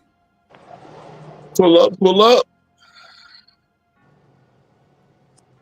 You're like, God damn it, chat. So as I said, like you said, Kobe didn't have a choice. No, Kobe made the choice. He didn't let his ego get in the way, and he let Shaq dominate. When Kobe had a choice early in his career, he shot air balls in the clutch moments. Let's not. Okay, so you're going to tell me early in his career? Okay, he shot an air ball at 19. Kobe Bryant wasn't even. He shot an air ball at 19 years old, and you want to hold that against his entire career? You don't even make sense. That don't even make bad. He shot an air ball at 19, sir. 19. He shot an air ball at 19. The man averaged 9 points his first year. 14. He was an 18-year-old. He was 18-year-old. Hold on, but sir, he was 18 years old the entire season. LeBron was actually 19. LeBron came in the league with 18, so we're not gonna mention 18. No. LeBron came in the league at 18. All right. LeBron came in the league at 19, but he turned 19 early in that season. Listen, LeBron. Drop the link again. Hold on, I think I got it. Hold on. Points or more. 20 points is his lowest output of his career, and that's 22 years. Kobe had 2 years where he didn't do nothing, man. Where he shot air balls in the clutch. He was an all-star in the second. He was an all-star in the second year, Cuz. But you're supposed to be your most clutch player when he got Shaq on his team, and you shoot air balls. So wait a minute. Okay, I'm telling you. Okay, so he shot 1 air ball at 19. No, So no, no, LeBron no, never no, shot no, an no, air no, no, ball. no, no, no, no. Don't say one. Let's give him credit. He shot Hey, yeah, I'm multiple sure air Kobe shot a balls. lot, but we He all shot talking about the multiple famous air one at balls the in end of that Utah. game, right? And, Huh? and you know what Shaq said? You know what Shaq told him? Keep shooting that, young blood. Keep shooting that, because eventually that shit gonna go down. I understand what Shaq told him, but the fact of the matter remains, he shot multiple air balls in the clutch situation. Multiple now? Multiple, yes. He Yeah, shot more 19 than years one. old against the Jazz, right? Against the And Jazz. against in 1998, he shot multiple air balls Okay, in the you're right. series You're against the right. That Jazz. happened. That happened. But if Okay. that was Kobe would go on to play another 17 years, 18 years actually. Was that the end all be all of his whole career? No, but it happened. It did happen. Or was Yeah. that the Just like so LeBron happened in Dallas. It happened. you're right. It LeBron shot less than 40%, 35% in his first NBA Finals. Now, a lot of people give him a pass for that. LeBron then came back the next big series against the Celtics. He shot 35% again. Hold on, William. Oh, I get it. I'm gonna have to go on my link because that's what F.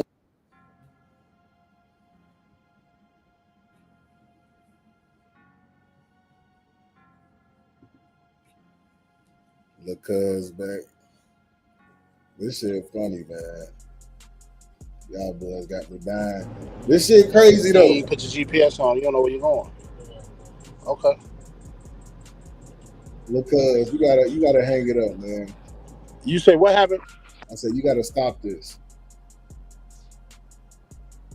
I gotta stop speaking facts. I can't stop speaking facts. You're not speaking facts though. So Kobe Bryant didn't shoot 2 air balls. No, he and, did. So LeBron didn't turn the ball. No. I'm not saying probably did. Either he did or he didn't. Why I gotta be a probably? I didn't say probably. I said he did. Oh, he did. Okay. We agree on that. What about LaForte's failures? Okay. Yeah. What about him? And those failures came at older ages than Kobe Bryant. So you talking now it's an age difference. Now the age matter, right? Well, I tell you, boy, y'all move the goalpost. Okay, y'all really make the goalpost. You gotta come in the 93 Zays because I can't even get to my own live. FYF. Okay, FYF's here. Okay. Peace and blessings. What up, man? What's going on? So you got a problem with this line of questioning or this line of conversation? What about Kobe? Well, we're talking. You know, he said Kobe could never be clutch because he shot the air balls at 19 years old. Wait. Hold on. That's not what he said. Let you tell no tale on me. I said, how is Kobe better than LeBron when Kobe had failures and Kobe had Shaq that he was playing with? I never said Kobe wouldn't clutch. Okay. You actually did use that as a counter to me saying Kobe was more clutch than LeBron, and you used the air balls at 19 years old.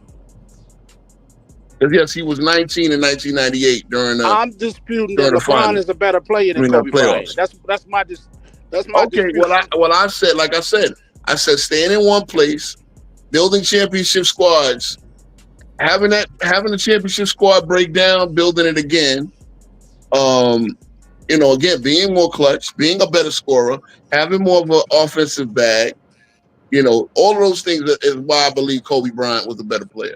As I would say, I think they're very close as far as talent and everything else, and performance. What I'm gonna look at if my life was on the line, who would I want for a 7-game series to win and still live? I'm gonna take Kobe Bryant because I think he's gonna be more likely to show up and help me win against whatever competition it is in front of me. Okay, that's my personal opinion. The reason why LeBron is better than Kobe. LeBron is faster. He's stronger. He's more versatile than Kobe. He scored just as good as Kobe. Kobe is a better ball handler. Kobe is a better 3-point shooter. Kobe is a better jump shooter. Kobe is a better on-ball defender. But everything else, LeBron. LeBron a better rebounder, a better assist man, a better scorer. Everything. You know, the proof is in the pudding. Kobe made scoring look good because it was fancy. And that's what catches the people eye. It catches, the fancy car, the way how it looked nice. LeBron more of like a The pickup truck. all-time leading scorer is LeBron James in the history of the game. He averaged 26.8 points per his career. That is the top 5 in the history of the game of basketball. A 26.4 average for 22 years is unheard of. It's pretty impressive. I will say that. He gets the job done. But again, I mean, look, you and it's fair what you said about what LeBron being better at. I don't agree with all of it, but it's fair. But at the end of the day, like I said, I think they're very close in talent. I think they're very close in performance. And my thing is, if I needed, I'm playing the aliens, right? The aliens that came here. Yeah, and if we need to win a basketball game to win to save the earth, I'm picking Kobe Bean. That's my opinion. Why do you think LeBron as a young player? What's the difference? I don't want to hit championship. What's the difference between Kobe and Tracy McGrady? Break down their games and tell me why Kobe is better than Tracy McGrady without using the. I think they were very close talent wise. I think Kobe had a little bit more knack for winning. Like Tracy McGrady did have a couple chances in the playoffs and did not show up as well.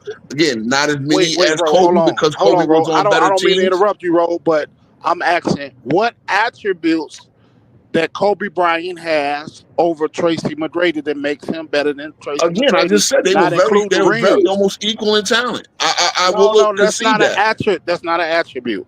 That's not a speed. That's not a leaping ability. That's not a shooting ability. That's not a pass. If you go through all of that, I think they were basketball I'm telling you, every single on the court that makes Kobe Bryant better than Tracy McGrady. Again, I'm telling you that I believe talent-wise, they were very comparable in almost everything you name. I can't think of anything where I could say Kobe or Matt was better at. Way better. I think they were very similar players, almost down the board, okay? I think Kobe developed a little quicker than T-Mac. Remember, both of these guys are my age. I'm 46 years old. So Tracy McGrady was actually in my high school graduating class. Kobe was in the class before me. So I seen both of them develop. I think they were I think Kobe got to where Kobe would ultimately get to faster than Mac. But I think by the time Mac, I think they were very big much rivals. And I will say, I get where you're going. The T-Mac did not get to play with a Shaq and did not get to play on teams with that level of talent. So therefore, his playoff opportunities were less than what Kobe Bryant I see you got your dancing shoes on because you tiptoeing right around the court. No, I'm not. I'm standing firm on it. I think they were equal in talent. Kobe Bryant. True or false? Say again? Tracy McGrady is a better three-point shooter than Kobe Bryant. True or false? I'm trying to think. I think they were about equal. I don't care what the numbers say. I think they were about equal in capability, three-point shoot. I'm making capability. Who do you get an edge to in three-point shooting? And you want me to give it to Mac? I'll give it to Mac. I don't want you to give it to Mac. I want you to rate their games and who was a better three-point shooter between Tracy McGrady and Kobe Bryant. Use the right lane to take exit 3. I give it to Mac. Let me look at the numbers because I don't like to. I like to use the eye test. Real fact. I like to use the eye test. Hold on. I like to use the eye test more than anything, but I'm gonna look at numbers. Okay, slightly. See again, bro. Look, see. Let me tell you something, cuz. Let me tell you something, cuz. How I get down is FYF, if you want to pull back up, you can. We heard you pretty well. I heard you pretty well anyway. But you can come back up, FYF. You got you should have the link in your history. But T-Mac shot 33.8%. He shot 34% from 3 in his career. So I'm gonna say equal. I'm really trying to let you understand that I believe talent wise that they were neck and neck. And the one difference is there's two differences. T-Mac injuries hurt his career a little earlier than Kobe's. Therefore, like Mac prime wasn't as long as Kobe's. That's one thing. But I'm telling you off my eye test, they were right there. They were right there talent wise. So honestly, when you're trying to go, I kind of agree with you. If we break down the players, if we look at all their attributes, you're right. They're similar. Tracy McGrady and Kobe Bryant is similar, right? Yeah. What gives Kobe Bryant the edge to me is Kobe Bryant is a better defender than Tracy McGrady. But offensively, Tracy McGrady can do is at a Kobe Bryant level or exceed a Kobe Bryant level. And I think that Tracy McGrady is a better three-point shooter, a better ball handler, a better mid-range shooter than Kobe Bryant. It really is. It really is a route. I mean, again, it's like we splitting the atom. See, one thing, and we know injuries pretty much started really ravaging T-Mac by 2008, where Kobe now, in this part of his career, got finals runs. So Kobe's injury, his catastrophic injury happened in 2013. So Kobe got about 5 more years of his prime. And in the grand scheme of things, that's why Kobe. So I think now I don't understand. I think you're trying to reduce Kobe by comparing him to Mac. When Mac was a bad boy in the 10 years he got to be at his prime, at his peak, but his peak was lower. But the fact of the matter is, Kobe got 5 more years of his peak, and in that 5 years, he won his MVP. He got to 3 finals. He won 2 of them. Then the catastrophic injury started taking over. So by 33, Kobe's peak is over, but Mac's peak was done at 28. You understand what I'm saying? Yeah. Now Mac had a good run. Now Mac had a good 6-year run where he averaged around from 32 points to like 29 points a game. Yeah. He had a good 5-6 year run where he was the leading scorer in the NBA. That's almost like trying to see. I think what you try to do there, you almost try to reduce a player because Matt is not going to be all time because he had a shorter peak. But that's like using the same thing with Bernard King, right? Bernard King was one of the most feared players prior to 1985. People like Magic would tell you, Doc would tell you, some of the greatest of all time would tell you they did not want no parts of guarding Bernard King. But Bernard King's career essentially was over when he tore his ACL in 1985 before the Knicks got Ewing. And then he did take some years and came back and had another good All-Star year or 2, but that was it. That's kind of not fair, But at the end of the day, LeBron, Mac, Kobe, at their peaks. At their peaks, I'm taking LeBron. LeBron he was unstoppable. From end to end, he had point guard speed. Until they played point guard speed. Until they played the San Antonio Spurs. The same group of players that Kobe played multiple times. Hold on now, because Kobe played the San Antonio Spurs 8 times in his career. 4 times before 4 times before LeBron ever saw the San Antonio Spurs, Kobe had run-ins with them.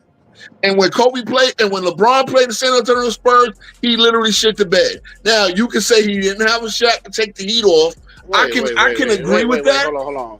No, don't say that. I'm gonna say that he had Shaq to take the heat off because Shaq played in the Lakers uniform to take the heat off, bro. Don't do that, bro. But wait a minute. Okay. Hold on. Kobe also played the Spurs. Hold on now,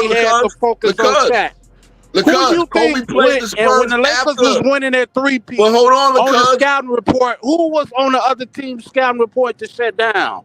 It was Shaquille O'Neal. They didn't scout Kobe Bryant. Well, then why did Kobe average 30 against them? Against who? Against the Spurs. Because all the focus is on Shaquille O'Neal. Really? That's how it went down? So wait a minute. Why wasn't the scouting court readjusting to stopping Kobe?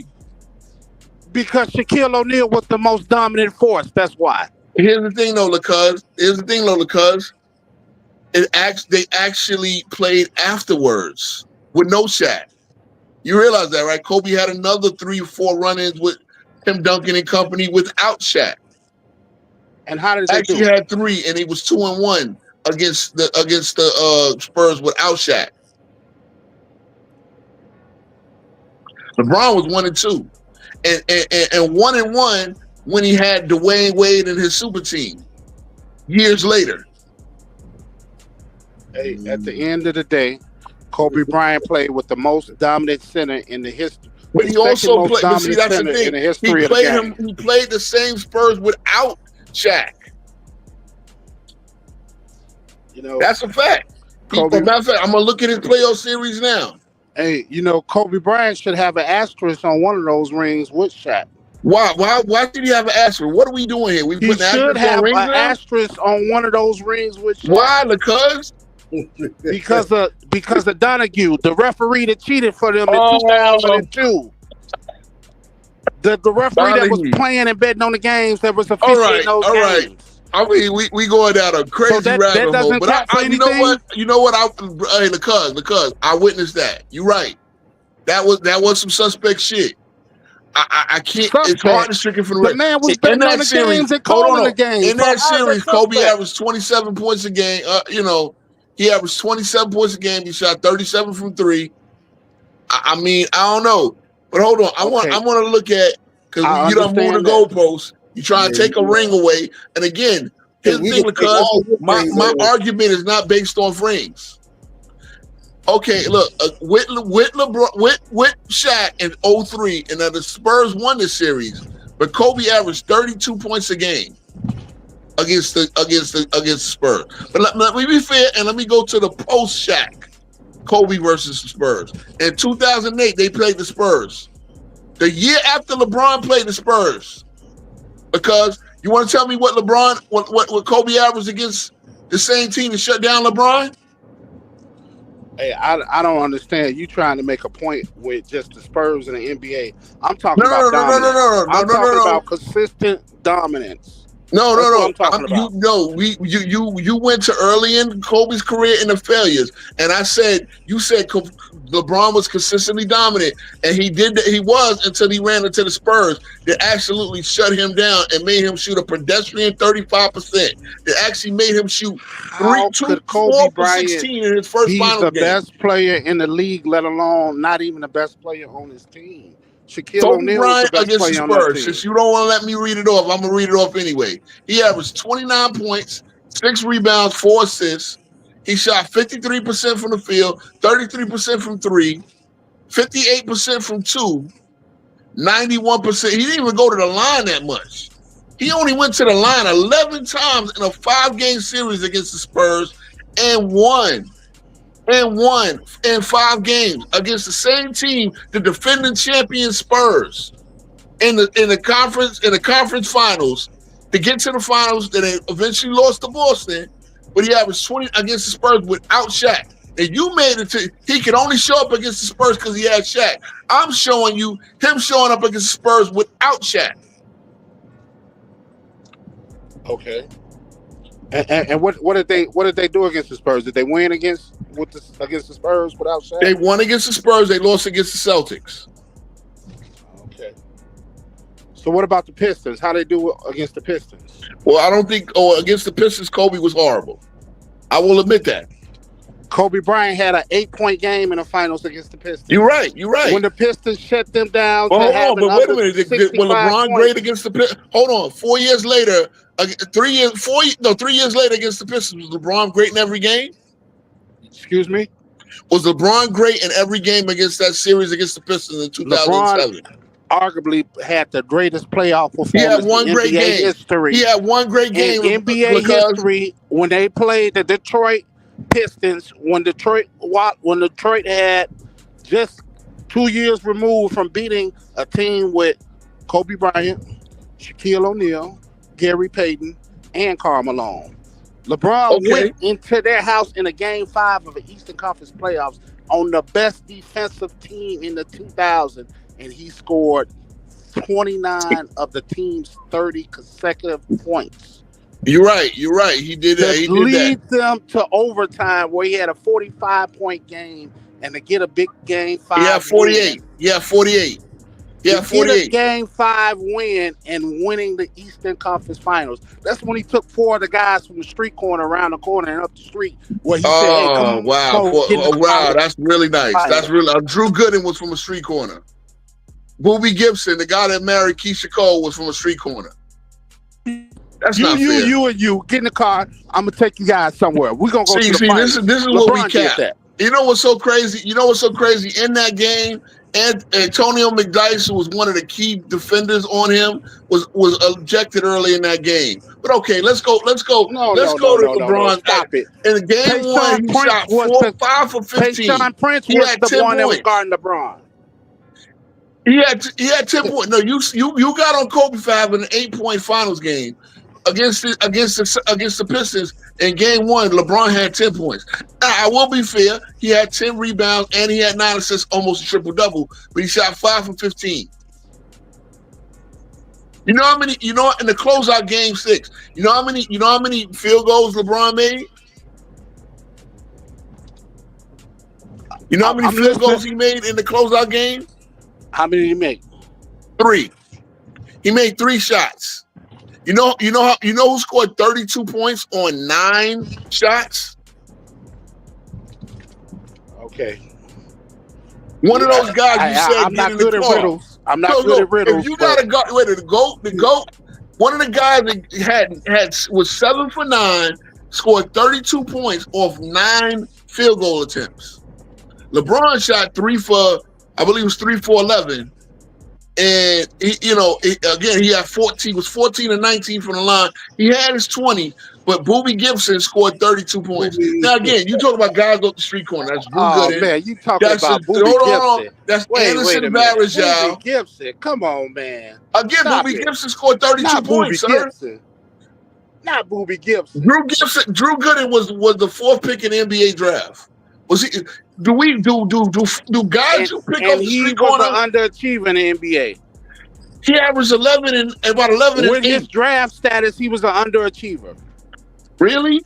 I mean, we going on. We going crazy. You know what Horace Grant averaged in his career? Oh my God! What Horace Grant got to do with Drew Gooden? The fact. Well, I'm saying that for a reason because Drew Gooden was about the same talent level of Horace Grant, bro. LeBron took 4 people from the YMCA local gym. I know what you're doing. I know you love to cap. Look, Anderson Varejao, my wife is Brazilian. Anderson Varejao is a hero in Brazil, guy. Who the fuck is these people? You don't know who Anderson Varejao is? Sasha Popovich. Who are these guys? Kobe played with Sasha Popovich in the Lakers, I believe, at one point. Stop it. Sasha Popovich, that wasn't Sasha Popovich. You know, Zidane and Gauskas made 2 All-Stars, right? LeBron took them with ball, bitch. For you from the Midwest, St. Louis is down the river. You know that Larry Hughes was considered one of the greatest talents. Wait, he was considered what? Larry Hughes was considered a great talent? At Washington, he was an average, above average player. But when he went to Cleveland, we know he wasn't shit. He wasn't shit. He averaged 22 points a year before joining Cleveland. He averaged about he led the NBA in steals the year before joining Cleveland. You talking about Augustus? I'm talking about Big Z without the hair. Big Z with the hair was the dominant all-star. Big Z was not that same player. Well, we only talking 2 years after the fact. 2 years after his All-Star. See, I can see it for guys like 5 years from an All-Star appearance, but he was only 2 years from an All-Star appearance. So Big Z was old and had bad feet when he went. He was an All-Star in 05. By 2007, he was old. Their starting lineup was Sasha Popovich and Larry Hughes in the backcourt, LeBron James, Drew Gooden, and Big Z in the middle. Big Z. That was their starting 5. That's pretty decent. You realize that Chris decent. Webber, you realize decent. Chris Webber Are off micro. you sure? Hold on. You realize that Chris Webber off a microfracture knee surgery, really down to his last only useful year, was the starting center of Detroit, right? Ben Wallace was no longer in Detroit; he was in Chicago. You do realize that, right? I realized Rasheed Wallace still was on the Detroit Pistons, and Tayshaun Prince, one of the premier perimeter defenders in the league at that time, was on Detroit. And Big Shot Billups was on Detroit, and Rip Hamilton was on Detroit, and Antonio McDyess was on Detroit. So I do remember them being on Detroit. Oh yeah, you're right. And again, like I said, Antonio McDyess was not in the game when LeBron had his big dominant game. So Antonio McDyess needed one of their best LeBron stoppers to not be in the game to have his biggest performance. Now, again, it was a great performance. I'm not going to take it away. But LeBron wasn't that great all throughout the series, and other players stepped up. He wasn't that great. Well, who you think the ball was going to every play down the court? Okay, so in other words, you're telling me he had high usage. He did everything. Yes. He didn't do everything. I mean, he did everything. If he didn't score, he was assisting. If he was an assistant, he was scoring. If he wasn't scoring, he was blocking shots. It wasn't the greatest performance of all time. It wasn't the greatest performance of all time. It was a great performance. But I didn't say of all time, bro. Stop pushing the goalpost back. I didn't say of all time. Trying to compare I just said for that Cleveland team, the Cleveland team that he played on, he did it all. Larry Hughes or Sasha Poplovich wasn't the ball handler. He played a lot of minutes. I'll give you that. The first two games of the series, he shot a combined 12 of 34. I can't let you take that away from him. He was absolutely outstanding against Detroit. Absolutely outstanding. But he also had a team. He also had a team around him. I'm just saying. Every game he had somebody step up and play big in one of those games. Who stepped up in Game 5 when they needed to? Okay, Game one. Big Z, the old one with no hair, 22 and 13, 7 offensive rebounds. Okay, now read LeBron's stat line. Since we read stat lines, read LeBron. 10 points, 10 rebounds, 9 assists. That's the one I told you. He went 5 for 15. All right. So game 1, LeBron only had 10 points, 10 rebounds. 10 points, and they lost 79 to 76. Okay. So let's go to game 2. Go to game 2. Go to game 2. LeBron played a little bit better. 19 points, 6 turnovers, 7 assists, 6 rebounds. So 19, 7, and 6. What Ilgauskas have? Since we comparing LeBron to Ilgauskas. Ilgauskas had 3.7 rebounds. Speak up now, bro. You got to look quiet, bro. Hold on. Let the whole chat hear you now. Speak up now, bro. 3 points and 7 assists. But guess who stepped up off the bench? Anderson Varejao, who I shouted out earlier. He had 14 points, 14 rebounds, 7 offensive. So let me get this straight. 14 points is a step up. Okay, keep going. For a bench player, yeah. For a bench player in 30 minutes. Keep going. Let's go game 3 stats. Let's go to game 3 because they lost both of them games. Now they're down in a 2-0 hole. Hold on. They down in a 2-0 hole. If LeBron play better, they might be 1-1. I'm just saying. No. Hey, we're not talking about Mike. They down 2-0. Let's go to game. Y'all see how they try to move the goalpost?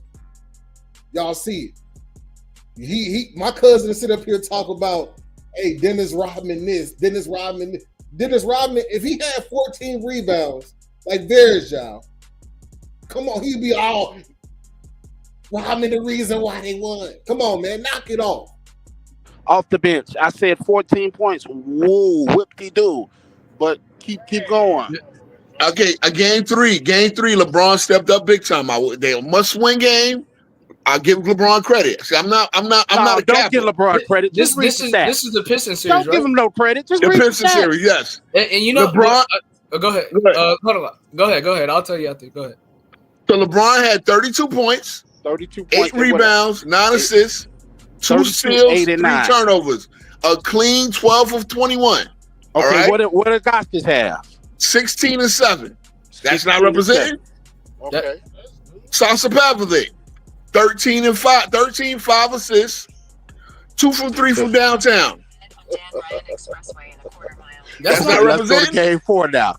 Let's go to Okay, game yeah. 4. Yeah, you don't want to hear the rest of the guys. Yeah, he don't want to Ain't hear none that. of these guys crack over 20 points. You just said LeBron They had have to- 32 they have to- and 9 and 8. How many points were teams averaging back then? You think all Yeah, those the people score scored was 24? 88 to 82. I mean, all those The people. score was 88 to 82. This was a very big defensive battle. Yeah.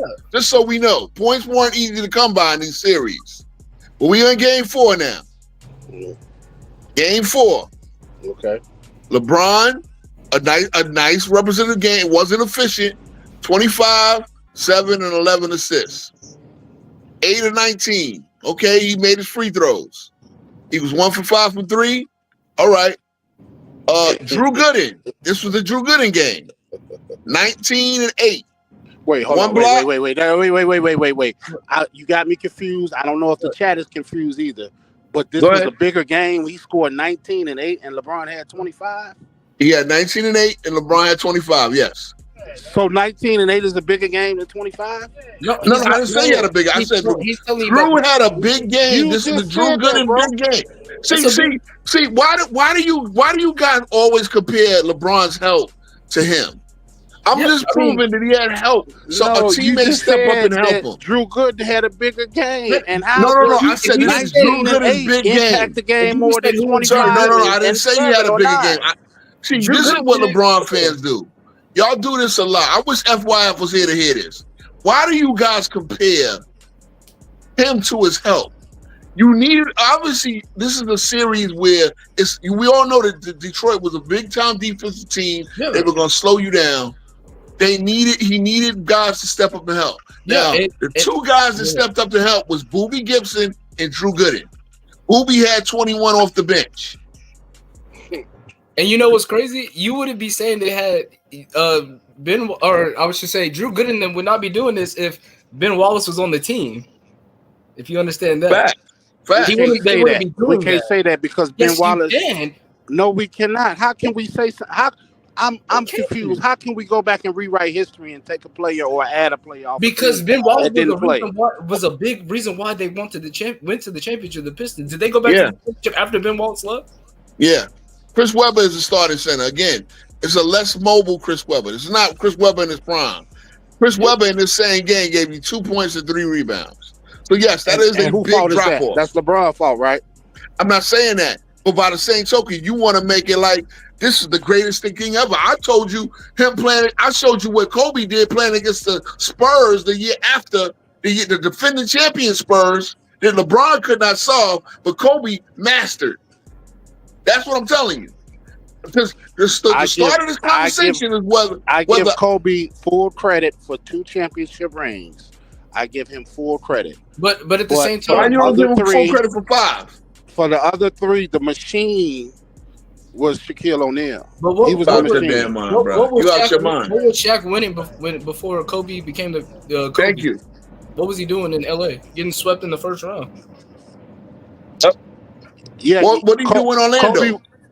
Kobe was doing the same thing when he first got in the league. You're right. Kobe was on those teams too, right? Cool. I mean, he was on the team. What did he do in Orlando? He wasn't a big role yet. He didn't have a big role. He was only he didn't have a big role. He got the final shots in the last seconds where he shot air balls. Those are not big roles. Oh man. Okay. Hello. Fair enough. 19 years old. He shot an air ball. As again, we gonna. I mean, like that's gonna take away So you gonna take away what he did in 2000? You know, Kobe averaged about 20-something points a game, and he's still only 21 years old. 21, 27, or whatever you said the average, it still didn't equate to 35 and 13 with 3 blocks. Okay, well, what does that mean, though? What do you mean? What does that mean?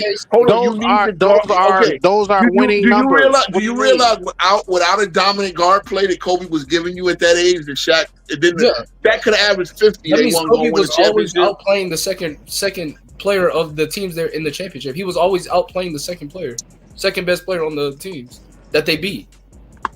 So we're arguing that the guy that was the second best player on the team is better than LeBron, who's always been the best player. Let's do this. Because I wanted to finish that Pistons series, because it really did. Again, the next game, we all know Game 5 was the game where LeBron absolutely exploded. Again, and even in the explosion, you still had guys that stepped up and played. I'll just really quickly not name it all because it's 2-2. Now that was a 3-2 double overtime game, obviously a pivotal game. But Big Z had 16 and 8. Pavlovic had 9 rebounds. Drew Gooden 7-6. Booby had double digits off the bench. Varejao 9 points. I mean, they needed all of that. Think about this in a double overtime game. You need everything. They were the number 1 defensive team. So yeah, that means they were predicated off of their defense. And remember, with all these big performances, LeCuz said that these are guys that we just picked out the 7-Eleven and said get in the car. I'm just saying. These guys putting these big performances against the championship experience Pistons. These are guys they picked up at the 7-Eleven because we could just pick guys out the 7-Eleven and give you 14 and 14 off the bench. So I don't understand that either. How they diminish LeBron's teammates like that. Yeah, I mean, again, we understand that nobody was Scottie Pippen, and that's always what they love to go at. He didn't have a Scottie Pippen. Hey, listen, right? I don't care what team LeBron on. I don't care if it was the team he's drafted to or the team that he got or where he went to. He was always the top alpha. He was always the number 1 dog. All right, can we talk about Kobe Bryant in 1999 to 2000? Okay. Kobe Bryant came in the league in 1996, 1997. No, but this is the first championship year. It's the first championship year. So you said because we done went through the first early years, right? You said he did nothing, which is not true. But okay, we're gonna go. So let's compare the Kobe Bryant first championship to LeBron's first championship, because that's the best version of LeBron ever. Is LeBron in Miami? No, why won't we compare him to the finals run? That's the best version of LeBron ever. Well, why won't we compare him to the finals run? Because you said why would we do that if we compare? Why would we do that? Why would we do that if we're comparing Kobe Bryant first championship? Why we're not comparing LeBron first championship? We can do that. Even Kobe first championship. Even though, hold on. Let's make it fair. And let's make it fair. Let's see who's the better player. Hold on. Because by LeBron is 29 years old, and he has 2 finals failures by that time. But you want to skip over that and then tell me Kobe don't deserve to get full credit for his first championship, winning his first trip to the final. But okay, let's do it. Because I want to be representative of how good Kobe was to that team, how important he was to that team. Because Kobe Bryant was an All-NBA. That's his first time making the All-NBA defensive first team. So he's one of the best defensive guards in the league. He was on an All-NBA second team. He was 5th in Defensive Player of the Year. So even if he's not getting dominant offensive numbers, we've already established he's an elite defender. Yeah, so he elevated their round of applause. But at the end of the day, Shaquille O'Neal was the Finals MVP. And he still averaged 33 to 34. But why are you not giving him full credit? Rebounds. Let me ask you this. A round of applause for Kobe Bryant making all the first time we chatted, you gave Scottie Pippen full credit for 91, right? But the fact of the matter is, Shaq was the man on those teams. But because the first time we chatted, you gave Scottie Pippen full credit for winning the championship in 91 with the Bulls, right? No, wait. I don't want you to put words that I didn't say. I didn't give Scottie Pippen full credit. I said Michael Jordan won with a system. It was a system that Michael Jordan won with. You realize it's the same system. Phil Jackson is the coach of triangle offense that Kobe won his first championship under. I realized the 6 rings that Michael Jordan won, Phil Jackson won 5 right after and Michael Jordan didn't win none after Phil Jackson. I do know that. I'm missing your point. You said Kobe don't deserve full credit. I mean, I'm willing to give Scottie Pippen full credit for 91. Then you got to give Kobe full credit. He don't need full credit for 91. Michael Jordan was the face. See, this is where it get a little confusing in that chat. I want to reach out to the chat right now. Magic out of the series. I want to reach out to the chat right now. This is where things get it gets a little complicated, right? You know, the Chicago Bulls. When was a we do great these team. rabbit hole of trying to The remove Chicago credit from Bulls star was a players. great team, and they played great basketball. They had a system instructor where when Michael Jordan retired, they still won 55 games after he retired. But did they So make it? Michael Jordan was the scorer. He was the fancy guy, the guy But Kobe averaged 22. dunked and that scored. That what made him look so appealing. But the system was so great that even when he retired, they only go down. But Kobe 2 played in the games. same system. I mean, And if Kobe played in the exact same system for the exact same coach. If it was the same system, the Bulls should have won when after Jordan left. Why didn't they? To take the exit toward West Suburbs and I-290 West.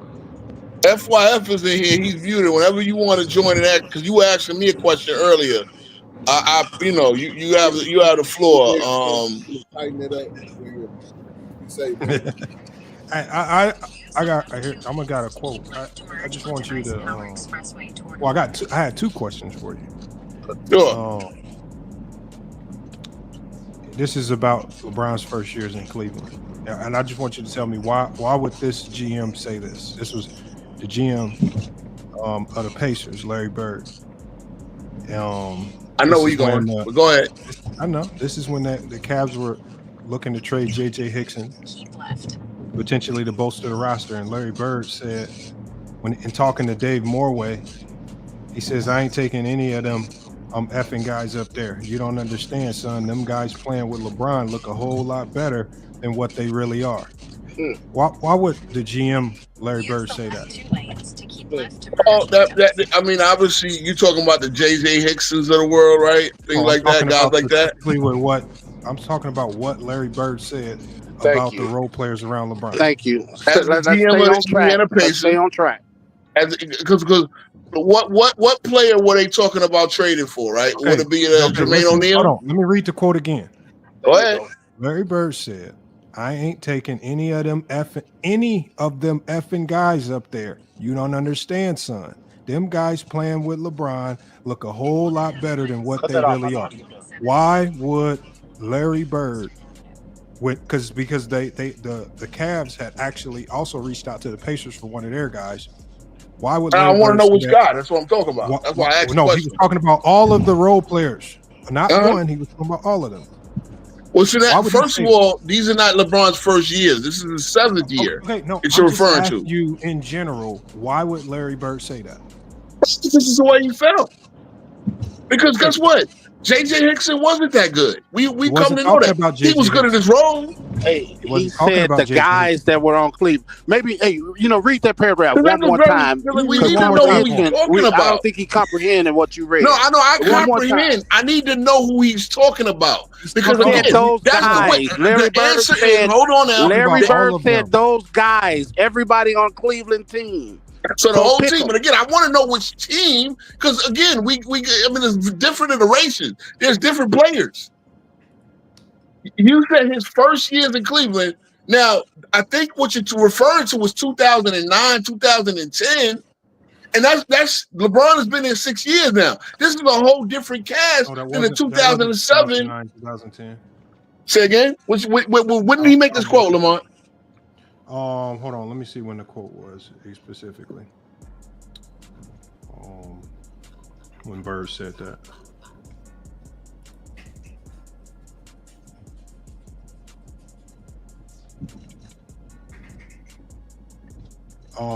Bird. Yeah, you're right. That was the 2009, 2010. So basically, 7 years in LeBron's career, a whole different cast, almost a whole different cast in the 17 and made the finals. Question. The question is this: why would he say that about the role players on the Cavs? Because it's how he felt, and it was nobody he felt that he could. Okay, I'm not talking about how he felt. I'm talking about why would he? When we look at the role players on the Cavs roster, why would a GM on another team say that about those role players? That's his honest opinion, Lamont. And are you saying you disagree with him? No, he has a right to his opinion. Obviously, you disagree with him. It's not my job to build a team. It was his job to build a team. So he said, no, I'm not. See, first of all, here's the deal. The idea that I know the hold on, Lamont. I know the narrative behind what you want. They wanted a probably Jermaine O'Neal was the guy they were looking at to add to the Cavs. He was not going to take a J.J. Hickson. He was not going to. What they wound up getting was Antoine Jameson. They wanted Amari Stoudemire. They wanted a better player than all of that. But I'm specifically talking about the role players on the Cavs. Yes, LeBron enhanced certain guys. I'm not disagreeing with that. Okay, you got your dancing shoes on because you tap dancing all around the man. How am I tap dancing? The man Hold on, how am I tap dancing? The man asked a simple question. Because that's how he felt. That's the answer. And he has a right to feel that way. Look, I'm not asking are GMs always right on player evaluations? Obviously, he was right because none of these guys turned into great. The man feel he's asking about the comment that the statement was made out of Larry Bird to describe LeBron's team and describe the impact that LeBron has on his teammates. It's clear. Hey, listen, sir. Hey, bro. Yeah. This is the conversation. This is a statement that he made. And again, he was not going to pull the trigger on the deal because he didn't like anybody for his team. That's a deal. That's not to say that a J.J. Hickson and all the guys you're describing of Anderson, Varejao, they were not useless players. They all had roles. I am not giving up a guy who I think is the key and can actually push this team over the hump for guys that I think are just role players. They look better playing with LeBron. That's his feeling. Bro, I got a good one for you. It's not one player that LeBron played with. Let Lamar ask another question because we'll get back to it. So, I mean, I guess you kind of dodged that question. You kind of danced. No, I had it head on. You're trying to frame me to say that they're bums. I'm not. They were no good. They were role players. No, I'm not. No, I'm not telling you that they were no good.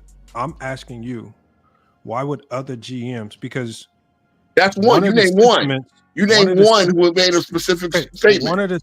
One of the sentiments around Cleveland, and it showed in the fact that they couldn't get any deals done. One of the sentiments they did get a deal. They got Antoine Jameson for one of the sentiments around Cleveland was that you don't see the building. It was they couldn't put talent around LeBron. They always struggled to execute trades. Because nobody thought that the players there. Hey, LaCuz, can you mute up? Because we hearing I'm sorry, I can't hear because of background noise. My bad. No problem. Just mute for a minute. You come back. Here we go. All right, Lamar, you can go. I'm just saying that, like, because you talked a lot about odds and things of that nature, and that's why they were good. And it was widely known around the league that the Cavs were significantly.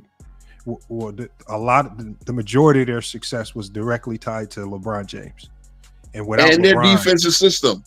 Okay, and what I'm saying is this: I said their success was tied to LeBron because no matter what you think about their defensive system, if you remove LeBron, they're still a lottery team. If you remove LeBron, that defensive system ain't gonna be defensing so much. It's gonna be. I agree. They could have went to another offense, but yeah. Because it's a defensive system would have been when Jordan retired. When Jordan retired, they didn't replace him, but because they actually had an elite defensive system, they were still really, really good with Scottie Pippen with no real replacement for Jordan. But they did add Tony Kukoc to that team. Now, be fair, they averaged Tony Kukoc was a good offensive weapon. Don't deflect. King Rowe. Go ahead. Tony Kukoc was not even rookie of the year. He wasn't the best rookie that year. He was just a rookie. He averaged about 14, 15 points. There won't be a lot of big men that can facilitate like him. Let's not be disingenuous. King Rowe, I'm not diminishing Tony Kukoc. I'm telling you, if you're telling me that you replace Michael Jordan with a rookie Tony Kukoc from Europe, fresh out of Europe, who has never played an NBA game, and you're acting as if that's a viable replacement for Jordan. No, it wasn't. It wasn't. Go ahead. Finish the question. I'll rebut. So all I'm saying is, when you have an elite system with elite players, it looks like the Bulls when Jordan left, because there's no significant drop off. There actually was. No, Lamar. I got it. There was look because points per game, they dropped off significantly. Now again, the defensive system, they only lost 2 in the standings, right? They lost 2 in the standings. But you're not considering that they also weren't. They only won 1 playoff series, versus the 3-peat. They were a 67-win team in 92. What they did, King So that's a significant drop off. What I'm saying is they from didn't turn that. into a lottery team. They didn't turn into a lottery team. We know what that. What I'm saying is this. All I'm saying is when LeBron left Cleveland, they were lottery. Because but 6 other players left with him. See, that's the thing. 6 other players left with him. So the coach, they had a new coach. They had a whole new system. Okay. Then they had a lot of injuries. We know the changes, but what we're saying is this.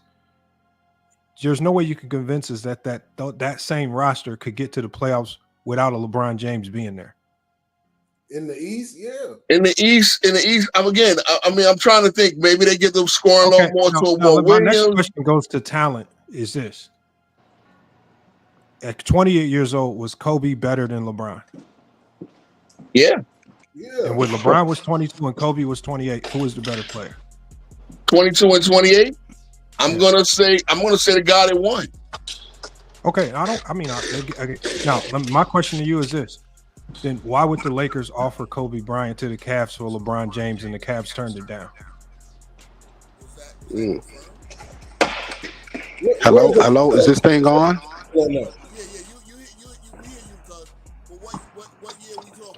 Something's wrong with King Row Mike. Hey, yo, what article you talking about? Is there an article on that? There's plenty of articles on it. It's reported by Sports Illustrated. It was reported by Sport News. It was reported by ESPN. The Los Angeles Lakers offered Kobe Bryant in exchange for LeBron. That was when Danny Ferry was the GM, and Danny Ferry immediately turned it down. That's what the article says. It says Kobe was 28 in his prime. LeBron was 22, MVP caliber. This is the Cavs owner, Dan Gilbert, also backed Danny Ferry's decision to reject the trade. They offered a prime Kobe for LeBron.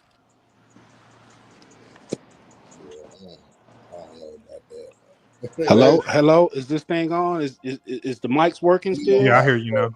Something's wrong with King Rose, Mike. Oh, okay. No, I was trying to make a point. It got real quiet after you stated your facts. I know. I heard that too. Something happened with the something mics. happened. Man, look, man. They mics cool. What's up? You'd be a damn fool to trade Kobe Bryant for LeBron James. No, that's what the Lakers offered to the Cavs. Yeah. No, I know. I get it. That would have been stupid. I mean, I'm not saying it. What I'm saying is, what did the Lakers see in LeBron where they were willing to offer arguably the best player in the league for LeBron? Probably the same. I was a fanboy at that time. So at that time, I thought LaForty was trending towards being the greatest player of all time. That's a fact. No, but we not asking. I'm talking about the players. They're only 6 years apart. But look, at the end that's of a prime Kobe we're talking about. There are things that separate Kobe from LeBron. And I didn't say that there aren't. The mentality. That's the thing that LeBron doesn't have. LeBron doesn't have what Kobe's brain is wired with. How do you measure that? You can't quantify it. That's the one thing. So if you can't quantify it, then how do you know? Toughness. You can't quantify heart, determination. You can't quantify those type of things in analytics. But I'm saying if you can't quantify it, then how do you know? With the eye test. Look, we seen the games. We see LeBron break down. Outside of Miami and Dallas, we've seen LeBron break down and have mental breakdown time after time again in the fourth quarter. And we didn't see that out of Kobe? Huh? We didn't see a ton of mental breakdowns and failures out of Kobe? Hey Zay, if you hung, you can hear. You heard what the man said. But not to the level of LeBron, no way. Okay, so let me just go through each one of his failures and let me see. Tell me about his. Okay, in 2004 when Kobe went rogue on the team and collapsed and caused them to lose the finals, where was the toughness and the mental fortitude? Okay. What about so? Are we going to go back and forth? No, I just want you to tell me based on your eye test. What did you quantify? On LeBron and Kobe's failures. No. I'm just asking you in 2004 when Kobe broke down and went rogue on the team and didn't allow Shaq to dominate and they lost that final when they were the overwhelming favorites. How did you quantify those things that you can't measure? Bro, again, if you're gonna bring up all LeBron, Kobe's failures, I'm just gonna bring up LeBron's, and you're not gonna have. No, I'm only asking about how did you measure his toughness and mental fortitude in these bad moments? Okay, I hear what you're saying, right? But you're not answering the question. I can say the same thing back and forth to you. No, I understand what you could say, but why are you not answering the question? How could you see his mental toughness? Or let's moments? say 04 is easy. That's low hanging fruit. What about 06 when they lost in the first round to the Suns, when they gave up a 3-1 lead? How did you measure Kobe's toughness and mental fortitude when he checked out on the team? Yeah, when he shot two times in one game. This is anecdotal. Now let me ask you, Lamont. You asked the question. Hold on, can I? What year was the trade offered? No, we need to, because what year was the trade offered? This is very important. I can't answer the question. No, you asked me the question. I was going. I had to bounce out because you said my mic was bad. I didn't ask you this question. This is completely different because I thought you were going. Yes. No, because you said my mic was bad and you couldn't hear me. I thought I was answering. I know. But I want to know, because we're talking about how you measure in toughness and fortitude. So, and what about 07 when they lost in the first round? How did you measure his toughness and mental fortitude? My God. I'm talking about a 3-time championship. That's me. Okay, I know you actually say now. Zay, what about when they lost y'all in the 2008 answer the man finals? question? Y'all dancing around the man question. No, I'm not going. No. Because things were said while I was backstage. Kobe did not go rogue. That's not what happened. I watched Kobe interview Shaq. Who? Phil Jackson? Oh, Phil Jackson was a motherfucker. But okay, Phil Jackson said it. Kobe went rogue. No, I think Phil Jackson got out coached. Phil Jackson got out coached by Larry Brown. So honestly, this was his way of feeding his own ego. But Kobe forgave him anyway. Cool. Kobe didn't go rogue. The pressure defense slowed up the Lakers. The Lakers were not a great team. And I remember asking you, the best team that never won a championship, you said the 04 Lakers. The Lakers were not good. Malone averaged 5 points and 8 rebounds in that finals. They were washed. They were done. Can I ask you one question about 04? Sure. If Kobe didn't go rogue, then as soon as the 2004 series lost, after they lost in the finals, Dr. Jerry Buss came out and said, yep, it's finally at a boiling point and we cannot contain them no more. We have to get rid of Shaq and Phil. If it was just Phil getting out coached, if the team was just that bad, why would Dr. Buss come out and say, you know what, Kobe's finally at that breaking point where he's no longer wanting to be a sidekick and he wants to be that number one guy? Phil and Shaq have to go. Why would Dr. Buss say that? Because you know what? One of the big issues with the Lakers in those seasons was Shaq's lack of preparation, where Shaq used the season to get in shape. We all famously know that, and we all seen them both admit to this. So Kobe was a guy who wanted these guys to come in. He wanted everybody on the team, and it was part of his leadership to say, hey, you guys need to come in prepared. You guys need to come in shape. Don't wait till January to get in shape because it's going to put us behind the 8 ball. You got to remember, they're playing against Sacramento Kings. They're playing against the San Antonio Spurs. There's no guarantee. They lost to the Spurs in 03. There's no guarantee that they're going to beat the Spurs. And they needed a big-time Kobe Bryant effort to beat the Spurs in 04. Okay? The same way they got that effort in 03 and lost. So again, it came to the boiling. No, you asked the question, Lamont. The boiling point came to Shaq, Kobe and Shaq, their biggest beef, and we know this before they died. Thank God they got to break bread and keep the peace. You know what, Kobe? I was right. You're right. I did not take my conditioning seriously, and we could have been more dominant. So Kobe, that's the boiling point. Kobe felt again. The fact of the matter is that Shaq, having to carry the team when Shaq was loafing through the regular season. And again, they ran into a team, they played an all-time defensive just masterpiece on the triangle offense. And Kobe felt he couldn't play for Phil no more. Phil felt that Shaq wasn't worth extending. Shaq was going. We know that Shaq. Hold on. Narrative. Go ahead. King Rowe. But the things you're talking, you keep saying that all this stuff about I think the whole world knew that Shaq knew what happened, right? Okay. No, that's not what I was saying. Go ahead. The whole world knew that Shaq could potentially be in better shape. But when we're specifically talking about the 2004 NBA Finals, it wasn't close. Shaq was the best player, Of right? course.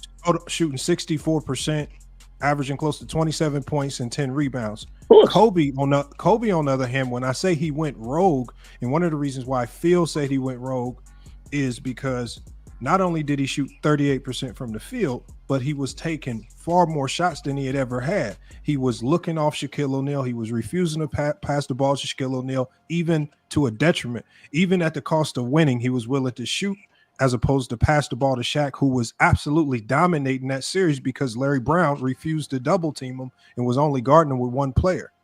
So when we talk about, so when we talk about that series, you can say that he was out of shape, yes, but he was still the best player in that series, and Kobe refused to defer to him anymore.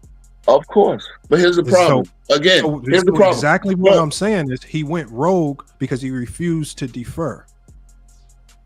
And what you got is Dr. Buss making the decision that I cannot.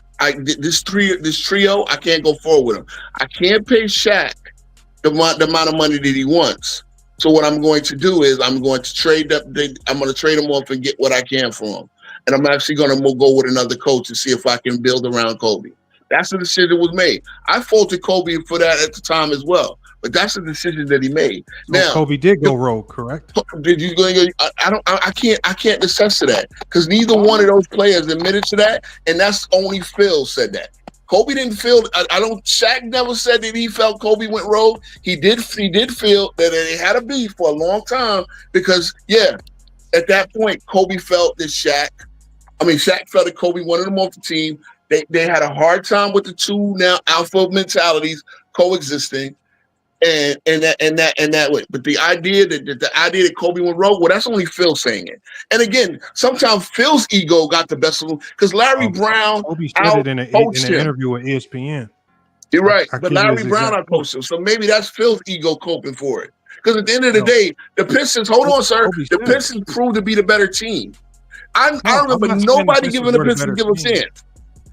I'm not saying that. I'm saying Kobe did admit to going rogue with that in that Showtime interview with ESPN. He specifically said it. He said, "I went rogue. I was stubborn. Okay. I wanted to win my way." Maybe not. At the end of the day, that's not a. Wait. You saying that a meltdown? Maybe not. Maybe not. I don't know. And then Look, how talk about. Hold on. One of the biggest things about the Lakers and what made them successful. Hold on, sir. One of the biggest things about the Lakers and what made them successful is that you had big time egos. You had a guy that they thought he was Jordan. You had Shaq, who was the most dominant player in the league, and they had to match that. They weren't exactly the closest guy. They didn't exactly see eye to eye on certain things. And then you have Phil Jackson, another big ego. And you know what? Again, at the end of the day, they went to 4 finals. They won 3. They three-peated. They went to 4 finals in 5 years. They've had a lot of big time battles doing it. So at the end of the day, you're telling me about, because you started this by saying why would the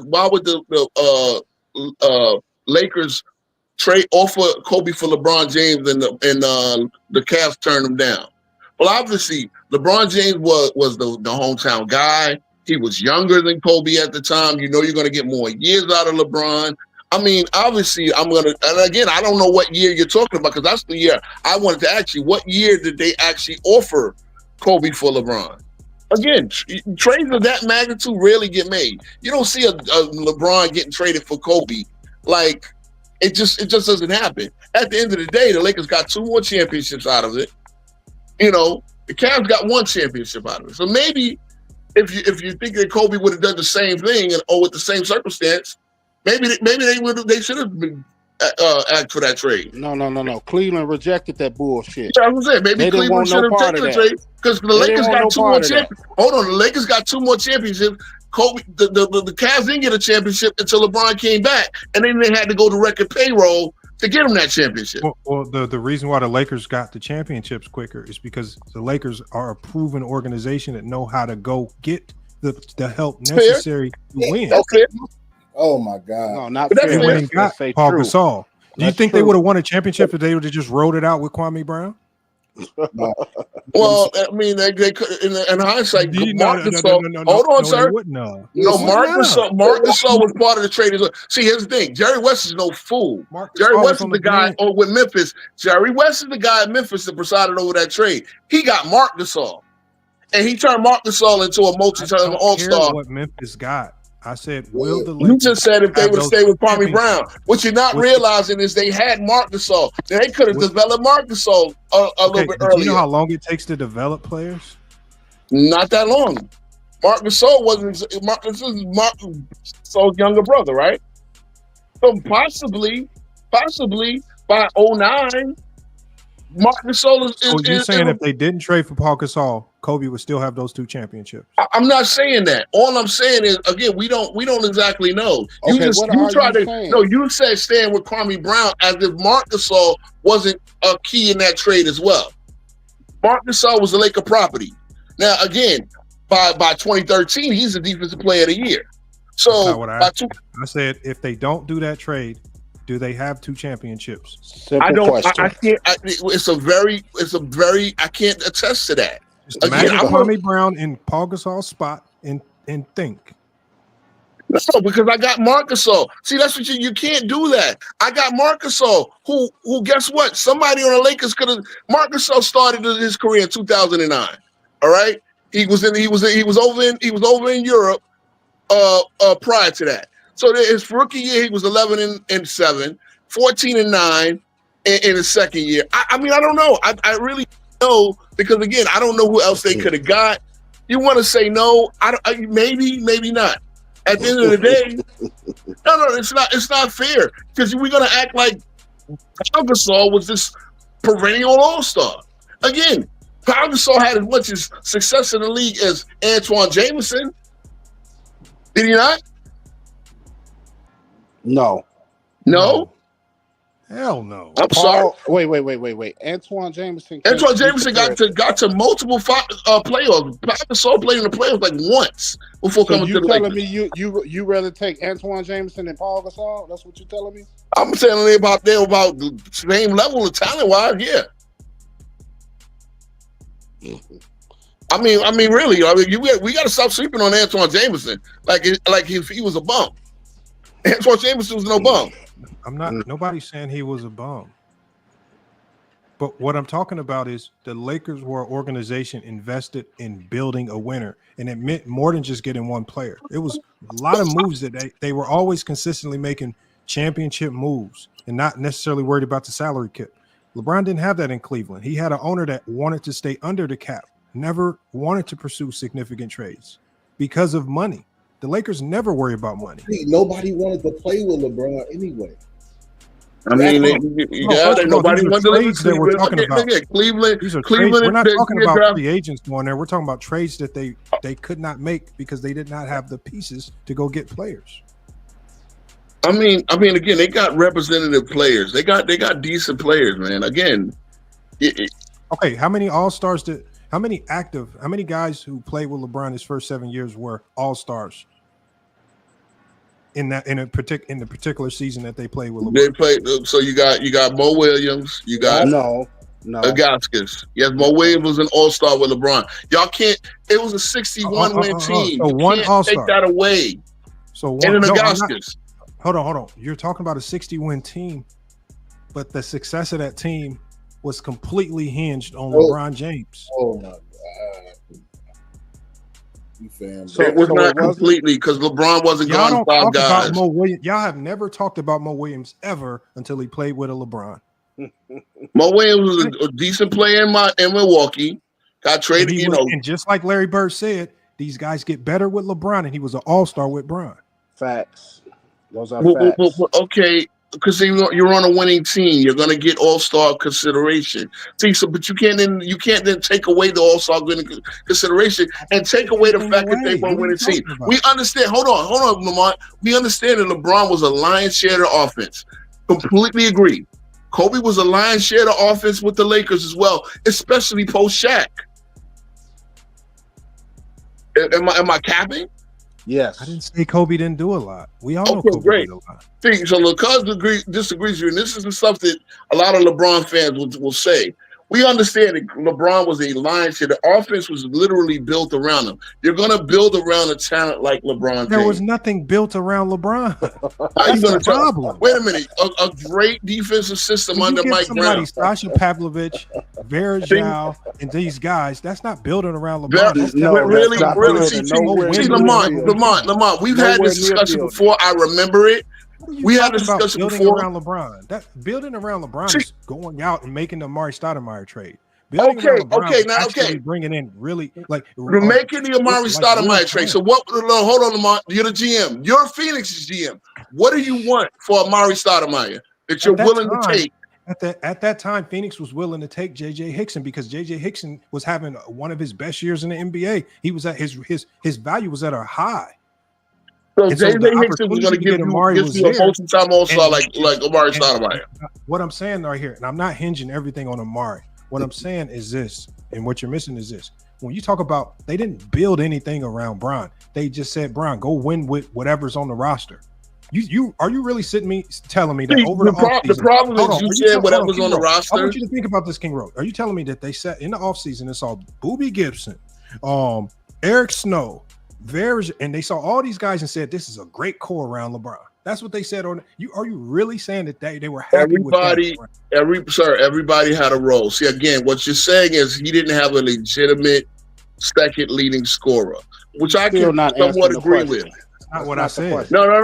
Yes, because everybody has a role. There's a reason why they won 66 and 61 games. There's a reason why they were favored in those playoff series, even against Boston. Hold on now. They were favored against Boston in 09. I mean, in 08. No, I'm sorry, 2010. So they were 4-1 favorites against Boston. So obviously, there was some level of success. Mike Brown's coaching, the style. Again, we're defense. We're going to run everything to LeBron. LeBron's going to get a lot of numbers. You saying Anderson Varejao. Again, a guy that comes off the bench that can get you big-time rebounding numbers. Again, J.J. Hickson, another defensive eraser. About these players. What do you mean? What you do is you take one, like when you talked about Varejao having 14 rebounds in that one game, and you make it seem like this dude was Bill Russell. No, he wasn't Bill Russell, but what he was. The problem with their role players, King Rowe, is this: they were role players. When you have really good core players around you, when you have good core players around you, what they are is they are something called consistent. Ilgauskas at that time in his career was not consistent. Boobie Gibson was not consistent. Snow was not consistent. The role, even the other guard who was actually really good, Larry Hughes. He wasn't consistent because of the injuries. So what if I told you that Powell wasn't all that consistent?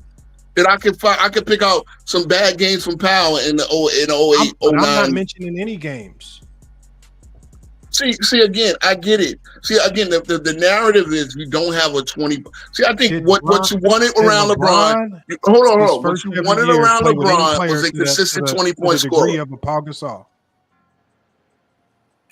No, he didn't have a Pau Gasol, but he didn't win a championship. So what? So why are we talking about? First 7 years have ever played with a defender or versatile player like Ron Artest or Lamar Odom?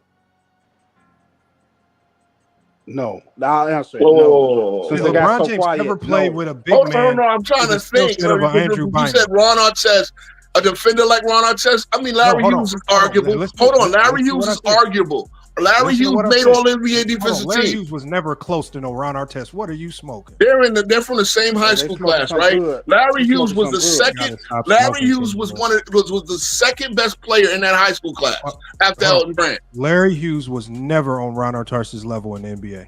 That's okay. I mean, again,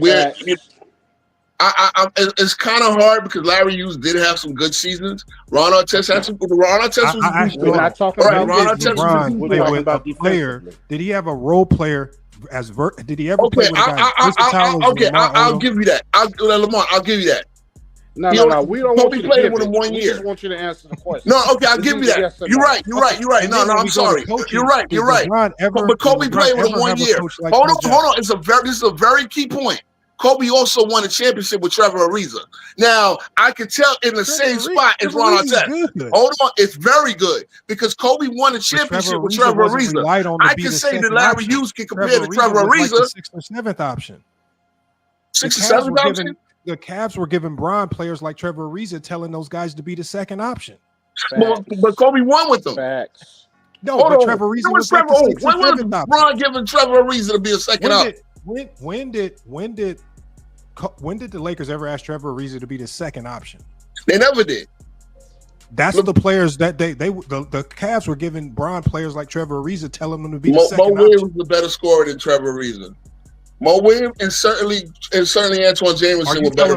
But Antoine Jameson was a better scorer than LeBron Artest. Are you telling me that Mo Williams is a great number 2 option on the championship team? I'm saying he was a better scorer than Trevor Ariza. Is Mo Williams a good number I'm saying he's a better scorer than Trevor Ariza. Hey, bro, we need you to answer the question. Is Mo Williams? See, you're moving goalposts all right, Lamont. You're not. You just slick on your own channel. You're not going to do that here. You're moving goalposts. I'm not even asking you anything that's slick. You did. You're saying that with Kobe, like you're saying that LeBron had a second option like a Trevor Ariza. No, I'm bringing it to the second options he did have. I'm bringing. He had Mo Williams. He had guys that were consistently healthy. Who was LeBron's best? His first 7 years in Cleveland. Who was his best number 2 option? The best number 2 scorer he had probably was Mo Williams. Okay, probably was Mo Williams. And my question still stands: if Mo Williams is your number 2 option, is that a great 1-2 duo for a championship winning team? Is it the best? No. Is it adequate? Yes. Adequate? Yeah. I mean, what's so funny about it? I'm trying to understand it. What's so funny? Mo Williams averaged over 20. No, I'm trying to understand what's so funny about it. Because again, wait a minute. Now Mo Williams is Scottie Pippen. Now Mo Williams is Pippen. Oh, see, it comes back to Scott. We knew how long it would take to do this. I conceded this point at the beginning, Lamont. LeBron never got a Scottie Pippen the first stint in Cleveland. Man. I conceded this, but we went through all this mumbo jumbo to get back to what I already conceded. I do this with you all the time, Lamont. You don't. Me and King Rowe, bro, I conceded this at the beginning. LeBron did not get a Pippen. This is what it is. He didn't get a Pippen. Here's the news flash. Here's the news flash. A lot of stuff. He didn't get. Here's the news. Okay, here's the news flash. Not everybody gets a Scottie Pippen. Grow the fuck up and fucking go out there and play. Go out there and beat the cops. Because guess what? He didn't have to play against Shaq and Penny. Hold on. LeBron never had to play against Shaq and Penny. He had to play against the old Detroit Pistons. When Kobe was crying about not having help, did you tell Kobe? Kobe had to go against Tim Duncan. Kobe had to go up against. Kobe had to go up against Tim Duncan. The AC was Melo and Chauncey Billups, sir. The AC was Melo and Chauncey Billups. That's a whole lot different competition than what LeBron had to go against. Hero, I'm asking you one question. Let's go. Before the Lakers got Paul Gasol, and when Kwame Brown was crying, not just to the team, but to the media, demanding trades, did you tell Kobe, nah, Kobe, you need to suck it up and just figure it out with Kwame Brown? Bruh, they traded for Pau Gasol. Sir, they traded for Pau Gasol. Which was a game changer. Which was a good player. No, I'm not trying to. I know that Pau was a very talented offensive player. They traded for Pau Gasol. They actually traded what wound up being a very good throw-in. And Jerry West realized, oh yeah, I'll take Kwame, but I'll also get his younger brother, who I can also build a team around. Who I can also build a defensive system around. A guy that had never played a game in the NBA. Memphis was just super. They were super sold on the fact that they could build around. You know why? Because Jerry West was no fool. See, I think you need to understand this, Lamont. Jerry West was never a fool. Jerry West was never a guy you were going to beat in a trade. Because he the throw-in wound up being the key to the trade. So while everybody was, why are you doing this? Well, guess what? Memphis built a pretty good team around them. See, again, you expected Phoenix to take JJ Barea for Amari Stoudemire. And again, they didn't get Amari Stoudemire. Phoenix offered to trade. Oh, they offered to trade, and the Cavs turned them down because they didn't want to. Number one, they knew it would be a rental. They knew it would be a rental, right? They knew Amari's knee was on borrowed time. But let's make this trade. They wound up getting him Antoine Jameson. And how did that work out with J.J. Hickson? Well, how did it work out with J.J.? J.J. Hickson had a few more years in the league. He was a defensive, whatever he was. Hey, bro, you capping, man? Why you just? How am I capping? How am I capping? Wait. How am I capping? You know J.J. Hickson was a failure, man. You know that. JJ Hickson was what he was, a lunch pail guy. But my point is, himself as an NBA you're telling me Phoenix offered. Oh no, again, Phoenix did offer it. I mean, it would make sense for Phoenix to offer it because, as again, they knew they would probably lose Amari. They also knew that the reports on that knee. Everybody knew, including my New York Knicks, who wound up offering them a big bag of $100 million to come to the Knicks, right? Because we had to get something. Okay, cool. But at the end of the day, they wound up giving him Antoine Jameson. They were still 4-1 favorites against the Boston Celtics. LeBron, the one that played like shit at the end of the day. So at the end of the day, we're now comparing because we're faulting Kobe because his team went out and got a Pau Gasol and winning with it, and with LeBron playing against inferior competition and losing with it. I'm trying to understand it. Again, I conceded that point. He never had the second player of a Scottie Pippen. But here's the thing, bro. This is the NBA. We talk about ring culture all that. Not everybody gets a Scottie Pippen. Some guys don't get a Scottie Pippen. It's the way it goes. So when they lost to the Celtics, are you telling me, and let's just throw Vegas odds out the door. Mm-hmm. I know you wanted it. It's convenient, but let's do that.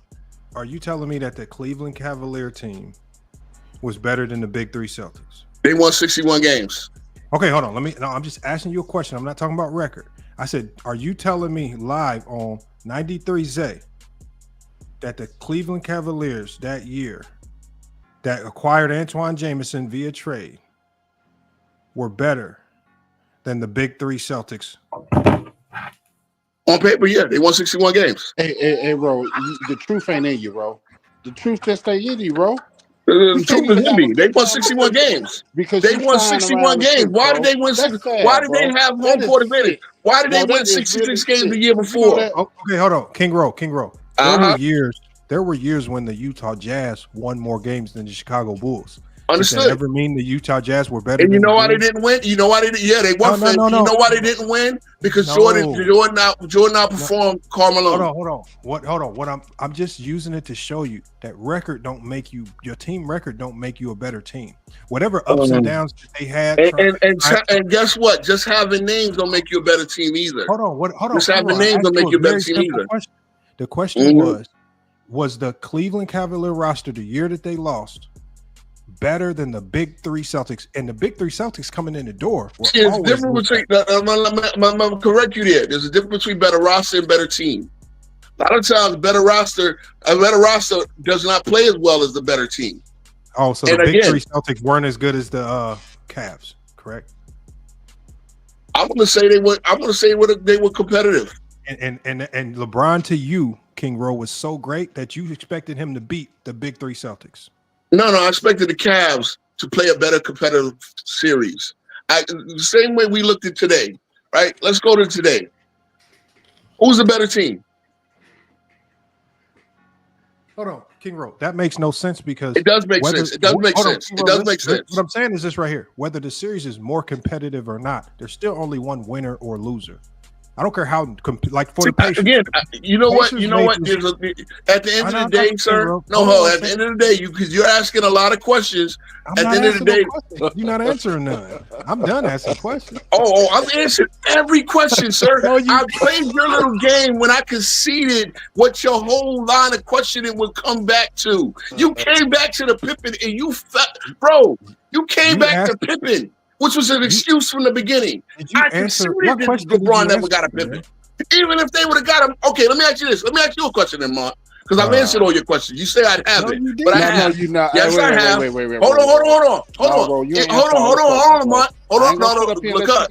I'm gonna ask you both of you. If the Cavs would have accepted the Amari deal, if they would have got Amari instead of Antoine James, so it's Amari, LeBron, and Mo Williams. Are they a better team than the Cavs under the Celtics? So what's that starting lineup look like? I can't remember. So you know JJ Hickson. So Big Z is coming off the bench. So is Varejao. We're gonna start Amari at center, Anthony Parker and LeBron in the front court, right? Anthony Parker's a 2. Mo Williams is the 1. So you pick a center out of what you got. So Amari's at the 4, LeBron's at the 3. Pick a center. Are they better than the big three? No, I know it right now. So the Cavs starting lineup would have probably been Mo Williams, Delonte West, Bron, Mari, and Ilgauskas versus. And that's just the starting five. We'll go to the bench later. Versus Rajon Rondo, Ray Allen, Paul Pierce, Kevin Garnett, and Kendrick Perkins. Mm-hmm. That's just starting five. So what starting five is better? Even with Amari. I say about equal.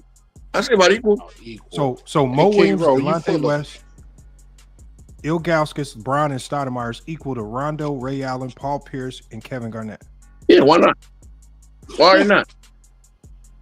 See, you're just naming names. And here's the deal. Here's the reason why Boston won. Here's the reason why Boston were a better team. Because they had already had championship pedigree. They had already been to the finals and won. They also, obviously, losing Kevin Garnett the next year, a lot of people felt that they would at least got to the conference finals. They didn't. Now, did you ever talk about the benches? We can compare benches as well. Let's compare benches. So now we got a good bench. When we go to the Celtics bench, they have Big Baby, they got Avery Bradley, they got Nate Robinson, they have PJ Brown. Cool. That's just cool. Okay, so when we go to the bench players for the Cavs, they had Jamario Moon, Boobie Gibson, Varejao, Poe. Is that cool? Yeah, the guys that made the finals run with him, right? That's comparable. That's comparable. Guys made the finals with Big Baby Davis. Hold on. Very comparable. I'm starting to have a different opinion on you now because you can't keep. Why? I'm trying to understand this. Varejao made again. You got. These are guys that made the finals run with him. These are guys that made long playoff series runs with him. King Roby. He'll stare you. He will tell some tall tales just to. No, I'm not telling tall tales. I'm talking guys that made long runs with LeBron. I ain't gonna call you a liar, King Ro. Again, no, the guys that made long playoff runs with LeBron and actually then played the same role in teams without LeBron. I'm just saying, Boobie Gibson stepped up against the same Pistons. He stepped up. Big Baby Davis was given a starting job. Big Baby Davis was the guy that was crying on the bench. Y'all still talking about pre-Miami LeBron. We're still talking about pre-Miami because again, let's talk about when he actually got help. What happened? Thank you. What happened? Thank you. Let's talk about. Hold on, because they got to the finals and Dirk without significant help beat the big three Heat. See, this goes to show you. This is why I want you to understand. Just because you got the best team or the best names, don't mean you got the best team. I'm not. Hold on, but King Ro, I'm not up here to talk. I'm not one of those people. When LeBron fails, I will criticize it. So at the end of the day, when you talk about his career in Miami, that's a different portion of his career. Yeah, I would talk about the early portion of his career. You have to judge Bron in a different light because winning a championship was something that was going to be extremely difficult for him because of the organization. Facts. They don't see that. This is why you guys killed Jordan. But wait a minute. They put a successful enough team to win the championship. But they put a successful enough team around him to actually become contenders eventually. No, they didn't put anything around him. LeBron made them contenders. They didn't put anything around them. Oh my God. See, that's so unfair. And again, when you say not anything, they didn't have Scottie a player at a level of Scottie Pippen. Back to what Larry Bird said. Dirk didn't have a player at a level. Hold on. Dirk did not have a player of a level with Scottie Pippen and got to a finals in 2007 and won in 2011. Wait. Why are we comparing to a Scottie Pippen level? We're talking about because that's what he wants to come back to, sir. At the end of the day, that's what he came back to. You could have left Scottie Lamont. You could have. I'm not one of these people. I don't defend like I tell people LeBron had a humongous letdown in 2011. You think I'm supposed to when you go to the lowest? But you don't believe he had one in 09. About 2011. No, I don't believe you when it comes to LeBron because you lie about LeBron so much. No, I lied about nothing, sir. I gave my honest opinion on everything. And because you read off a bunch of names and started giggling, you think that meant something. You think that meant something. Antoine Jameson had a very good career. We just need facts. We don't need your honest No, I opinion. know. I When you- need when facts, you but say I stuff understand like, the line of questioning. We started this by this whole back and forth. See, I remember what the whole back and forth went to. The fact that I got Kobe 7 and LeBron 8, and you started questioning me, because I remember with this whole back and forth. So now we started comparing segments of both the Kobe career and the LeBron career. Right. And as I said, I went to Facts. individual performance against comparable competition, i.e. the 07 to 08 Spurs, where Kobe absolutely decimated the Spurs in 2008, while LeBron did not show up. Now, again, he got a Pau Gasol. Because he got a Pau Gasol means he had to play that much better. King Rowe. The problem with this is this. And there are times in LeBron's career where he's overcome and done crazy things, but there are also times in his career where he let everyone down. There are times in Kobe's career where he let everyone down, but there are also times in his career where he came through and he did things that we never thought he could do. When you just run to LeBron's negatives, but every player who's ever dribbled the basketball has negatives. You're right, but I agree. See, right there, Lamont. This is where we fundamentally why are we talking agree. about negatives? Because LeCuz asked about the negative. Because guess what? LeCuz started saying that Kobe, and I had to justify what Kobe was on the 2000 Lakers at 21 years old. I had to tell him how he was all NBA first team defense. That means one of the best two guards defensively in the league. But at the end of the day, he wasn't as valuable as LeBron. It's been true. I mean, it depends on what time you're talking about. It depends on when you're talking about. Because see the front right there. Hold because remember, that's 21-year-old LeBron, Kobe versus 29-year-old LeBron. Yes, LeBron was all world by 29, but so was Kobe. LeBron was all world by 20. I will not deny that. But he was obviously one of the best three players in the world. LeBron was all world by his second You year. brought up the fact that but LeBron didn't win a championship, and Kobe did. Hold on. Wait, we're talking about being all world. Wait. Team USA didn't even want LeBron on the team, man. That's a lie. We've already debunked that. You got to stop running with clutch points articles, bro. You're saying it's a lie.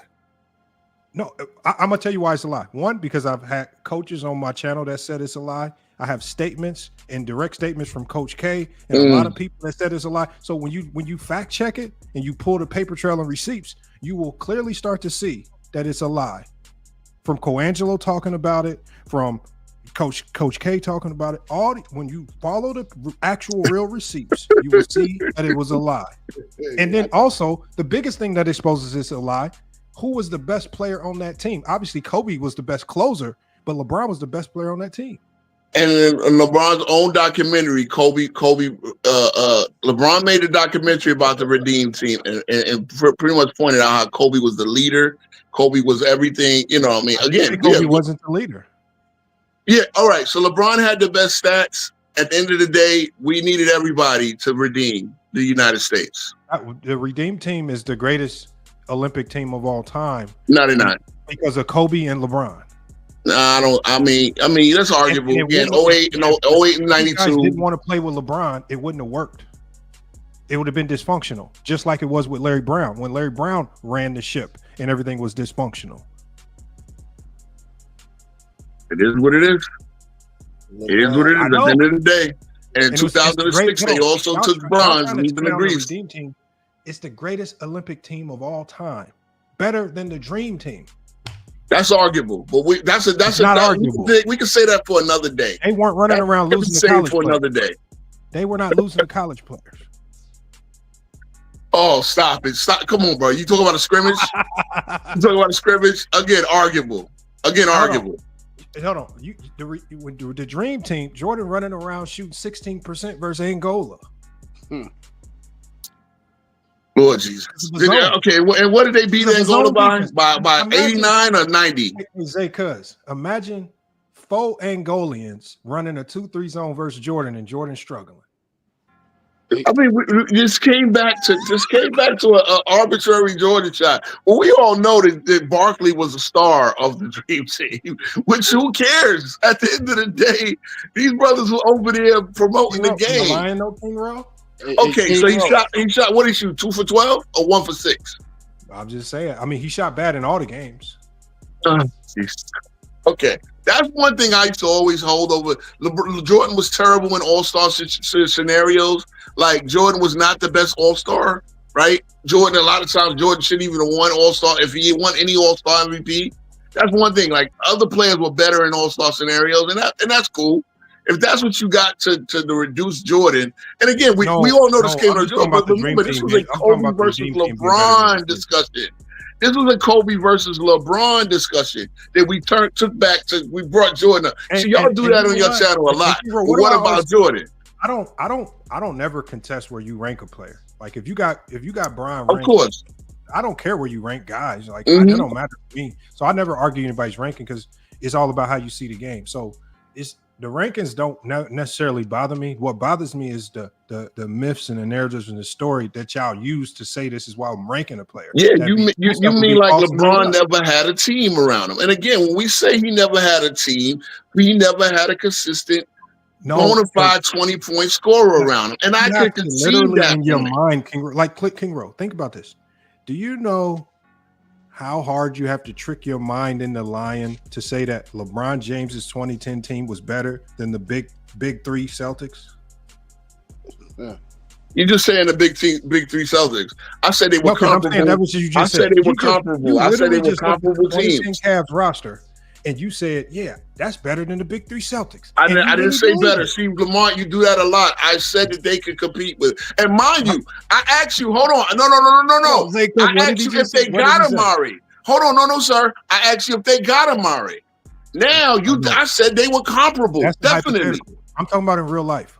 And when in real life, rosters, who's a better roster? The big three Celtics? No. Or the Cavs? Okay. The better team was the Celtics. The roster, arguable. Again, arguable. Oh my God. It is arguable, bro. See. I think I want you guys because somebody said, hold on. I came on Go James Keno last night, right? And in my opinion, bro, because I'm the guy to go to the court. It could be 4 teams. It could be like 5 guys that's running the court, right? They got the 3 best scorers in the park. I don't think you. All the big stars. No. I always believe in my heart of hearts that I could pick a 5 that can knock that team off. Because you play 5-on-5. The winner You pick the best player sitting on the side. No, but I don't have to have. I pick the best team. Yes, you do. I can pick the best team without having the best star players. See, again, sometimes I believe any 5 can play with any 5. And on any given night or any given series, any 5 can beat any 5. I believe it. If you're a real hooper and you go to real legit open runs, and them runs, you be sitting on the side for like an hour and 2 hours trying to get on the court. Of course, I've been there. To step on the court with no rag-tag. No, not no rag-tag. Not no rag-tag. But guess what? But not no rag-tag. But guess what? Give me an hold on. Give me an Anderson Varejao. Give me an Anderson Varejao. Give me a good, solid point guard.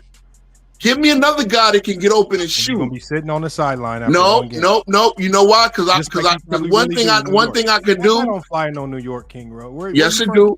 I've been there. Again, long time ago, but I've been there where I've knocked over the superstar team with the underdog team. I actually take pride in that. You don't hoop like that if you think that work. Okay. Look, anybody can be beat, sir. At the end of the day, any 5 can be beat, sir. And we've seen it. So you wanted y'all glaze the Celtics.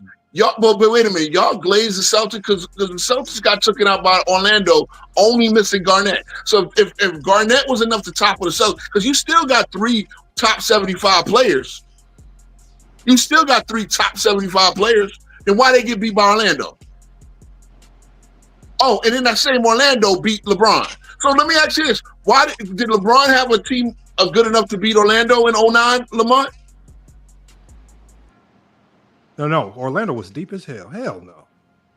Now Orlando was deep as hell. So the guy that tells me Orlando was deep as hell, mind you, Ray Falston, the second best player designed for that team was Jameer Nelson. He was out from All-Star break. Wait. They had Rashard Lewis was All-Star. Oh, Rashard Lewis All-Star. Okay, so I can't tell you that Antoine Jameson is nothing, but I'm supposed to shut over Rashard Lewis and Hedo Turkoglu. No, hold on. And Hold Courtney on. It was the Lee. depth of that team. And Courtney Lee. They had Dwight Howard, Rashard Lewis, Hedo Turkoglu, Courtney Lee. Rafer was I a know. hooper. Courtney Lee was as a 3-and-D wing. What about Jason Richardson? Let's not forget about him. They had Gortat, they had Jameer Nelson, and they had Peaches.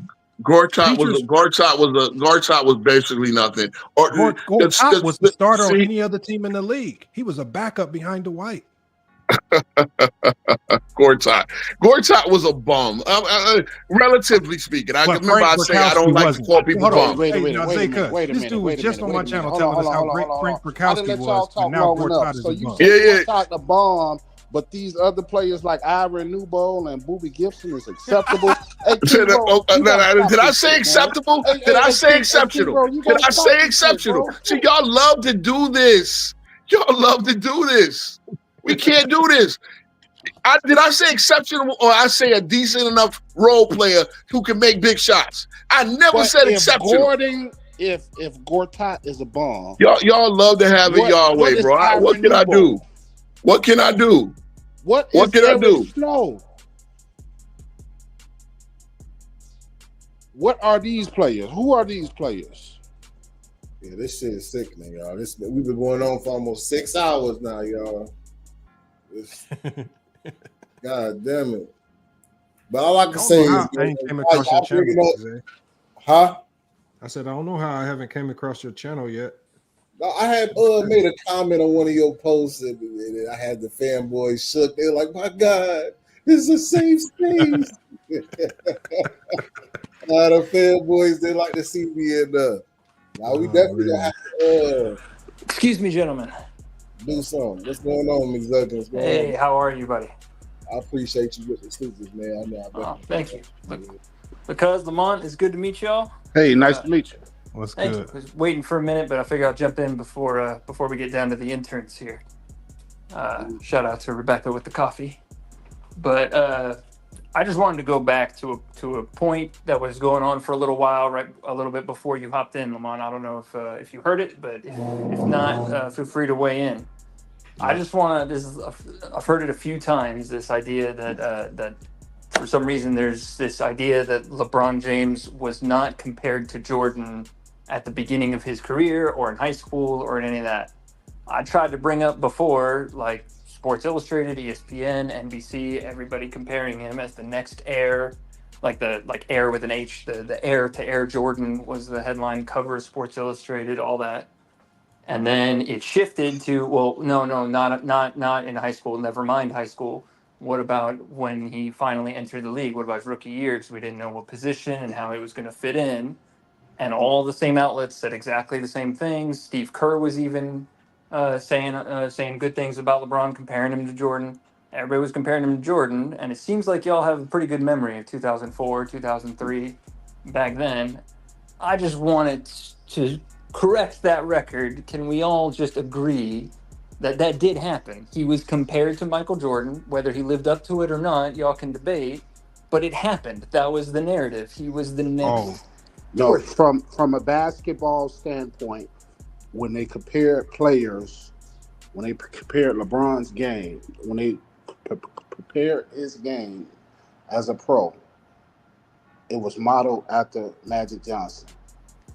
They didn't have no similarities with Michael Jordan. Okay, you can disagree. You can say, hang on. You can say that Sports Illustrated, that ESPN, that NBC were wrong in saying that, but can we agree that they all said that? Yeah. So whether they want to move the goalposts in the narrative, you can't change history. This is what they said. And now, hold on. Now, I think the comparisons to Jordan were the expectation, not the style of play. I don't think anybody expected, right? So if we're basing his career off that expectation, he underachieved.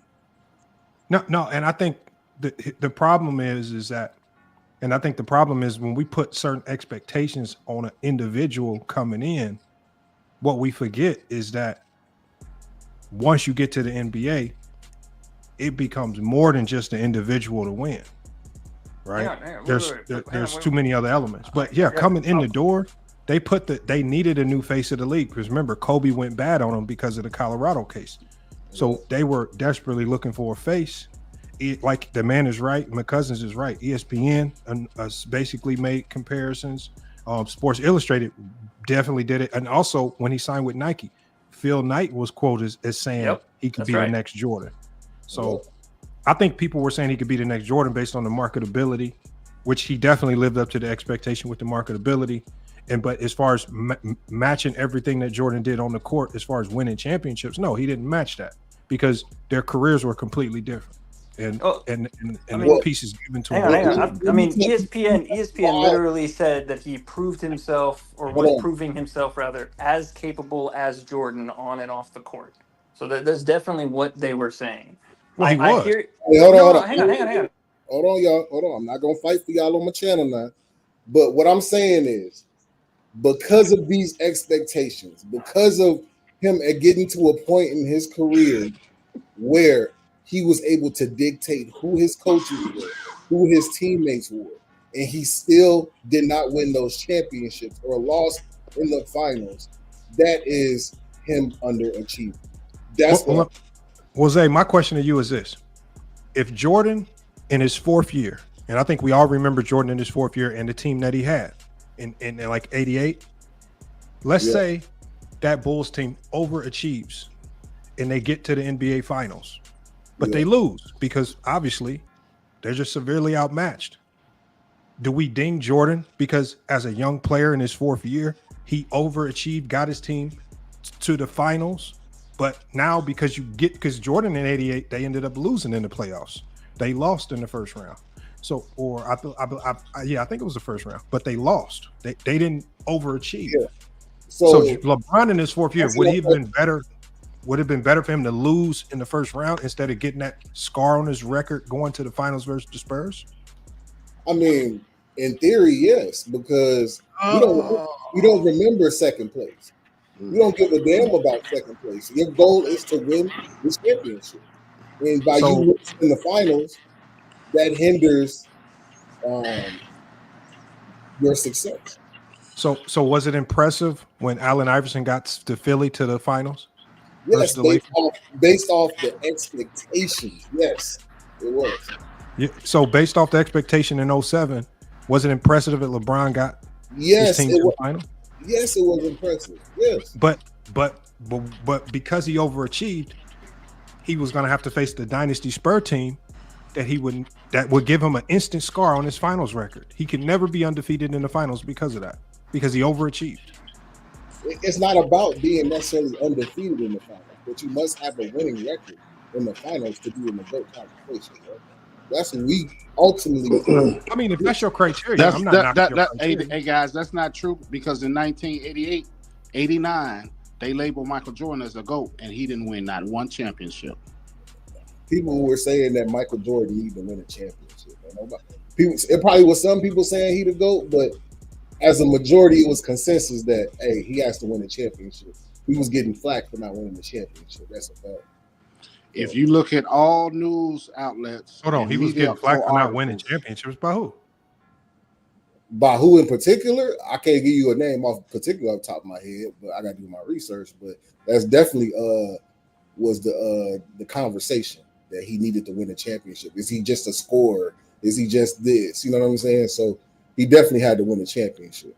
No, but by 87, 88, they called Jordan the best player in the league, and he didn't need to win a championship. I mean, that might be their opinion, but nah, that's not true at all to how the world gonna see it. So he was Defensive Player of the Year. He was the league MVP. I get that, but you have to win. So are you telling me if a guy wins Defensive Player of the Year and league MVP in the same year, that because he doesn't have a championship, you're not gonna say he's the best player? No, not at all. But you still have to win in order to get into the GOAT conversation. He might be the best player in the league, but he wasn't the GOAT. You know what I'm saying? No, but LeBron does have 4 championships. That's winning. Right. Okay, he got 4. How did he get his 4 championships? Though? That's about how he won them. No, that matters too. Context matters. But then you have to grade how everybody else won theirs. Well, hang on. We just skipped a whole bunch of years, though. We're talking about whether he was the GOAT in 87, 88, because he didn't or did win. I mean, he didn't, but whether or not he won a championship, can you say that he's the GOAT? And now we're flash forwarding to 4 championships. No, I think no one's gonna deny. Like it was all over the news. They labeled Jordan the GOAT in the late '80s, going into the '90s. He didn't have to win the championship for people to call him the GOAT. Right, they were. It was They solidified. were by calling him the 91. GOAT by then. Right. I'm just trying to make the point. I'm just trying to correct this idea that he was an underdog out of nowhere and no one expected him to be the next Jordan, and then he achieved this greatness. Everybody expected him to be the next Jordan, or at least the media was writing, whether that's sensationalized, whether that's fair, whether they should have written that. They were writing that from the time he was 17 all the way through. They never took a year off on that in those early years. So he was not an underdog. And correction. Hold on. So Jordan, so are you telling? So you could easily argue, and it'd be very subjective, but when you say underdog is team, not individual. There's no single individual. Like, I don't care how good Jordan was. He was not going to walk into the NBA and make the Bulls better. He was always going to be an underdog. I completely agree with you, but unfortunately, that's what was said on this show, that he was an underdog, that those were not the expectations. Nobody said he was the next Jordan. The expectations for the team were low, but LeBron, as an individual, surpassed every expectation. As an individual player, he passed every expectation. Team-wise, he didn't have the team to. He was an underdog because of his team. So winning in team, yeah, they were underdogs. Individual, he was close to a superstar by his 3rd year. We all agree on that. We all agree on that. I agree with you on that, but what was said was that he individually was the underdog, and nobody was expecting him to be the you got to next address Jordan. who said that, because I don't Yeah, see, in the same way, we have to address who's called Jordan the GOAT without winning championship. A lot of people felt that Jordan was the best player they ever seen. And then they say, okay, well, they expect him to start winning championship. So they were writing a check that they didn't have the money in the bank yet, right? And so the money in the bank to call him the greatest player of all time, which is different than the best player we've ever seen, that he had to start winning championship. He had to start putting the money in the bank. So yes, and correction, in '88, they got to the 2nd round. They lost to the Pistons. So that was year 4, LeBron got to the finals. Yeah, year 4, Jordan got to the 2nd round. Yeah. Yeah. Right. So calling him a lot of people thought that they were the best player we ever seen. We thought he was a better individual talent than Jordan, than both Bird and Magic. So he officially got the GOAT tag in 1992, according to Sports Illustrated. And that's Sports Illustrated trying to sell papers. We all know that a big thing this is not a writer. This is a poll of 493,000 people. Well, that's a lot of people. You're right. Okay. Well, then a lot of people felt that what they were seeing was special. Why did they give that to LeBron? Okay, so what I'm saying is, and I think what a lot of people criticize is Jordan was able to get the GOAT label over Kareem Abdul-Jabbar, but he didn't need to have a whole bunch of championships. He just needed to be a great player. But for anybody that has Jordan up, they have to go 6-0, 7-0, 8-0 in the finals. Fair.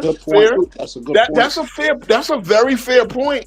And to that, again, remind you, a lot of people calling Kareem the GOAT in the 70s when he only had the 1 championship, and 5 of his 7 MVPs, he didn't come close to winning a championship. He didn't get to the finals. Conversation in the 70s. Say again. There was no such thing as a GOAT conversation in the 70s. It was because 1980 they made the official GOAT. They made the official GOAT poll in 1980, and I think they named Bill Russell the official one. Where did the term GOAT come from, King Ro? Greatest of all time. Okay. Who was the first person that made it, popularized it? LL Cool J. Well, LL Cool J. Okay, but we're talking about greatest of all time. So all right, it wasn't called the GOAT, but we would think who was the best player in league history. That's probably what they would say, and that's essentially translates to GOAT, greatest of all time. Again, you see, we do this back, and I always say the GOAT conversation stuff is boring, right? Because at the end of the day, right, you have a lot of things that subjectively place into it, teams and whatnot, and again, everybody does not have they're not dealt the same hand of cards, right? You sit at a poker table, you play spades, right? Anybody play spades, poker, any card game? People get dealt better hands than others, right? And it's really how you play the hands, whether you can win a certain game. All right, we get it. So you're saying Michael Jordan was dealt a better hand than LeBron? Honestly, not really. They both came into similar situations. Really. Well, Jordan was the third pick on a bad Bulls team. LeBron was the first pick of a bad Cavs team. The difference is come year three. Hold on, come year three. But what you're not mentioning is that because the Bulls were so bad when Jordan got there, they were able to still get lottery picks and make the team better. LeBron. No, they didn't do a lottery because they made the playoffs. Actually, the lottery started the year after. They made the playoffs. They made the playoffs with a 30-52 record. They were 20 games below 500. You do know why that was, right? Hold on. You do know why that was, though, right? They were they were 20 games below 500. They made the playoffs because the East was just that bad. No, sir. Here's the thing. No. There's no team today that can make the playoffs with 30 wins. You're right. But let's do math now. Hold on, Lamont. Saying that the East was bad is disingenuous. How did they get the lottery pick to draft Scottie Pippen and Horace Grant? Okay, they didn't get a lottery pick. Okay, they made it. They traded up to get Scott. Okay, right. Okay, Lamont. Now so bad, they got the wrong guy. Lamont, they traded up. They had the 8th pick, which was outside of the lottery. Remember, at 88, was it 87? You didn't have the expansion yet. So you only had 23 teams in the league. You actually added 2 teams, then you added the next 2 teams. They Charlotte, made the playoffs with a 30-52 record. You're right, and because it's 16 teams and a 23. You tried to make it seem like Jordan made them better. They were horrible. Okay, Lamont, please, look, what you're not going to do here is now filibuster. Hold on. They made the playoffs. They made the playoff. Okay. They wouldn't. Jordan did. Okay, here we're going to do this. Second season, Jordan was out for 64 games, Lamont. Jordan, the 18 games Jordan played, he had a strict minutes limit of 20 minutes or less. So they were 30 and 52. Lamont, you said that they made the playoffs at 30 and 52 because they were bad. Now, hold on, Lamont. Hold on, Lamont. His first year. They didn't have a losing record his first year. They were 38 and 44. So they were losing. They had losing yes. They have a losing and you got 16 teams making it in a 23-team league. That means, hold on, by the law of average, Lamont, mathematics, a losing team is bound to make the playoffs because more than 2/3 of the league make the playoffs.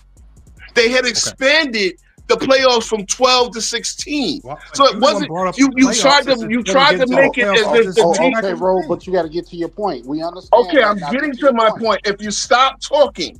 Now, the Bulls were not in the lottery. They actually missed the lottery. The Cleveland was 29 and 53. Cleveland wound up winning that lottery and drafting Brad Daugherty in 1986, which was LeBron's team. Jordan's teammate in North Carolina. The Bulls did not have a lottery pick. I believe they picked in 86 Brad Sellers. So they weren't in the lottery. They were actually in the playoffs, so they weren't eligible to be one of the teams that could select for the first pick. So they actually picked was it 6th or 7th or something like that based on the record. But the 30 and 52 record had to do with Jordan missing most of the season. And then he actually played with a minutes limit to actually help them get into the playoffs, which they did. The last team in 86. So now Jordan was considerably healthy to play against the Celtics, and he had the series that he had, the legendary 63-point game, which is still the playoff record today. But that's what I'm saying. And similarly, and again, they did not hit. So when the Scottie Pippen trade hit, again, they were not a lottery team. They were outside of the lottery.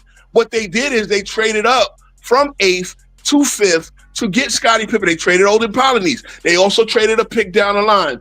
Hold on. Go ahead. What you're missing is the point is this. They still had a top 10 pick. You're right. Because what I'm saying is this right here. But LeBron wasn't walking around with losing records where they could get top 10 draft picks to keep supplementing and adding to the roster. Hold on, let me see something. I believe they actually did. They first of all, they weren't in the lottery. The first 2 years they were in the lottery for LeBron. The organization was so bad they drafted a bum. All right. They did draft a bad player. Because that's organization. Okay, but wait a minute. It wasn't like the Bulls were hitting on everybody either. They drafted Brad Sellers. The Bulls definitely hold on. They drafted Brad Sellers, sir. Yeah, they drafted Horace Grant and LeBron. That was year 4. But that was year 4. So by year 4, they finally hit. So he had to play the first 3 years with bad players. No, he did so it's not. very That's similar situation. That's not true. Yes, it's not true now. Because remember, you struggled to tell us any player that was a number 2 option for LeBron that could average 20 a game. No, I didn't. Jordan played with a guy. Hold on. Jordan played with a guy that was giving him 20 a game. He just couldn't get along with the guy. Oh, you mean Orlando Woolridge? You know Orlando Woolridge? Was Orlando Woolridge considered coming in? Was Orlando Woolridge coming in just as good and athletic as Michael Jordan? They even had a nickname for their dude. I mean, Orlando was a talented scorer. No. We're talking about in the moment. We're not talking about in hindsight now that we've seen his career play out. In the moment, Orlando Woolridge was looked at as a great player.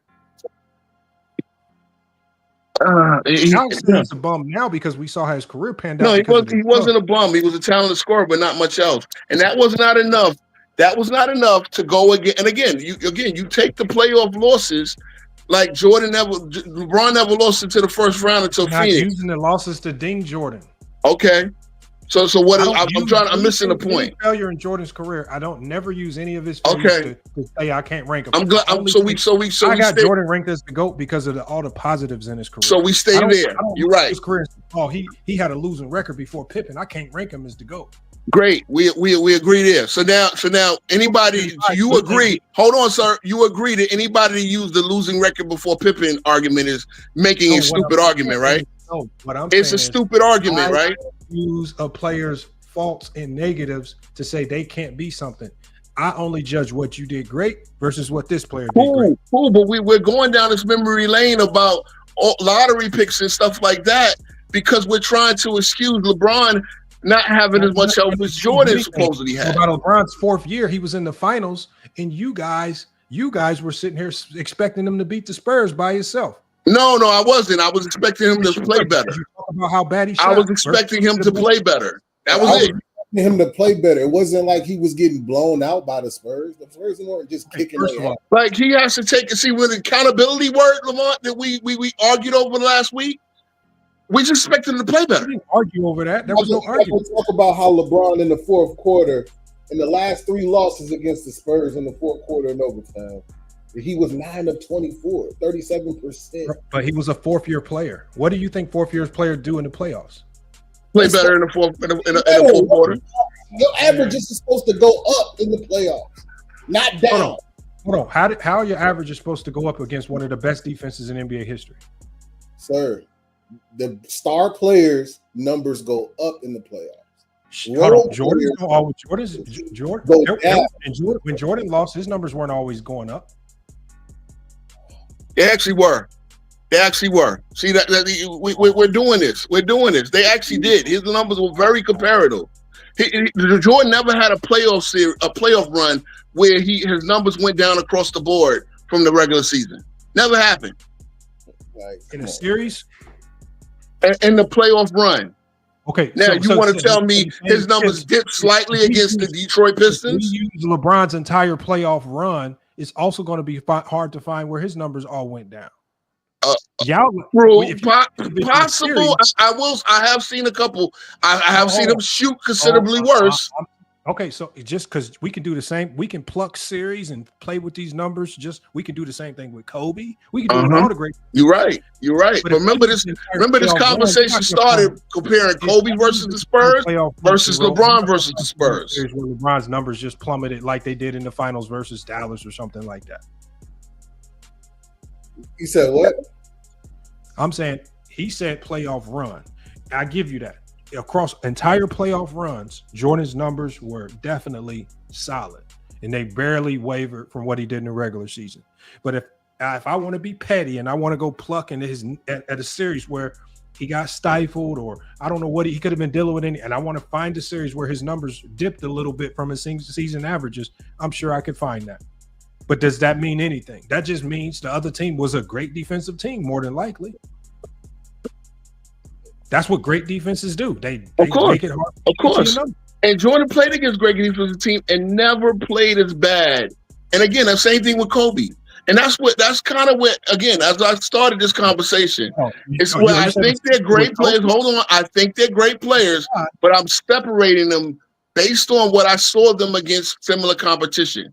And so again, Kobe's numbers drop in 2011 versus the same Dallas Mavericks team. We all know Kobe had a significant injury, and yes, it did, right? It did. But also, you're talking about a Kobe that won 5 championships before. So okay, you got one instance where same competition, and we do Kobe. We all know Kobe had a sprained ankle in that series. Come on now, bro. Every player has a sprained ankle by the time they get to the playoffs. Okay, all right. So okay. Kobe couldn't. His ankle was that bad. But Kobe, man, he choked. Okay, so Kobe choked, but by the time he choked, he was a 5-time champion already. So I have five times where Kobe won a championship, and I can't consider him that the norm. But I've had multiple times where LeBron did. Why is it? And that's what I'm judging. I always say it was an injury. We can't. I mean, again, Kobe had injuries before. But hold on, Kobe had injuries before and played very well. Again, must have been very significant. Players' negatives. I don't even like doing this. Look, we don't have to. At the end of the day, we don't have to. But you picked and choose one instance. When I said, because again, Kobe played, and people could consider the Spurs team before that much better than the Mavericks team that you picked out, and that's cool. That's fair. It's fair. Yeah, I mean, like this is so abnormal for Kobe to drop to 22 points a game in a playoff run. It's very abnormal. So I'm to believe that he was severely injured. What you're doing is you're taking a guy who, when you talk about a guy in LeBron James, his natural inclination is not to go out guns a-blazing.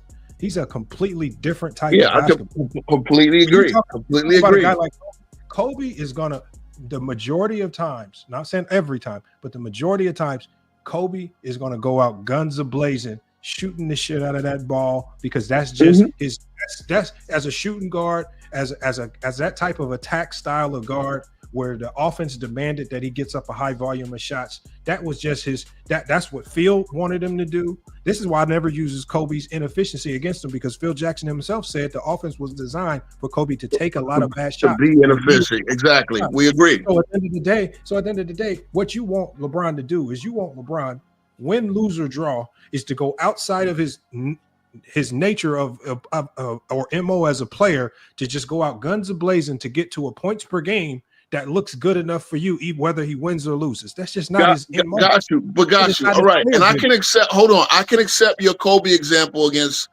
the Mavericks. Number one, two problems there. Number one, LeBron didn't play well against the same Mavericks team. Number two, Gasol, who you always said was the adequate number 2, he only averaged 13 himself for the playoff run. You are comparing, when you talk about Bron and Kobe, you're comparing two completely different types of players. No, and I get it. Again, I get it. Outputs completely differently. I get it. At the end of the day, you know what is similar though? You're right. They have different attacks, different areas of the floor that they attack. But at the end of the day, they have always been their team's main ball handler.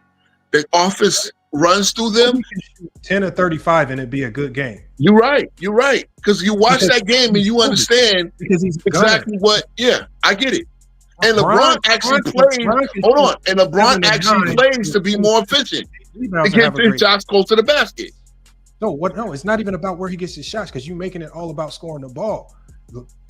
Kobe, if you're talking about Kobe or even Jordan, they're scoring the ball in defense, if you want to say defense. Bron's game encompasses all different types of elements. This is one of the reasons why they said he's more comparable to Magic. What you're doing is you're putting the expectation of a scorer, of natural born, and the offense relied on these guys to be high volume scorers, versus Bron, who his role in the offense is a lot of times to be a scorer and a facilitator for others. Kobe facilitates enough too, but you're right. They're different ways. There's different ways. You're right. So There's different ways. Why are you judging a LeBron stat line the same way you judge a Kobe stat line when they're two different positions, different? I'm actually judging the performance. I'm actually judging the performance. I'm not talking about the performance. I said evaluating the stat line. Like I said, for most players, if you shoot 10 or 35, I'm probably gonna say you was shot chucking and you was ball hogging and you was bad. But for Kobe and the way that offense was designed, he could go 10 to 35 and it'll be a great game for him. Because depending on when, yes, two things. Depending on when he hit the 10, whether they won or not, how many opportunities, how many great opportunities will develop for the rest of the team? Yes, no, I get it. I don't stat sheet job. Kobe was a high volume. We understand that. We understand that. High volume and even take bad shots. Kobe. See, we understand that. We understand that. Look, sir, LeBron said out of his mouth after the Spurs series where they famously turned him into a jump shooter. That was the way of the kryptonite for LeBron Superman, right? We played the whole game on our channel. That's not what was happening. They were not giving him jump shots. They were pressed. No, it's not about giving him jump shot, but they were limiting his attack. They were limiting his forays to the paint. They were cutting off a lot of his passing lanes. No, go back and watch the games. They were picking him up beyond the 3-point line. Okay, cool. They were not allowing him to shoot. Go watch. Cool. I get it. But again, all of that took away LeBron's bread and butter. Again, all of that took away a lot of LeBron's bread and butter. 5 guys to stop LeBron. You really think they deployed one guy and said, yeah, this one guy to just really stop LeBron? No, it took 5 guys to stop Bron. Give the ball up. Again, you know what? Okay, if you're describing that, then you're describing similar to what happened to Kobe when Kobe supposedly went rogue against 04 Pistons. Kobe went rogue on his own when Shaq was dominating. You got a guy on your team averaging 27 and 10 and 64% shooting. Give him the dang ball. LeBron didn't have nobody doing that. Yeah, if you can get the rock up. Yo. Yeah. Let's I ain't gonna lie, man. It's 6 hours, 11 minutes. This is what FYF does, man. He can go all night, man. Yo, I will say this was a good spirit discussion. The cuz got some help here. You understand what I'm saying? We could go back and forth all night, and that's what you wind up doing. At the end of the day, Jose, and I just want to just say this before we dip out. Yeah. I really think that these guys are the greatest. I think LeBron is one of the greatest of all time. So when you start ranking players, if you're going to really kind of go off of what you value, you have to start slicing it. You got to start peeling the skin off the potato to get down to the and this is what happens. You start looking at individual, and at the end of the day, bro, man, trying to shut the show down, man. He's a great player. I don't like to sit there and I'm not gonna go crazy because you like LeBron over Kobe, or you like Kobe over LeBron, even if you like him over Jordan. Again, at the end of the day, let's kind of be fair and let's tell the truth on these narratives. That's it. Let's be fair. You know, we're gonna have to set this up for a day. Like we're gonna have to get everybody load up on their channels, and we're gonna have to have a real debate. Yeah, man. As we said, over at Goldcast Hoops, we trying to set a summer debate league, man. We gonna get on more subject than just Kobe versus LeBron and Mike versus Jordan, because we find that to be boring. But you know what I mean? If y'all want to do that, whatever y'all want to do, we gonna try to set up a debate show. You know what getting DP'd is? What's that? Double what DP? When you getting put off. That's what it felt like. That's what it'd be like when King Rowe come over to FYF, man. It's just like he getting jumped, man. But I show up every time though, don't I? He can't get nothing off, man. He start lying. We kill him. No, I never lie. See, that's the thing about me. I never lie. I always come back to my initial argument, and that's the deal. But you know, like I said, man, look, these are all great players, man. We saw a great Game 7 tonight. Obviously, unfortunate. Stop it. Well, unfortunate. It was great up until the injury, but it was a Game 7, and you know we crowned a new champion this year. Yeah, summertime. You know what I mean. Salute to all you guys, man. I really, again, like I said, I told you, Lamont, I come up to have basketball conversations, not to prove nobody wrong. You know what I mean? And that's what we do, man. That's what we do. So salute. Yeah, we got to lock something in. Hold on. Zay, I'm going to put my what's the best way to do it? I'm going to just put my put your email up. Yeah, put your I'll put my email in the private chat for you. Cool. Or two, if you don't want to put it in the. Hold on, I think we got people. I can put it in there. I ain't worried about it. Oh, for sure. Whatever's easier, the number, my phone number, or my email. I don't care. Because I got my emails on my profile, like in my bio. I don't know if you want to just. Oh yeah, I'll shoot you an email then. I'll just go to your. So you don't have to. Oh, I got it right there. I got King Rose now. So yeah, we can set that up. Whenever you want to collab or do something, man, just let me know, man. Yeah, I'm gonna put my shit up in here. Yeah. Oh, let me lock this in with King Rose, man.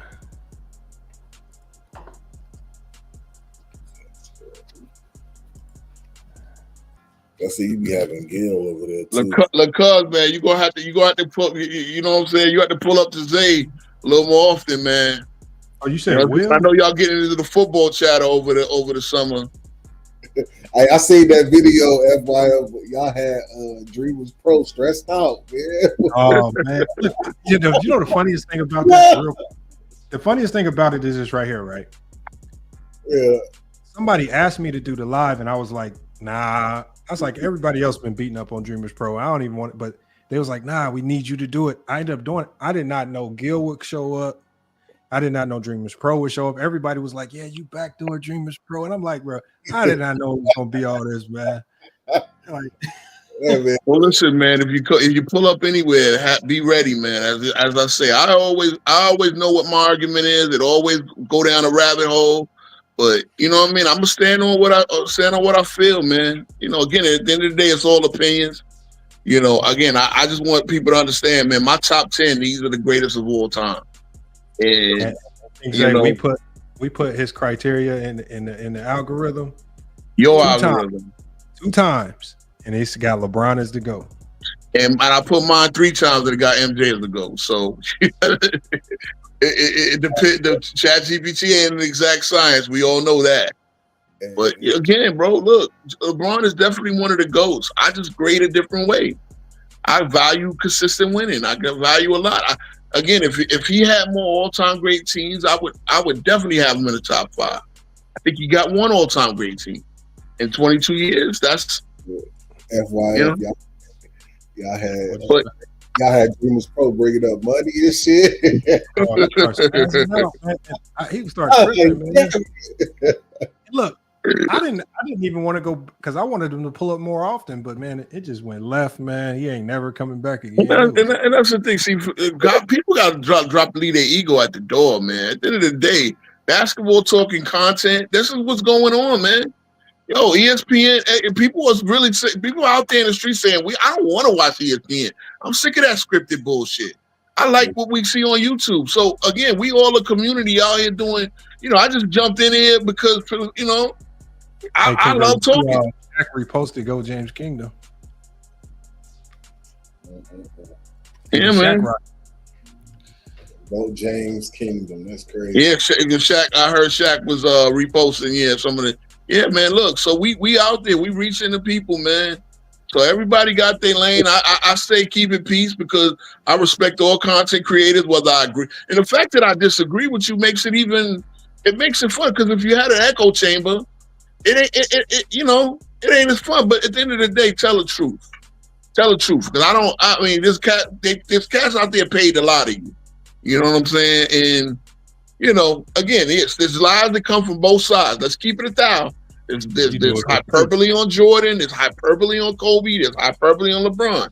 But, you know, and real talk, I think the 60s don't get the love. That's one thing I agree with you, Lamont. The 60s get really disrespected, and a lot of people are uneducated to go back there and just really research and, you know, because at the end of the day, we wouldn't have an NBA if them guys weren't successful in the 60s. You know what I mean? In the 70s. So that's for sure. You know, I'm gonna be in touch with y'all, man. No doubt. Respect, salute.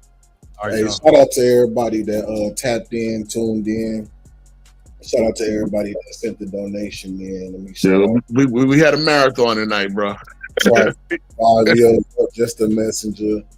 Geeky, Hayden, Uncle Rico, Sean Price, Joel, Creative Rob, McZuggins. I appreciate the Bucks, my nigga Bucks. Everybody, shout out if you still rocking with us. We definitely had a long stream today. I know I ain't streamed much this week. You had to make up for it in one stream. Make up. Peace, Zay. He said Zay sound like his spirit depleted. I've been on this motherfucker for 6 hours, man. I ain't left this in 6 hours. Peace out. Go to bed. No, I'm saying. But nah, I appreciate everybody. Shout out LaCuz who came through. LaCuz probably on this motherfucker sleep. But you know, yo. Oh yeah, there you go. Shout out to LaCuz, man, for coming through. It's been a long day. You know what I mean? Anything y'all boys got to say? Cause you know the season's over. Congratulations to the Oklahoma City Thunder. Thank Scott Foster and thank Haliburton's injury. And you know, hey, what y'all gotta say? Anything y'all gotta say before y'all go? I want to say good show. You know, you guys handled y'all L a little tough tonight on the show on the chat. So, you know, what L? You say what L? Yeah.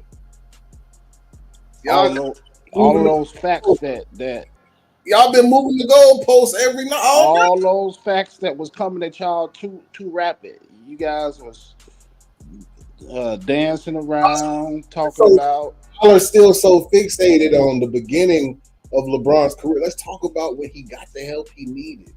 He still lost. He still lost. Yeah, you guys don't handle L's pretty well. You know what I'm saying? The greatest player in his prime, the supposed greatest player of all time, lost with all the help in the world. So clearly, he's not the greatest. I guess Kevin Durant the greatest then, huh? And then y'all couldn't even answer my man questions. Every question he asked, y'all was talking about what happened at the other ranch a couple of weeks ago and all that. Y'all couldn't answer the man questions. Man, y'all sick, man. It's over with, man. It's over with, y'all. You know, this conversation. We have to, like I said, we're gonna set up a big live where everybody's on there. Everybody gonna have to spit their rounds. You know what I mean? Because we gotta figure out how we gonna get this shit done. Because there's gonna be a lot of us in there. But we definitely have to spit our rounds, get our rounds off. Because we gotta destroy these narratives, these fake narratives. You know what I mean? Because LaFody James, again, they talk about the lack of help he had. Okay, I understand. He didn't have a Scottie Pippen on his team, right? But what happened when he got one? He still lost. What happened when he got, you know what I'm saying, a big three? He still lost. You know what I mean? The lockout season, Ray Allen, and then you're looking at the bubble. And then you're looking at NBA interference. You know what I'm saying? In 2016, and Kyrie Irving. So you know, it's just many asterisks. I got a question, cuz this is just a question. Yeah. How do the 98-99 San Antonio Spurs championship count when they only played 50 games, and the LeBron James bubble championship don't count because they played in the bubble? They played in an isolated, controlled environment. Okay, but okay, what's the difference? No crowd. I don't ever hear the Spurs to get talked about with their championship being non-valid. It still had the elements of basketball, home court advantage, non-home court advantage. Those things matter during a game. Oh, here we go. All right, I'm gone. I'm gone. Don't the crowd matter? Good night, bro. I'm gone. Home court, when statistically during that season, the home court didn't matter during the bubble. That was the lowest season for home teams winning in over 20 years. Come on. But like I said, y'all, I appreciate y'all. Look, it's FYF. Yeah. All right. We're going to definitely lock in, man. I'm going to have to go in there and take a dump on the fanboys. I'm going to need some energy to do it because, the fanboy energy strong. You feel me? Yeah, I said Braun played in the lockout season too. I said that. That just made it harder. It was neutral court, man. How is that harder? It's neutral. There's no crowd. You got motherfuckers on the jumbotron looking at you. You're not even. Come on, man. We gotta stop this. We gotta stop it. I don't want to keep going too long, but I appreciate everybody. He says, yeah, Real Mind Crime definitely reacted to my turnover video. Shout out to Real Mind Crime. He a real one for that. I appreciate y'all. Even FYF, thanks for sliding through, man. I see you got a lot of stuff, and I see you up there. I see you busting. But I got to come over there. We're going to have to shut you down, though. We're going to have to shut it down. You feel me? Got to go over there and talk some sense to the fanboys. Like, see, it's one thing when we talking about it, but I got footage. Like, y'all see my footage. You see it in real time, man. That's the stuff ESPN don't show y'all is on my channel. The turnovers, the missed shots. You know what I mean? The circumstantial breakdowns that LaForty go through. Shout out, yeah, for sure. Oh yeah, we going up there, man. I appreciate y'all. I ain't finna keep going though. Everybody have a good night. Tap in with me. I'll be back with more content tomorrow. Y'all be safe.